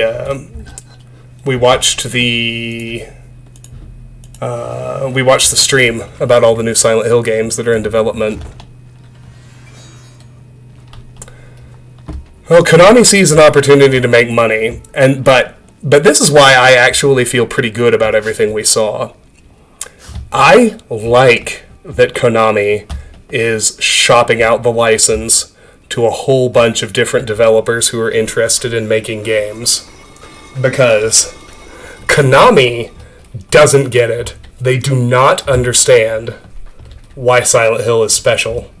But I bet at least one of the people who is clamoring to make a new game does.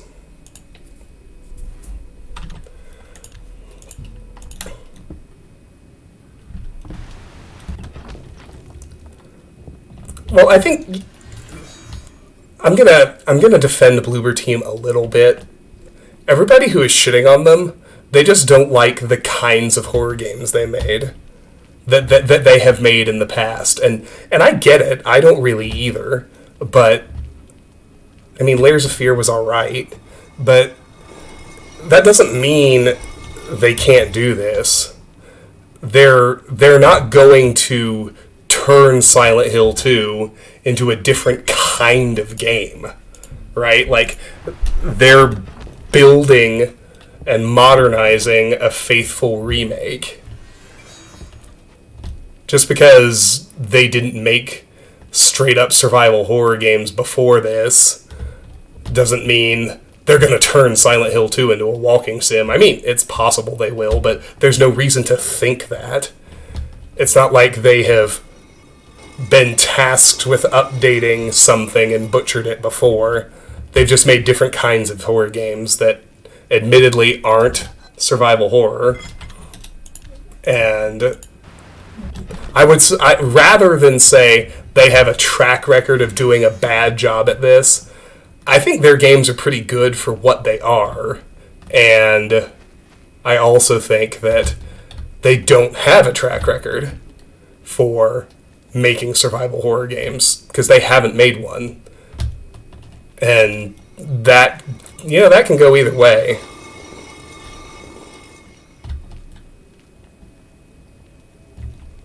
Yeah, but that's my point, Nyron. Like, they're not going to turn Silent Hill 2 into a walking simulator.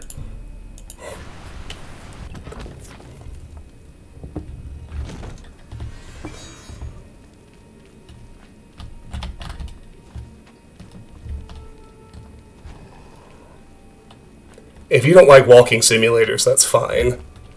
That doesn't mean Bloober Team is a bad developer. It means you don't like walking simulators. There's a difference.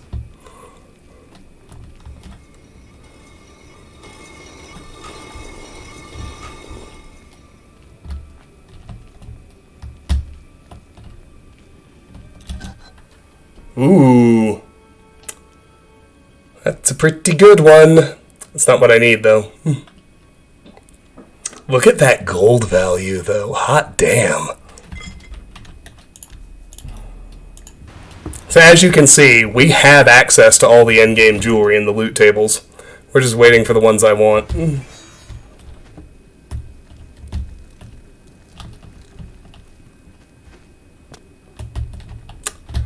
Yeah, except Terra, I don't want to clear more dungeons than I need to. I'm doing the same thing I did with the Oblivion gates. I am waiting until the game coughs up the thing I want, and then I am clearing this dungeon to get it.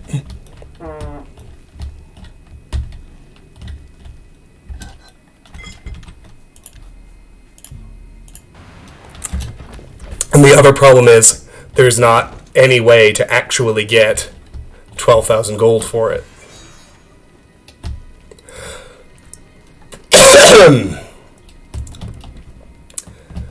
I can't remember, but I think the most gold any merchant is ever able to have in this game is maybe 4,000. Might be even less than that.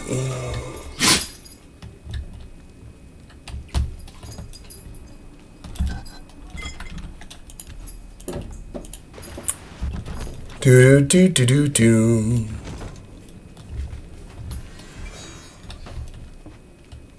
Oh, I wouldn't say nothing. Outer Wilds was in development for 7 years, and it may be my favorite game of all time. It's easily in the top 3.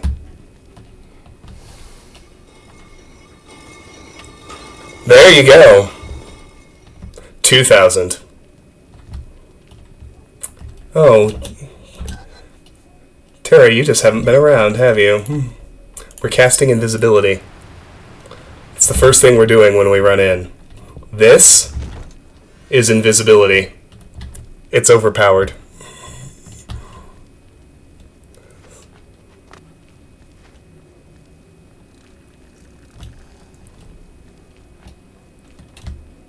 Yeah, no, I know. You mentioned you were going to a party. Yeah, we're casting invisit. So, I have a hard save outside the cell, because I get a fresh load of the entire... Like, once I'm inside, it's committed, and it won't reset for 10 in-game days, but as long as I have a save outside, as soon as I go in, I get a total respawn of the cell. Different monsters, different loot, different everything. So, I cast invisibility, which means all the enemies completely ignore me. I run straight to the boss chest, which has the potential of spawning one, or technically both, of the 2 pieces of jewelry I'm looking for. And if it's not there, I reload and try again. And once it is there, I will actually fight all the enemies, clear the cell, and pick it up. But I already found one. I'll show you after this. I'll show you right quick. So Terra, are you looking? Behold my first legitimate piece of endgame gear. Ba-bow! we are immune to disease, poison, and paralysis. Completely immune.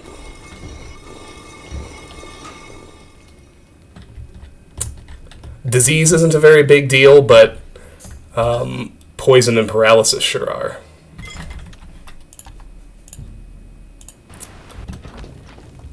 Poison is one of the most fucky things in this entire game, and I never have to worry about it again.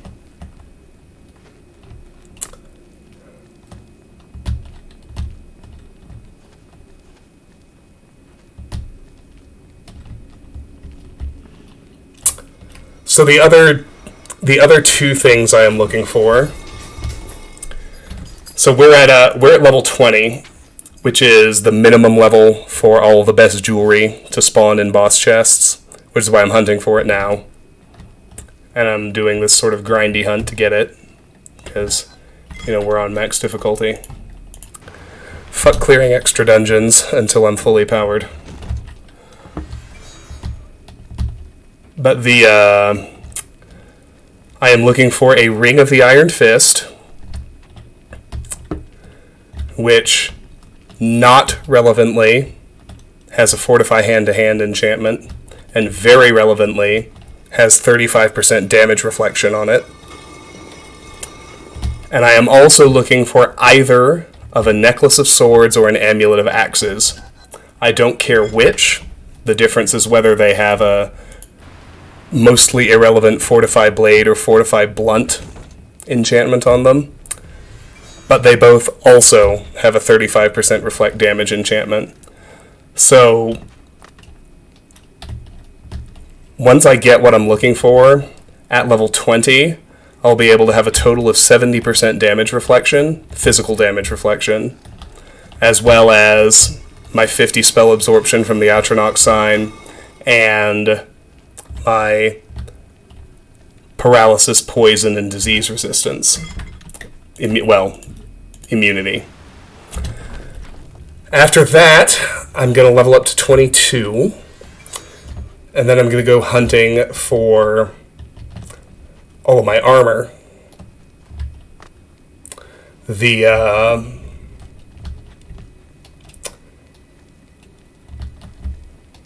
Probably Daedric base, and of helm, cuirass, boots, and gauntlets.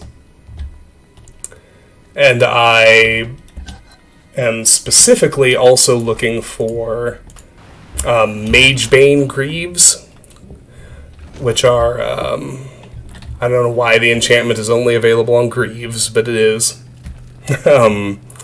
Which is a Daedric greave base with a built-in 20-point spell absorption enchantment.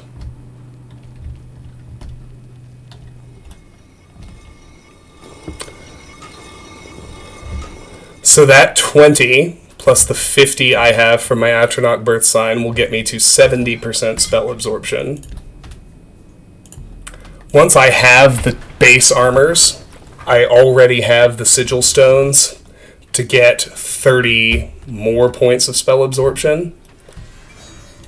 You can see them right here. I already have them, 2 of them.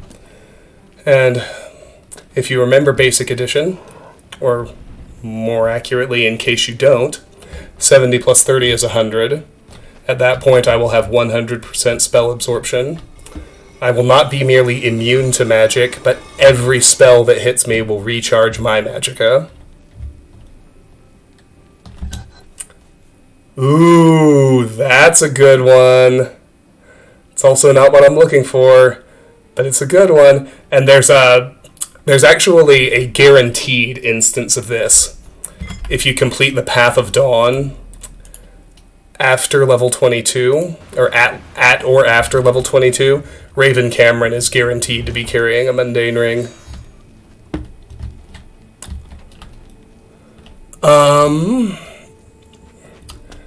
So then, once that's done, very exciting stuff. And it might be a while before I can actually wear the armor.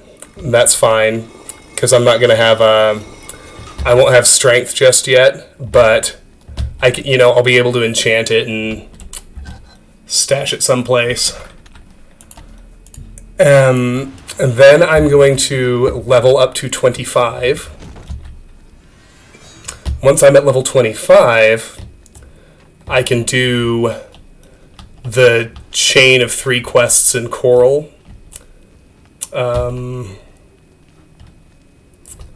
starts with separated at birth. There's like reunite the Germain brothers, kill the ogre, like the chain of 3 quests in Coral that ends with getting the escutcheon of Coral. I need to do that at or after level 25 to get the best version of the escutcheon of Coral, which gives me a further 30% damage reflection, which, when stacked on the 2 pieces of jewelry I'm hunting for right now, will put me over 100% damage reflection, making me not merely immune to physical damage, but reflecting it all back onto the enemies.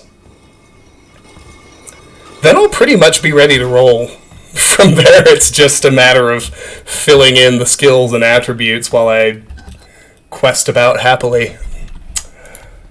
Not particularly. I haven't had need to yet. I don't currently have anything I want to store. Like, once I start collecting pieces of armor that I'm not ready to use, I'll go buy the house in the Imperial City. The only reason is I don't need one yet, because I'm carrying my gear with me, because I'm always going to want to be able to make potions and poisons.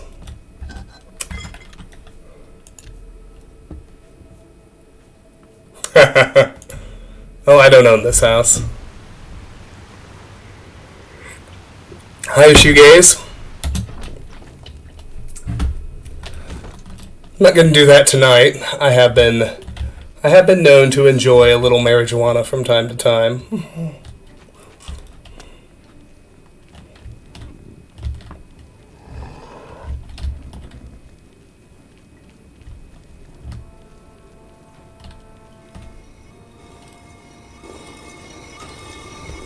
Marijuana. Marijuana's bad, kids. Marijuana's bad, okay? The marijuana has a very distinct smell. I'm going to pass some around and... hey! Who took the marijuana? I'm a big, big, big fan of South Park. And Beavis and Butthead. As you can see, my Oblivion character is in fact named Beavis. Beavis, I'm a little disappointed in you.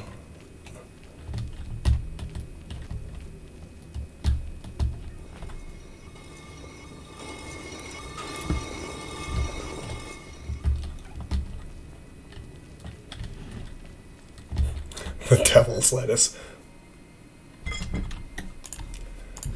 Seen a lot of good stuff, just not quite one of the 2 I need yet.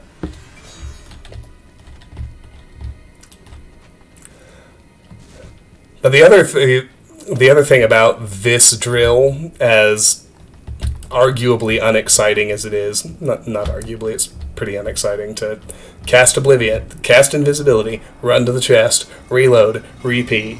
But this is, I'm already able to deal with these enemies with relative ease. Like, I'm already set up. Like, I can fight all these things and kill them. When the loot I want is in the chest, I'm going to. But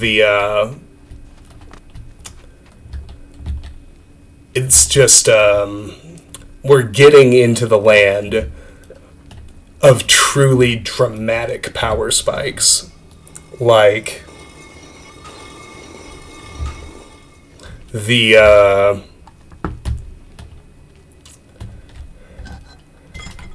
even with just the jewelry and no armor, I'm going to get to 70% damage reflection. Like, I'm going to be pretty damn tough running around naked save for my jewelry. Like, the damage the enemies are currently doing to me is going to be chopped down to 30%.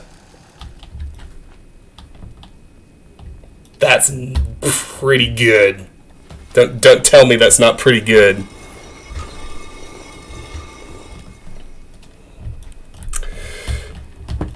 As far as the actual chance of an item dropping, oh shit, empty. That's wild. I guess there's always a chance of that too.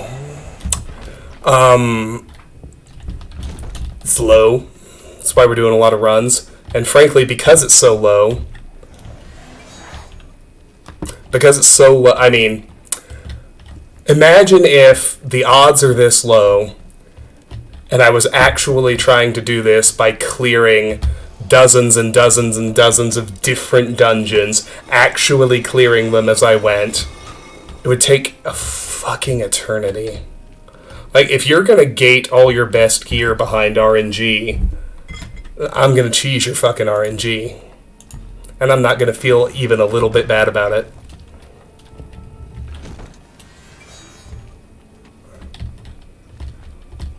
Yeah, see, Tara, we already have ogres. Which are the toughest creature in the game.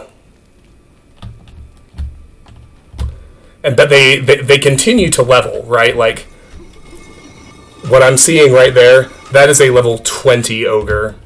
When I'm level 54, I will fight a level 54 ogre.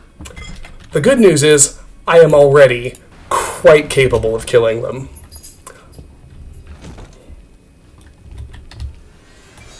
I killed one on the way in. There was one guarding the entrance to the dungeon. We have hit the point where my summons, I can't really rely on them for damage anymore. They're still very useful tanks. Like, it's a really good idea to start the fight with a summon, and then while the enemies are distracted, I can do my chain of weakness spells on them and kill them that way.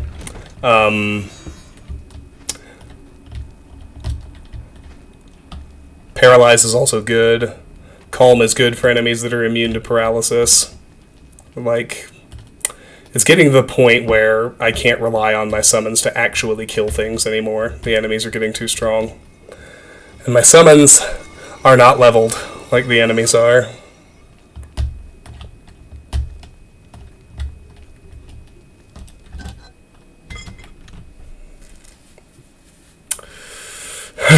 Oh, I see. That's why we want to blaze it. I didn't even notice the 420 stream time. Well done.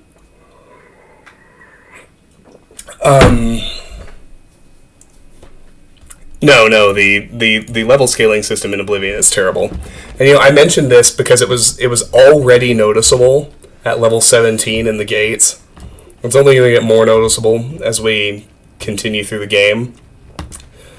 But the NPCs, yes, I've been efficient leveling. NPCs look silly because, by the time you get high enough level, every basic bitch bandit is decked out in glass or Daedric armor, and it's really silly. But the actual scaling of NPC stats, it's not broken. It scales just fine. Like, their level does track yours, but if you efficiently level, you're still getting net stronger, and you kind of do fine against the NPC enemies. Where they fucked up their coding is with the creatures. The creatures do not scale correctly. Their HP and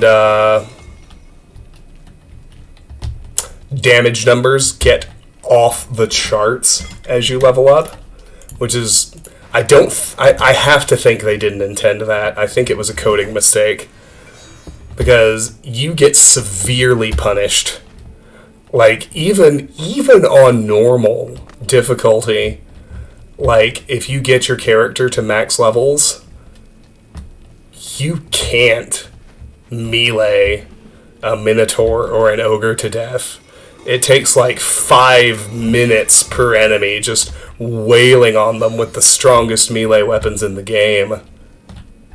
It's terrible. And the other half of that coin is their damage scales so ridiculously that they'll 2 or 3 shot you every time. So, looking at chat, yes, Shoegaze, I have been efficient leveling. So here, I'll show you my stats right quick. We're at level 20. We maxed endurance first, like you need to. I've also maxed intelligence. Right now I'm working on willpower and speed, but as I mentioned, I'm taking a break from grinding levels right now.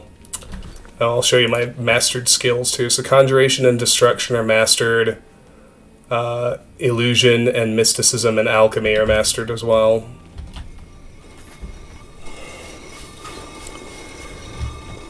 But I'm taking a break from leveling to go on this jewelry hunt.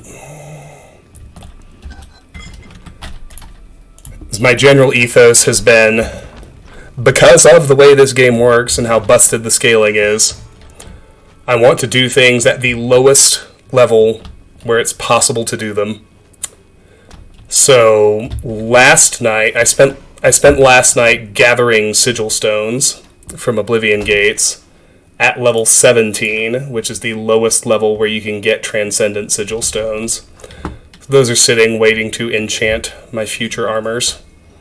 And I don't have to go back into an Oblivion gate for a while.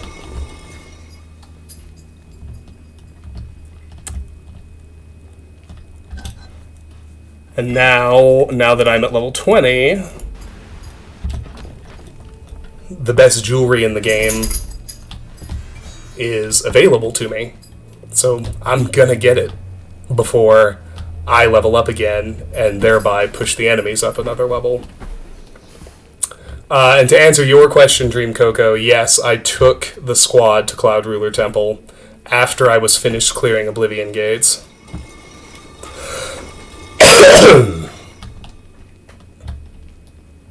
Of course we are, Tara. Of course we are. It's going to be a while, but of course we are.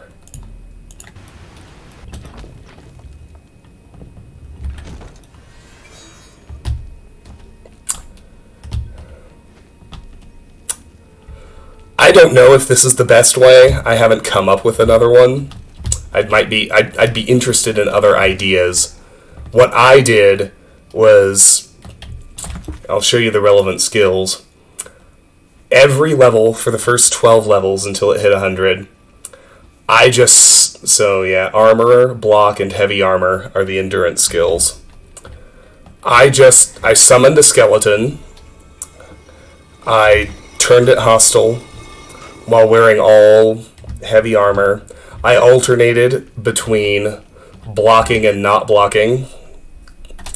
So those skills raised in tandem. It was it was heavy armor block, heavy armor block, heavy armor block. And between, I would do that until I ran out of health, and then I would summon another one to stop it attacking me. Wait to refill my health. Use a repair hammer to repair all my gear. And then rinse and repeat until I had gained net 10 endurance skill ups on every level. Like, it's super contrived, but I kind of feel like the game forces you to do that, because you have to raise endurance first, or else you tank your health pool. And those are the 3 endurance skills. Like, you have to take hits, and you have to repair gear. There's no way around it. So Armorer has since been creeping up a little bit, because whenever I go out on adventures, the nice thing is, maxing endurance is one thing, because you have to do it first. It's really grindy and it's really tedious. But now, I'm really comfortable letting those skills sit for a while. Armorer is going to gradually creep up naturally, because as I clear locations, I'm going to pick up enemies' gear and repair it. And whenever I finally start wearing armor, I'll be repairing, and I have been doing that even when I cleared Oblivion gates. That's how it got to 50. And So armor is going to nicely, naturally level throughout the game as long as I remember to repair damaged enemy gear as I go. Heavy armor and block, I haven't touched them since I maxed endurance, which was at level 12. But once I get to level 25, and I have it's armorer, block, and heavy armor are the 3 endurance skills.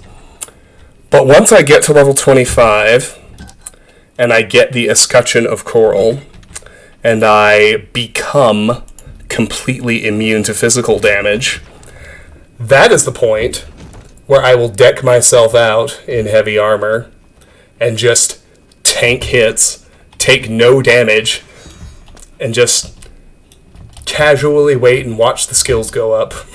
It's going to be great.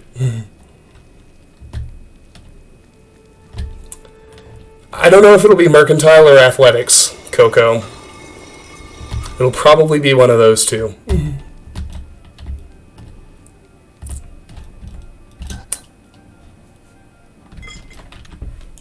And so that's it. It's nice to know that point is coming.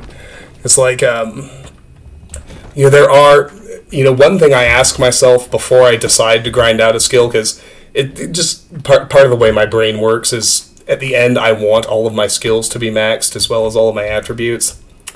So like a couple of sessions ago, I just went ahead and ground mysticism from like 10 to 100 because intelligence was maxed out.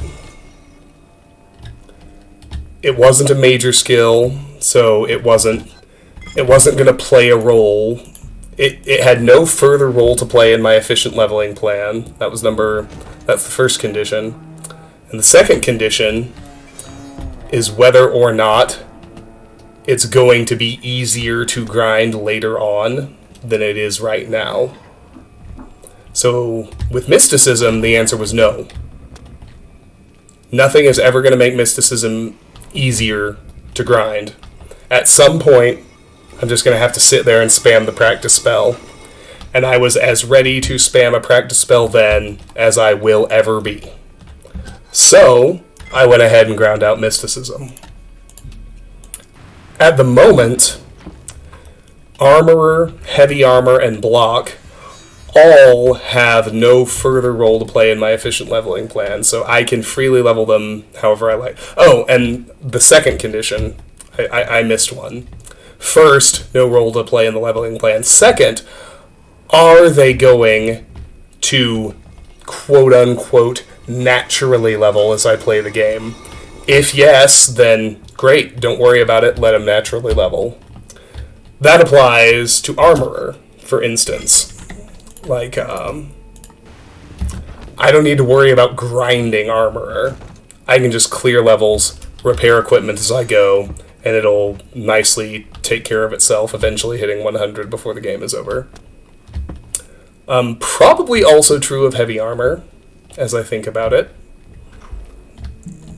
Once I put the stuff on, and I guess even leaving aside the kind of intentional. Is there a benefit to raising it right now? Right, like. Even if it might be easier later, is there some compelling reason to raise this thing right now? So I think, at least with heavy armor, I'm gonna want to raise it, because as soon as it hits 100, it won't weigh anything anymore, and I'll be able to move a lot faster. And that's a pretty compelling benefit. So, heavy armor might raise naturally at some point. Once I'm ready to wear it, it kind of will. But I want it maxed as soon as possible, because I want it to stop weighing me down, so I will probably grind it out, but it's going to be a lot easier to grind. A lot. Like, the difference between a major pain in the ass and being totally trivial. once I'm immune to physical damage, I can just pick one enemy and let it wail on me until it kills itself. And then I can repair my gear and repeat. It's going to be so easy once I get to that point. So I'm waiting on heavy armor, and I'm waiting on block for that reason. They're going to be way easier to level up later on. Shoegaze. I am looking for either of two items. I started off looking for 3 pieces, and I already found a Ring of Vitality. I am now looking for a Ring of the Iron Fist and either of a Necklace of Swords or an Amulet of Axes. I don't care which one. Blade and Blunt. The difference between Blade and Blunt is immaterial to me, but I'm after the Reflect Damage enchantments on both of those.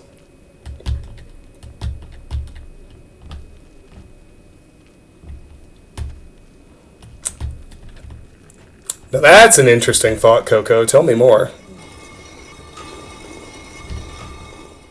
Oblivion's only easy because I'm not trying to fight, and I'm cheesing everything. I guess that's the only way Skyrim gets doable either, now that I think of it. Oblivion is like vanilla Diablo 3 Inferno. You remember the infamous press conference where Jay Wilson said, you know, we beta tested everything to the level where all of our players said it was a really, really, really challenging experience that they had real trouble getting through. And we took that and we doubled it. You remember that? That's literally what Oblivion is like versus Skyrim.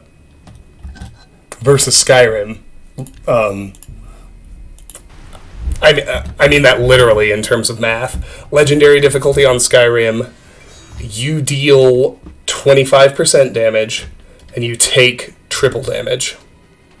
Max difficulty Oblivion, everything is by a factor of 6. So you deal 1/6 damage, which is, roughly half again what you were able to do in Legendary Skyrim, and enemies hit another twice as hard as they do in Legendary Skyrim.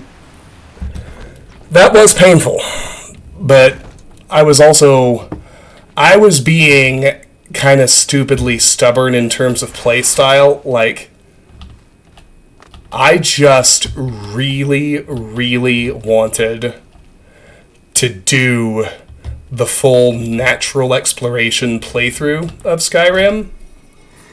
And I also wanted to do it on Legendary difficulty, and I also didn't want to buy anything. Like, it was the whole stack of self-imposed challenges that made that so painful. But I am probably going to do Skyrim again. I'm probably going to do the Anniversary Edition and have survival mode enabled. And I will play very differently. Like, we will focus on Conjuration at the start. Because that is where winning happens, even on Legendary.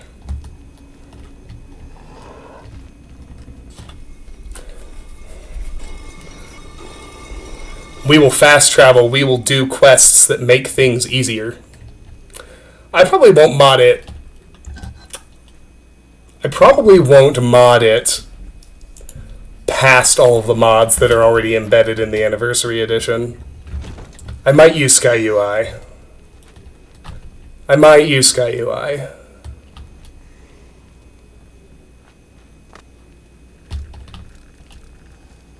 Yeah, I know, you have to use carriages. But you can still use carriages. You can still do Morrowind fast travel. So one of the earliest projects of a survival mode playthrough is to build at least one of the Hearthfire houses and hire the carriage driver who can take you literally anywhere.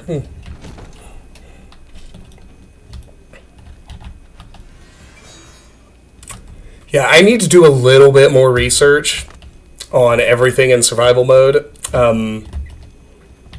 the food and water and sleep mechanics, like, they are what they are. It's just the same kind of busy work that it was in Fallout New Vegas. But the exposure mechanic is serious business. Like, I need... Like, before I really try to stream a survival playthrough, like, I need to do some science on warm clothing and hot soup and dealing with exposure.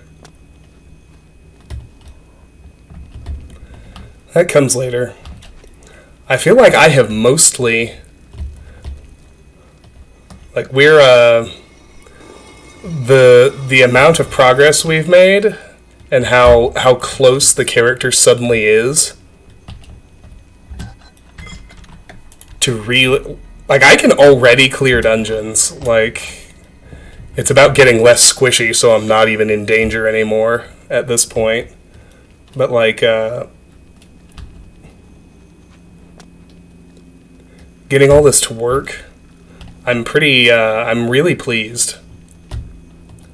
Like, we've come pretty far in Oblivion, and I said this earlier, like, I'm almost in disbelief of how well everything actually has worked. Like, you know, it's one thing when you're planning and generating the ideas.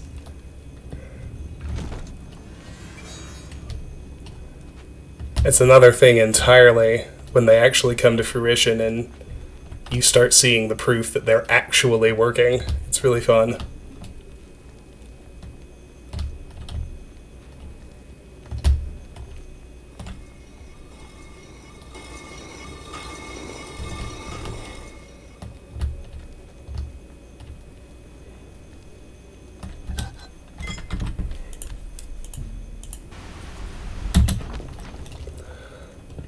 Alright, we are probably going to have to content ourselves with 2 pieces of jewelry tonight.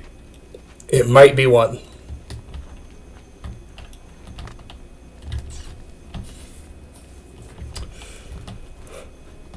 Oh, I understand itches pretty well, Tara.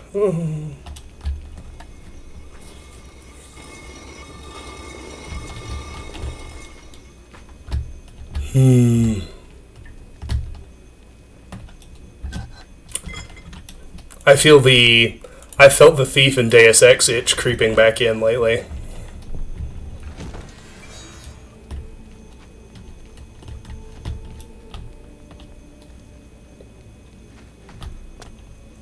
Yeah, you gotta get 10 intelligence. It is known.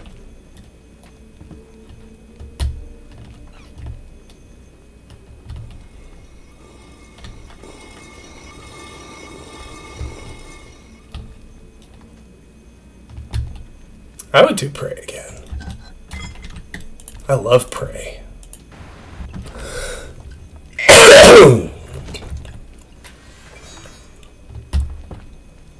Like, I'm working on 3 playthroughs right now. That's enough. Like, in the past, I have run into the problem of starting too many projects and not finishing them.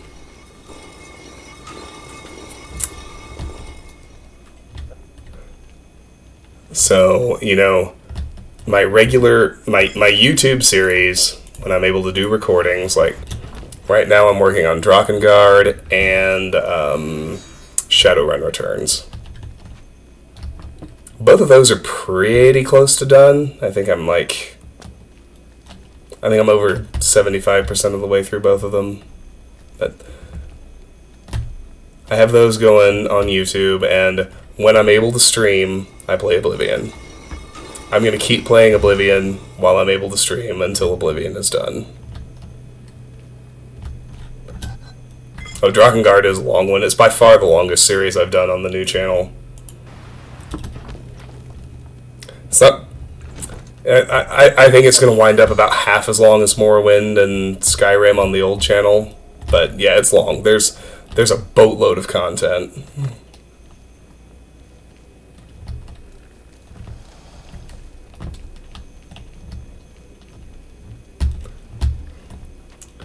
I still haven't seen any of the super weird stuff either.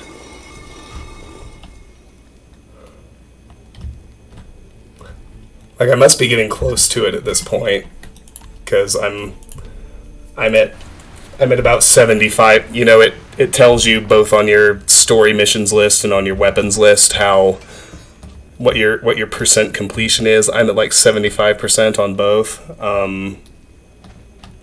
I've seen ending A, which was pretty normal. I actually liked it. Like, I thought ending A was a pretty good story, as it was told. But I know there are 4 others, and I know the game has a reputation for being, like, legendarily crazy, fucked up, messed up, insane. I haven't really seen any of it yet, so I guess it all shows up in the alternate endings. Which I am still working on unlocking, but I'm sure we'll get there. I don't really want things spoiled. I also know... I know, like, the series continuity. I decided to play Drakengard in the first place because a lot of people have recommended the Nier series to me. I've had a few requests to play it on the channel before. And when I looked into it, I realized that Nier is actually... I mean, it's called a spin-off series, but in terms of storyline, it is actually a direct sequel to one of Drakengard's 5 endings. So, okay, I'll play Drakengard. Start the story at the beginning.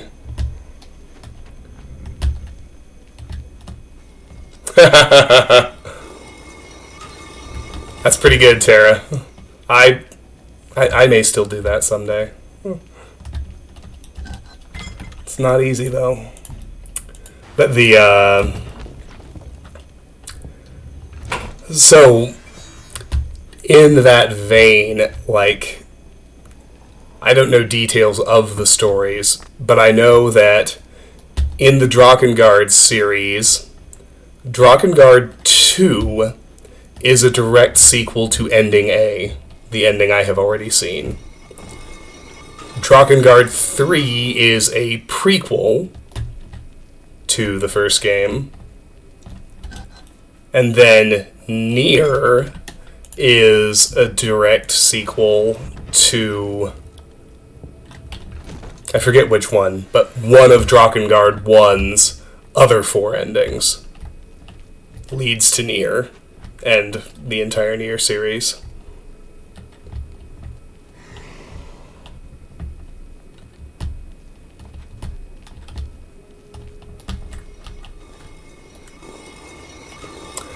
That is true, Coco. I will die before I come anywhere close to playing all the games I want to play. That's just how it be. Life is all about triage. Alright, well, we're definitely not getting all 3 pieces of jewelry tonight. I have about half an hour of attempts left in me tonight before I need to go to bed. So hopefully we can at least get number 2. But the odds are not great. That's all you do. You know, you keep on trying till it happens. The Avalanche lose 4-3 in overtime. Alas.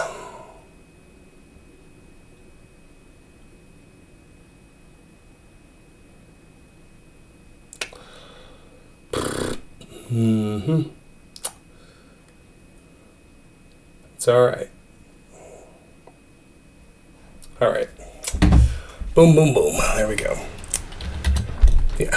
I have about half an hour left in me. I'm starting to get sleepy. Next stream will be tomorrow night.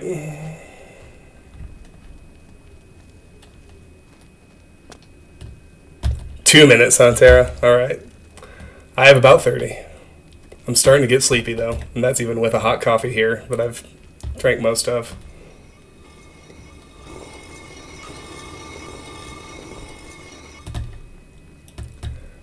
Yeah, well, as long as nothing else happens, I stream whenever I have the house to myself. It's like, what the fuck else am I gonna do?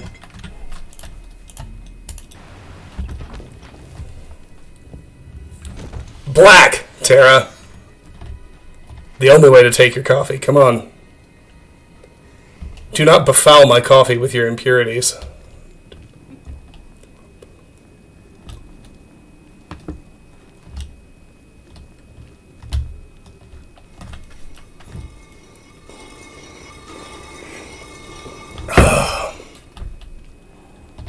Oh, it's so good. And it's still so hot. I made this 5 hours ago.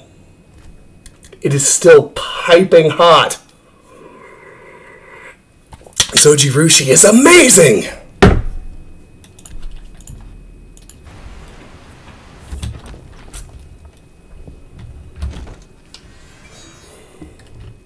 That blows, Coco.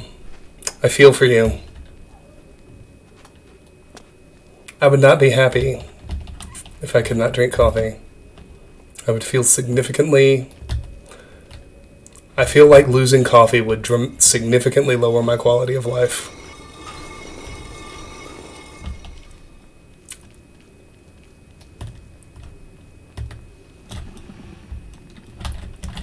Well, I sure didn't want to do that.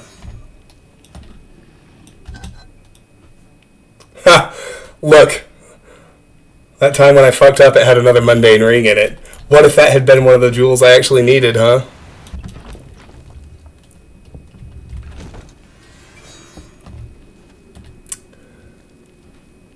Alright, alright, alright. Boom, boom, boom.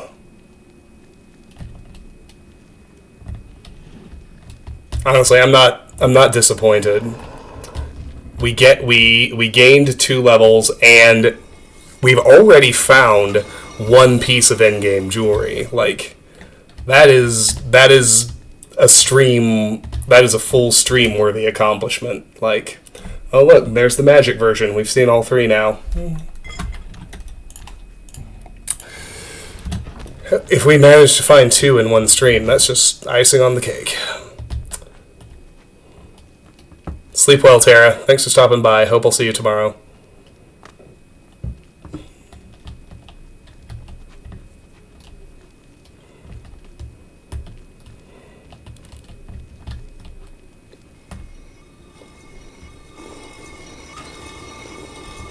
Go, go, go! That was a StarCraft Marine. If you couldn't tell.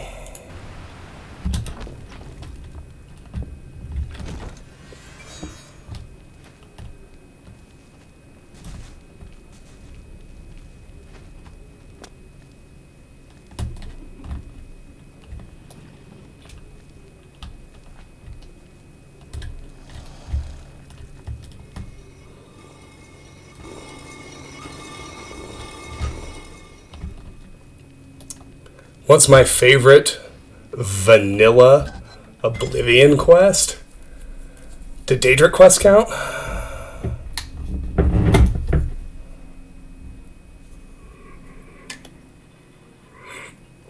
Oh, or not.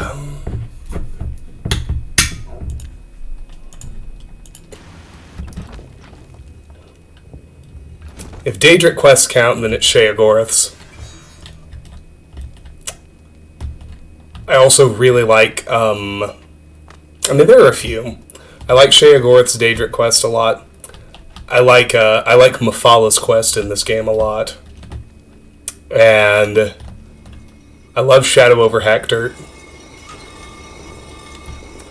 Somebody at Bethesda is a big Lovecraft fan. And the first time they got to do... Oh, see, this is the mid-tier version of the Greaves I eventually want. This is spell absorption 14 points. The version I will ultimately have is spell absorption 20 on either Daedric or Glass. I am still too low level for the 20-point spell absorption enchantment to spawn. That shows up at level 22.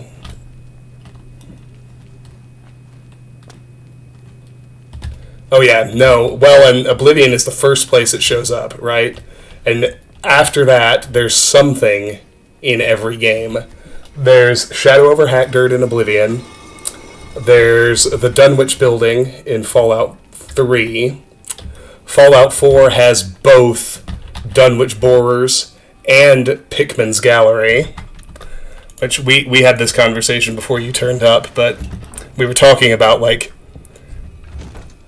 Bethesda, I think, is at their absolute best when they do kind of standalone quest experiences, you know, where there's not even necessarily a pointer anywhere in the main game. It's like a reward for exploring off the beaten path. You walk into this dungeon, you find some horrible thing, you do a quest, and it's this, like, self-contained, super cool experience. Like, Skyrim has a couple of those. Haldir's Cairn comes to mind. I like Foral Host. The one where Ragat had forced all of his followers to commit mass suicide by drinking poison. Like I said, Fallout 4 has at least 2. There might be others I'm not thinking of, but it's got Dunwich Borers and it's got Pickman's Gallery, both of which are awesome.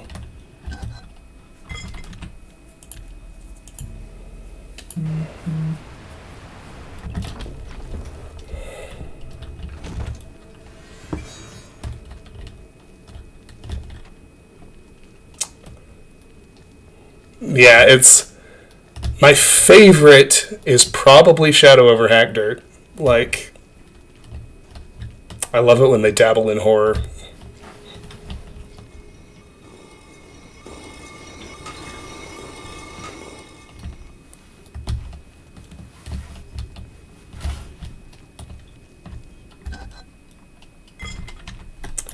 Seen a few bits of Master Alchemy gear. What's the name? Oh, Brush with Death. Yeah, that's a fun one. I remember that. The Painted Trolls.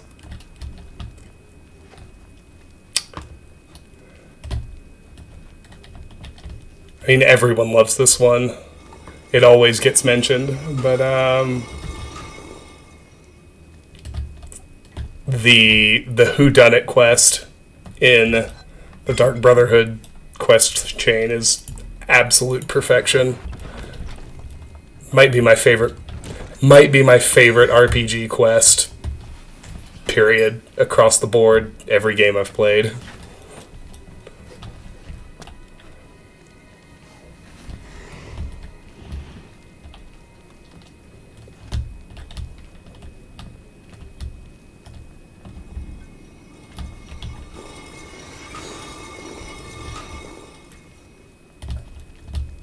Oh yeah, no, that's the ultimate heist, right? At the very end of the Thieves Guild. Yeah, where you have to steal the Elder Scroll for the Grey Fox.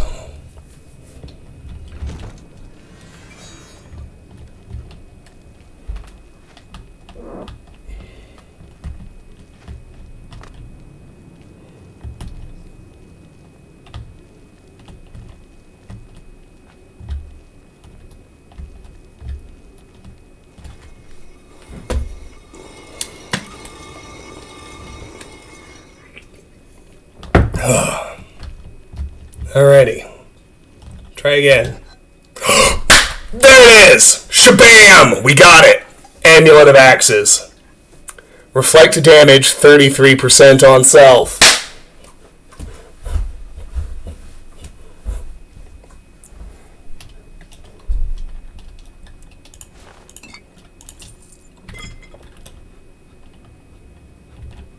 Alright. Now, I'm happy to clear this dungeon.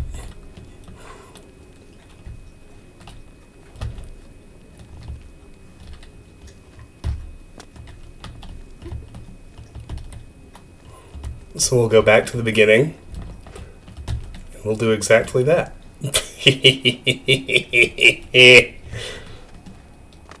Oh boy, did we just get stronger.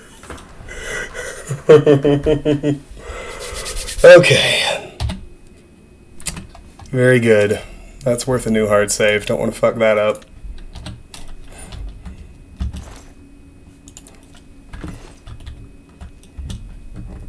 A hasty translation is scrawled here. 4th star hour. Time. Terror of the most, terror of Meridia came. Alright, good night, Coco. You're not going to miss much. We already know I got my amulet. I'm just going to clear this dungeon and then I'm going to call it a stream. Tomorrow we'll pick up looking for the final piece of jewelry, the Ring of the Iron Fist.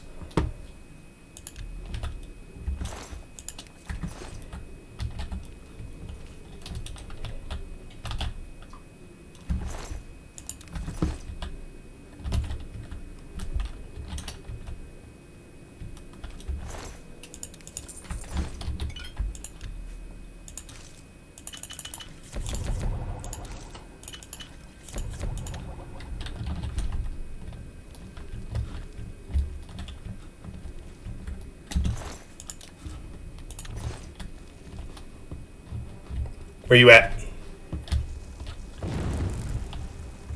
Oh, that's an imp.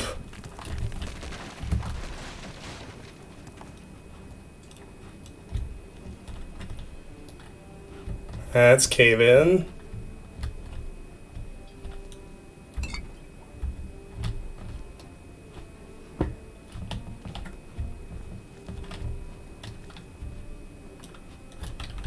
Wonder if I have good enough acrobatics to get up here yet.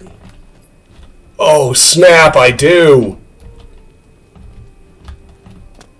Well, how do you like that? That takes me right to here.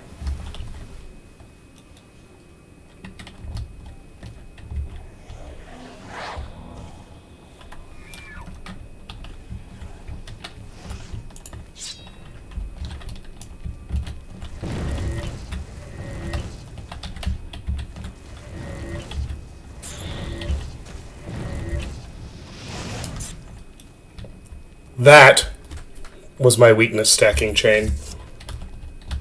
The way I just handled that will-o'-the-wisp, if you were curious. Now my clan fear should have just murdered a couple of imps for me.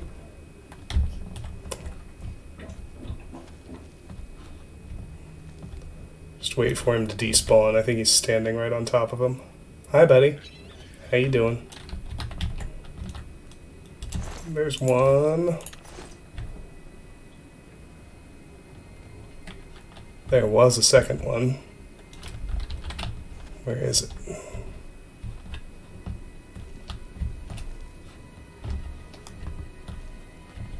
I see it. Very good. Alright, nice.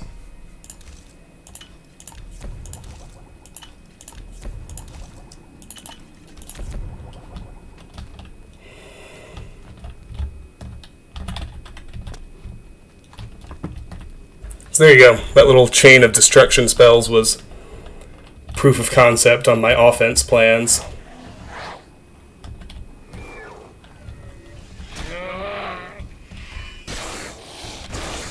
This is a little too narrow. My clan fear is not going to win this fight. But I'll be able to take out the Minotaur.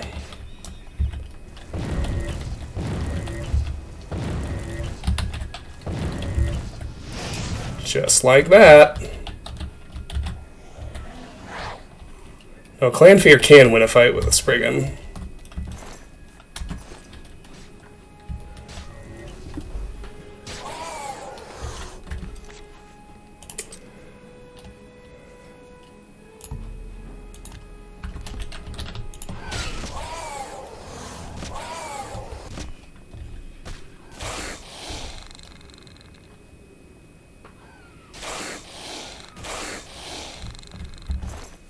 LOL, get wrecked.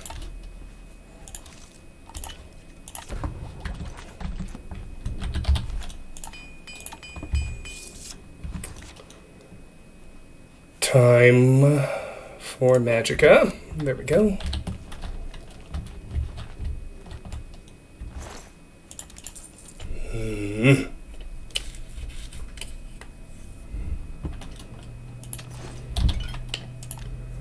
Oh, that's awesome. Feels so good to have those two jewels. I tell you what. OMG. It's a rat.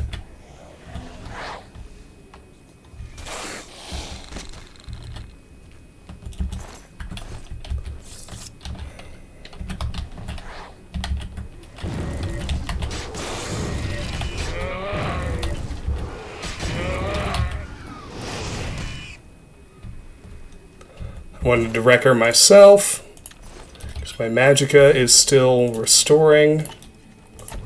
Actually, now I'd like to run up here and take care of the Minotaur Lord. If I can get him in time, and I think I can. Debilitate is good enough.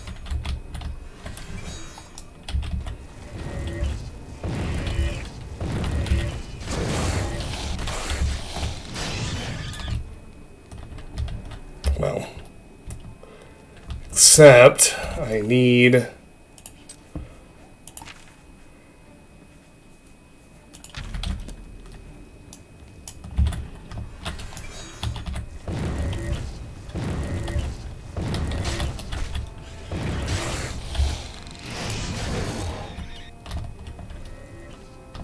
he's dying.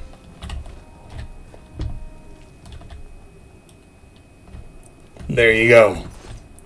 That is how we handle shit on max difficulty Oblivion, ladies and gentlemen. Look how awesome we are. So what else do we have here? Nothing I need. Dead Scholar.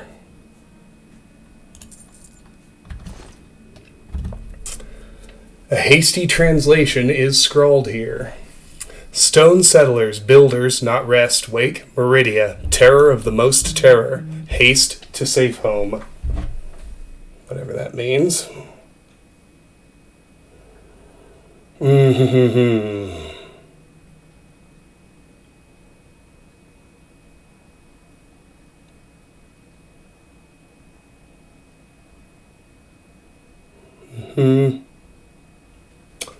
All right.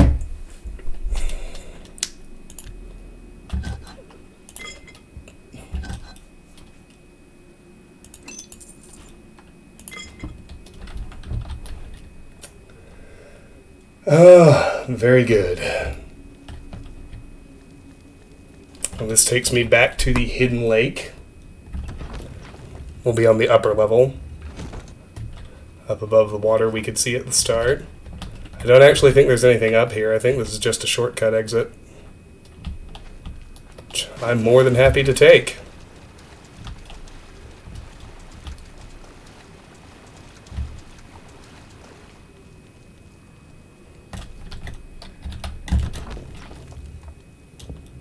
That was awesome.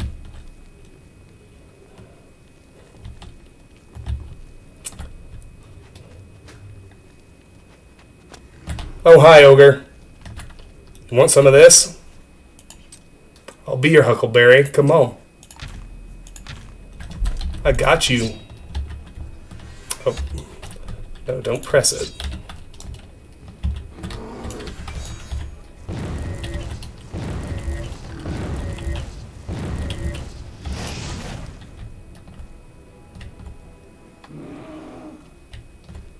Boom! Roasted. Thank you. Come again. Too easy.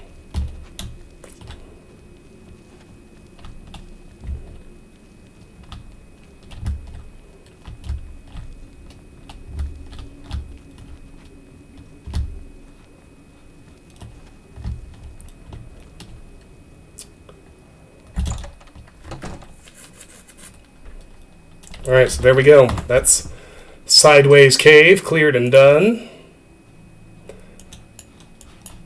I'm going to go do just a little bit of offloading back in Coral. You know, Sell some of the shit we made to Seedneus. Bounce back to Skingrad. Make sure my potion stock's back to 30. Pick the next dungeon to go to.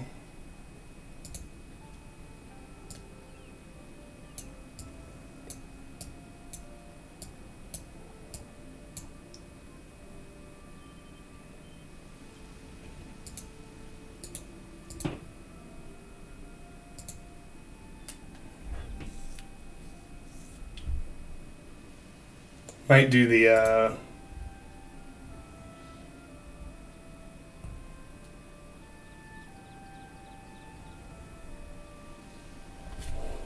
Let me see if that sewer segment has a boss chest anywhere in it. Hail.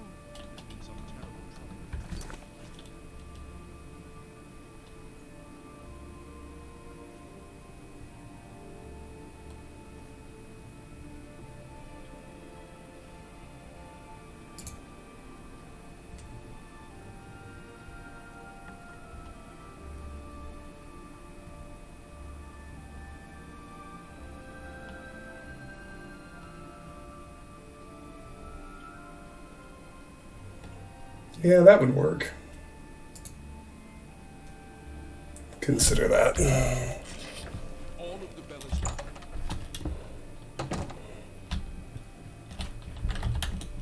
It's my... Let's do business.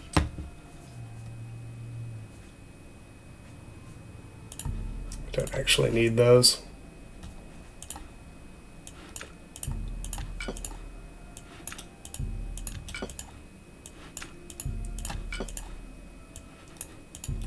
You...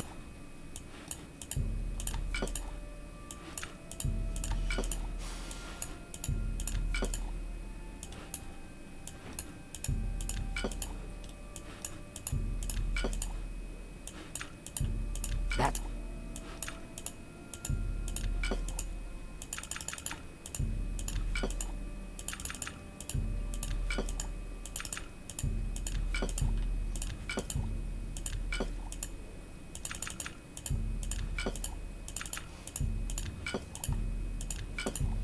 You gotta...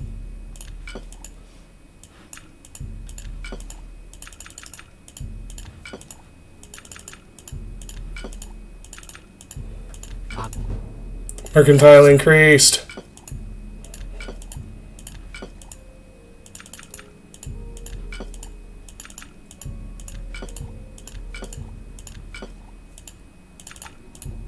You dr-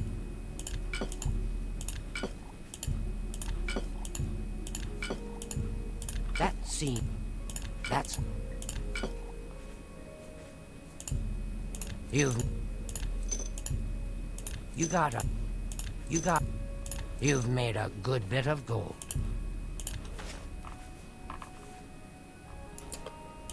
Tell you... You're telling me I didn't equip my amulet yet? There we go. Goodbye. It's over 9,000! It's getting there anyway. Alright. For those of you playing the home game, or who are just otherwise unaware of this, 33% reflect damage is fucking incredible. That's the memo.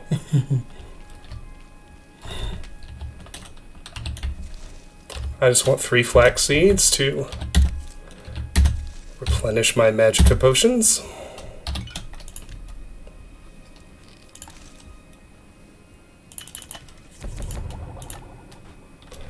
Alright, gonna head back here. Gonna explore down to the next dungeon I plan to clear, which is actually not so much a dungeon. It's the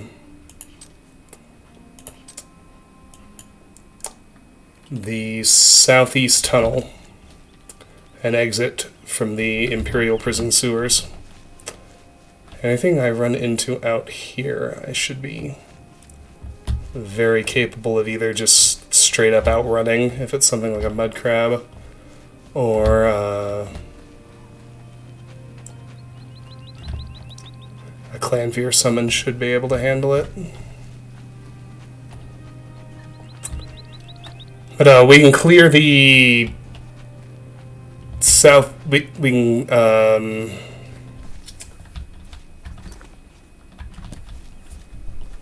What is it? It's just a mud crab. I don't have time for that.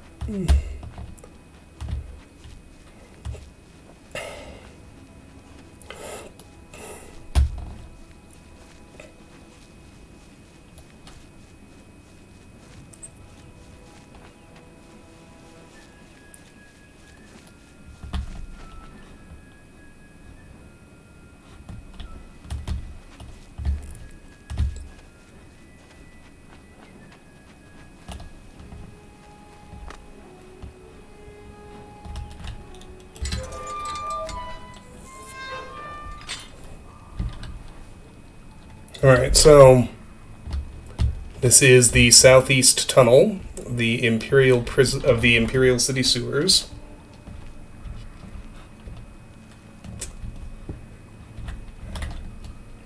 It's very straightforward. This goes to beneath the Bloodworks.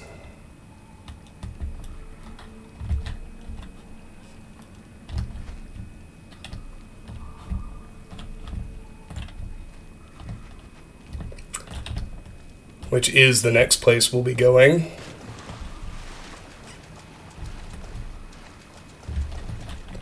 Hello, Mud Crab. My Clanfear will make short work of you.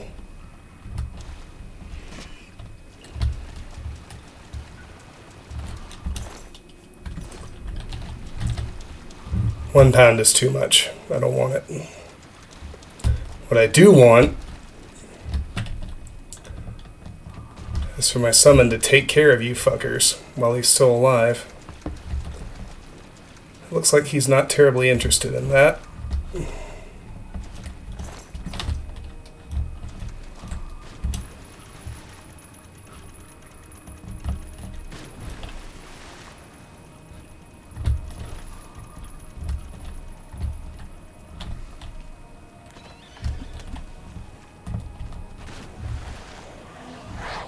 Come on, Clanfear, do your job.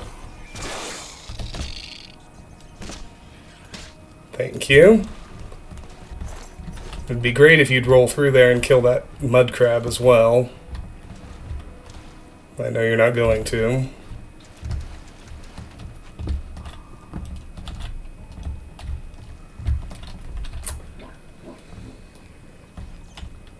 There's a rat. You gonna kill the rat for me? Thank you.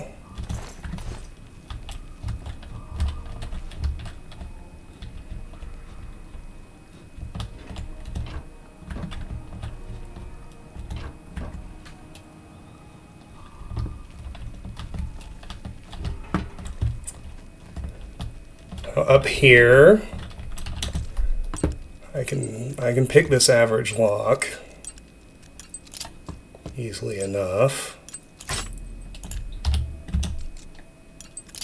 Boy, it has been a minute since I did this, though. I need to focus.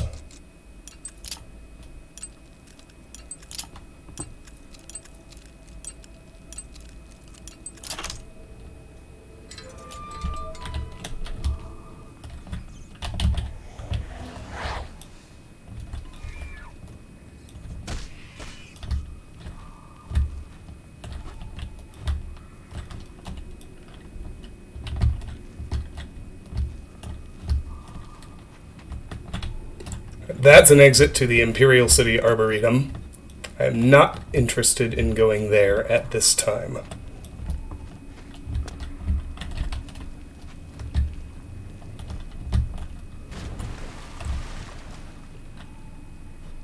fuck happened to that mud crab? Just teleported over to here, looks like.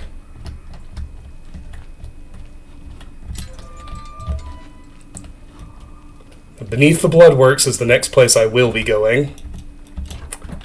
There is a boss chest in there. And ideally, well, not ideally, through however much grinding it takes, we will get a Ring of the Iron Fist out of it. How's that? That's how it be. That's what's going to happen. Alright. So, same deal as before.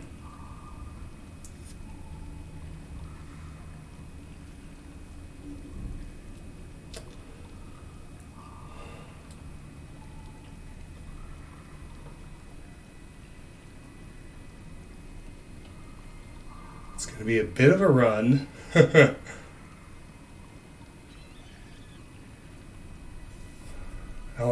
I think I'll be better off starting at the other entrance.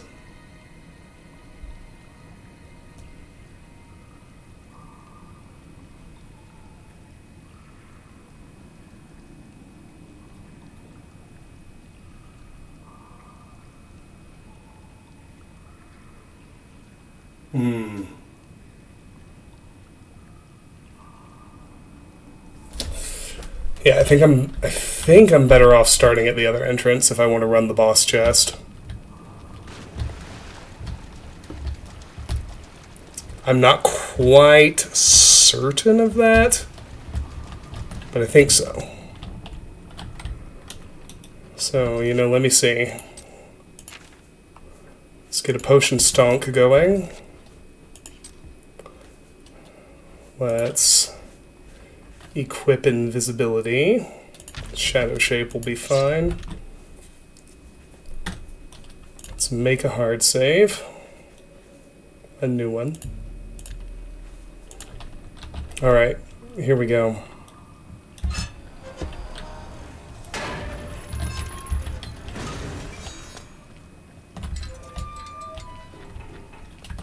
I see we're getting high level undead.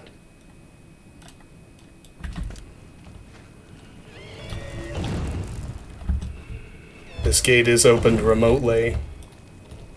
Yeah, remotely where? That's the question.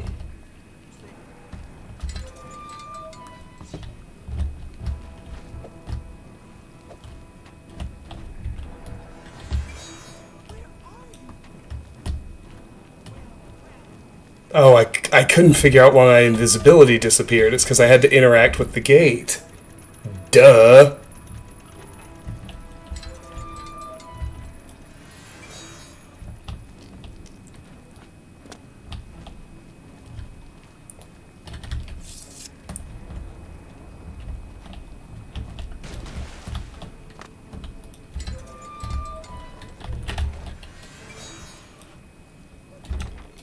So this is the boss chest.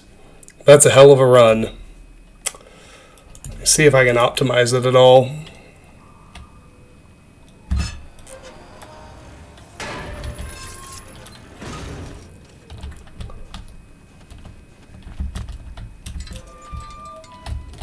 Well, what do I know? I know I need to turn right, go through here.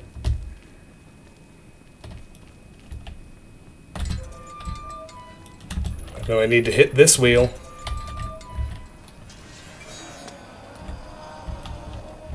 Roll through here.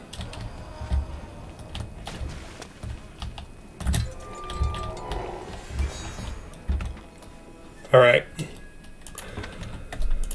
Well, that's the setup. We're going to do that as many times as it takes tomorrow night.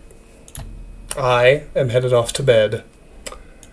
Thank you for sticking with me through the grind. That was actually a really productive session. Those two pieces of jewelry we got, they are awesome. Like, it is very difficult to overstate just how valuable that was. So, None of my people are online, so I'm not going to bother with a raid. I am just going to cut the stream. I will see you all tomorrow. We will continue with this run, dealing with the enemies beneath the Bloodworks as soon as, and now we're down to only one acceptable item. I need a Ring of the Iron Fist in that chest. But we're going to run it as many times as it takes for that motherfucker to spawn. I will see you all tomorrow. Have a lovely evening. Good night.